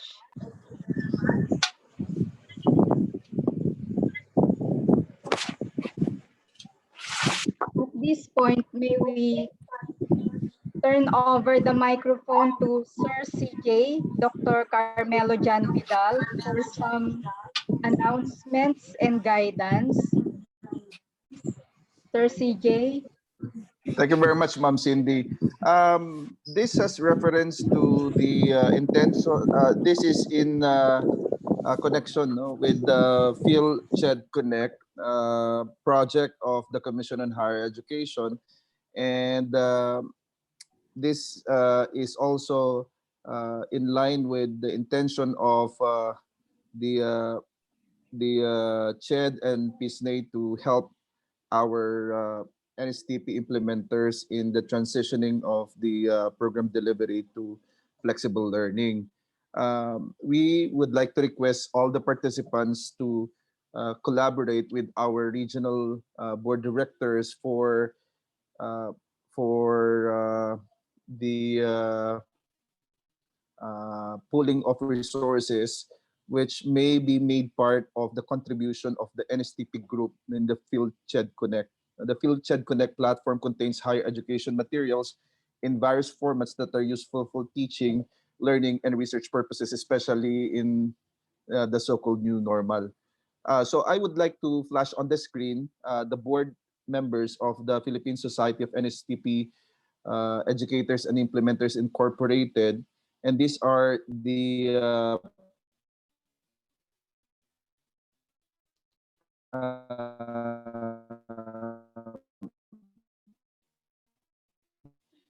individuals who contact per region. So for this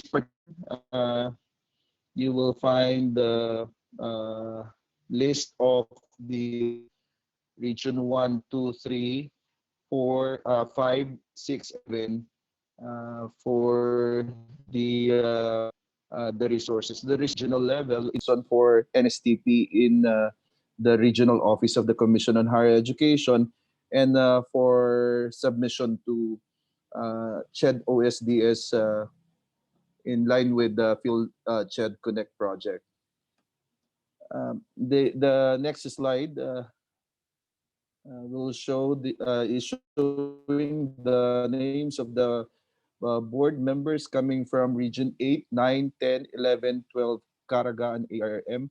And we also have the contact details of the Executive Director, Dr. Florida Silabugen, our past President, Dr. Rafael Bicurugdin, and the Executive Secretary, Professor Brenda Balahadja. Please note also that since we don't have any representative coming from Region 12 and ARRM, you can course it through Major Ermi P. Pava for any resources that we can that you can contribute to the Field CHED Connect project as mentioned earlier.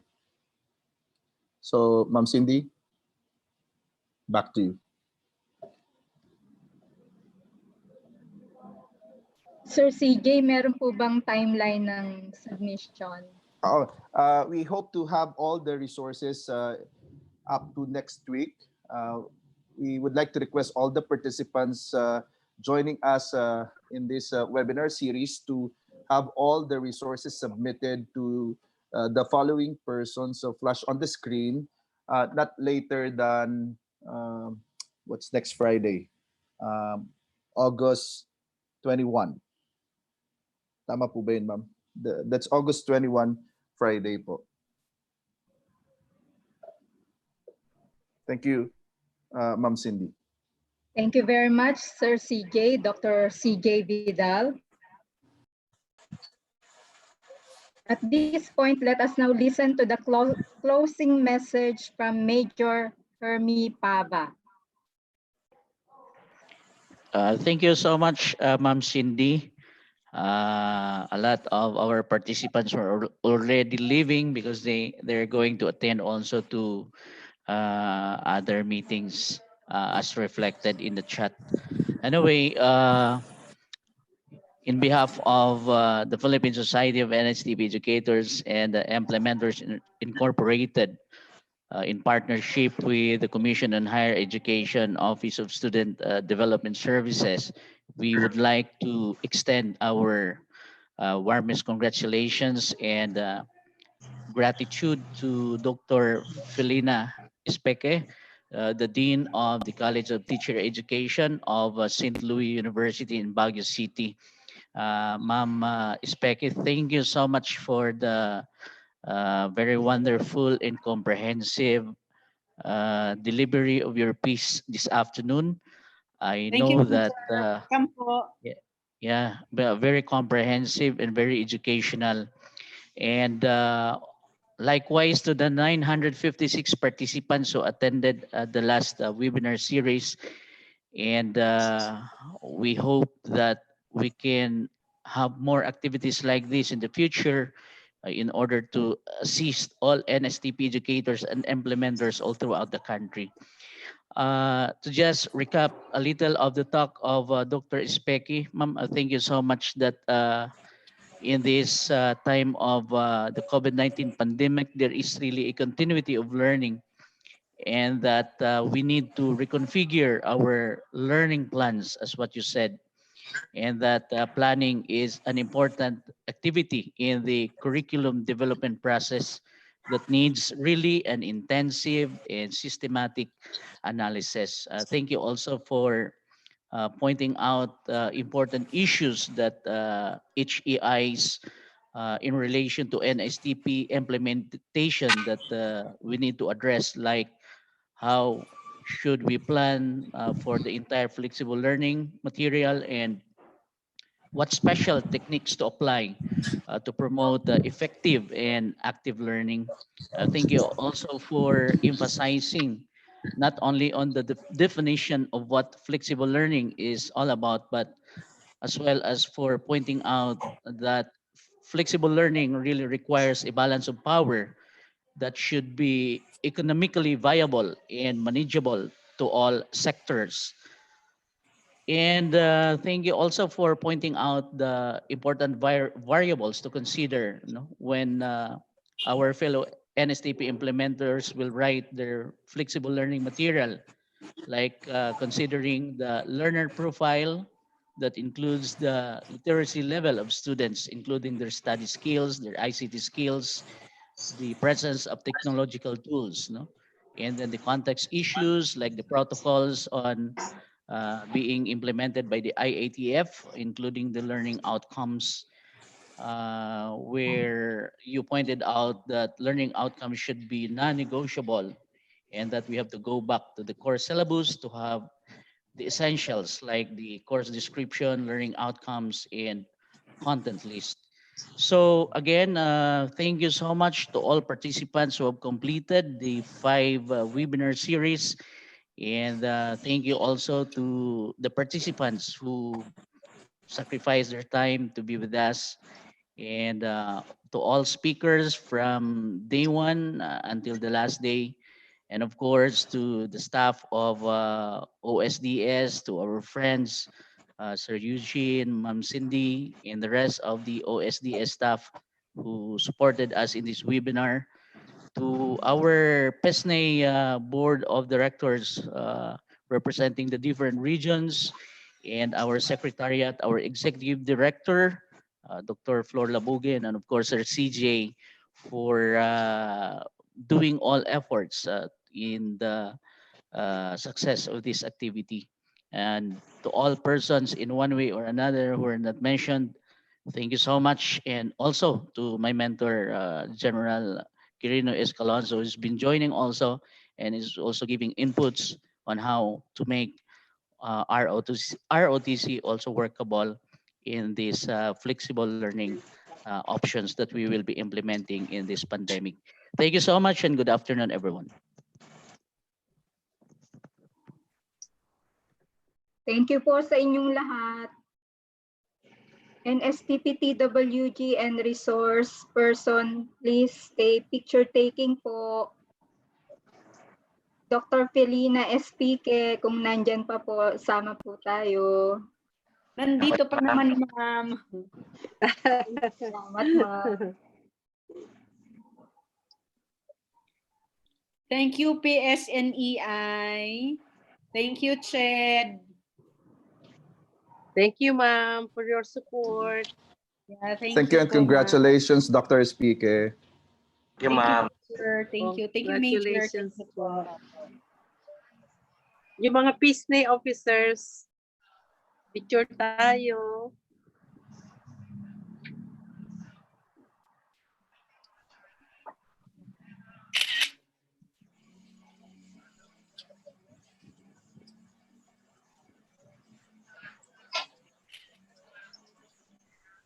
Okay, thank you everyone for the sweet smiles.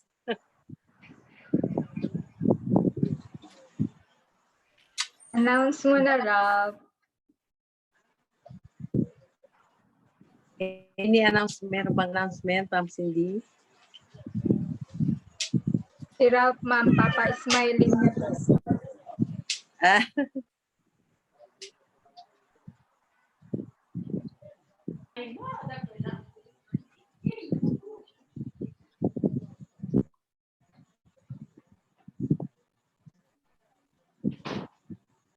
Sino titinawagan yung mag-expect kayo?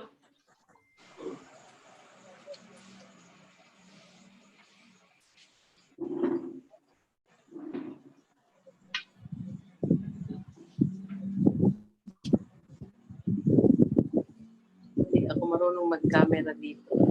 Okay na po, Ma'am Cindy, yung sa photo, Ma'am. Tapos na po tayo ba? Rob, okay na ba? Floyd, Yes, ma'am. pa-picture mo na. I-announce mo 1, 2, 3, ganun. Para... Sige po. Apo, ma'am. Sige po. Para may Ready? ready yung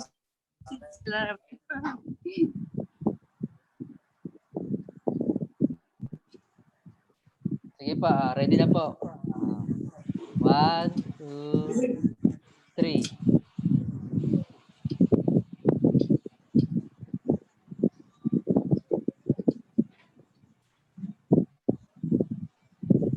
Thank you, Sir Floyd.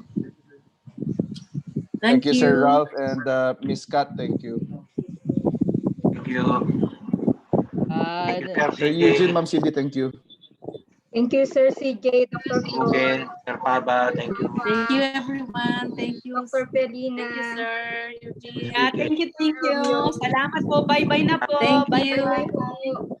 Thank you very much, Pauline. ma'am. Thank you po sa inyong lahat. Thank you, Sir Eugene. Bye-bye. Thank you Ma'am Cindy, po. thank you. Sir Floyd, thank you. Thank you Sir po. Papa, salamat.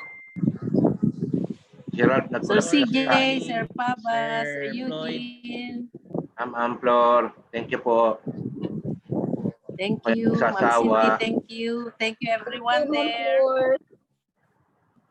Welcome. Thank you also. Yung certificate po, isesend na lang po sa mga email nyo.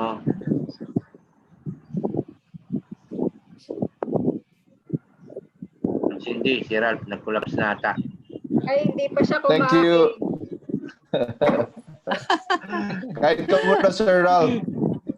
Ay, Paul. Thank you. Hindi Thank you sumasagot kay eh. Ma'am Sylvette. Yes, ma'am. Ma'am Sylvette. Acting pa rin, sir. Si Sir Ma'am Sylvette. Silbet, thank you. Sir CJ, Thank you magmamarathon daw everyone. sa FB, magmamarathon siya next. Wala si Ma'am. Opo, thank Maraming you po. salamat po sa kanila Very po. much, Sir CJ. Dr. Sylvette. Sir Paba, Sir Eugene, Ma'am Labugin. Cindy, thank you. Maraming salamat Sir po. Nagsasawa, Sir Paba, Doktor, bye-bye. Maraming salamat po. See you again.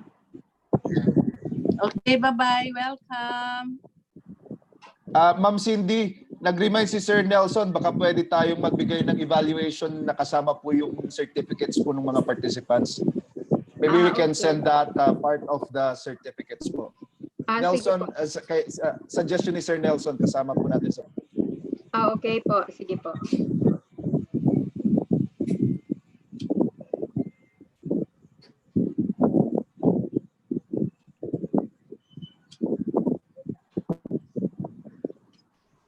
Bye-bye po. Salamat, ma'am. Ay po. Paul Sikat. Nakalas na naman ata, ma'am. Ay, nakalas. Si Paul, wala na rin ata eh. Ay, si Dito ako, sir. Andiyan ka pa. Si Dennis. Si Dennis. Dennis, paramdam ka. Ayun o. Kami. Thank you, Sir Dennis. Sikat siguro nakakalas na naman. Sikat ang nawala, tsaka si Ralph. Si O, Ralph. tsaka si Ralph. Nako, nag-collapse. Hindi pa kumain. Nag-collapse. Nag-collapse. Nila eh. Wala na si Ralph. Ala. Nawala daw yung dial tone nila. Hindi lang yung computer niya.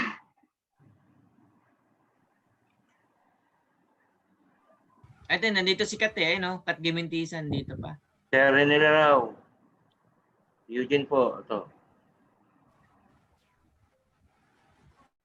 Anong school si Sir General Lau? Sa Cebu yun, mami. Cebu. Sa Cebu. Napuntahan Sa ba Cebu. natin? Sa Cebu no. Nakapunta tayo doon. Nung nagkano tayo, ma'am, consultation tayo. Eugene, Oo. ano na daw, stop yung ano sa YouTube. Paano gagawin? Hindi ko sure Try mo click yung sa YouTube. Stop ko na live stream. Stop live stream. Wala sa akin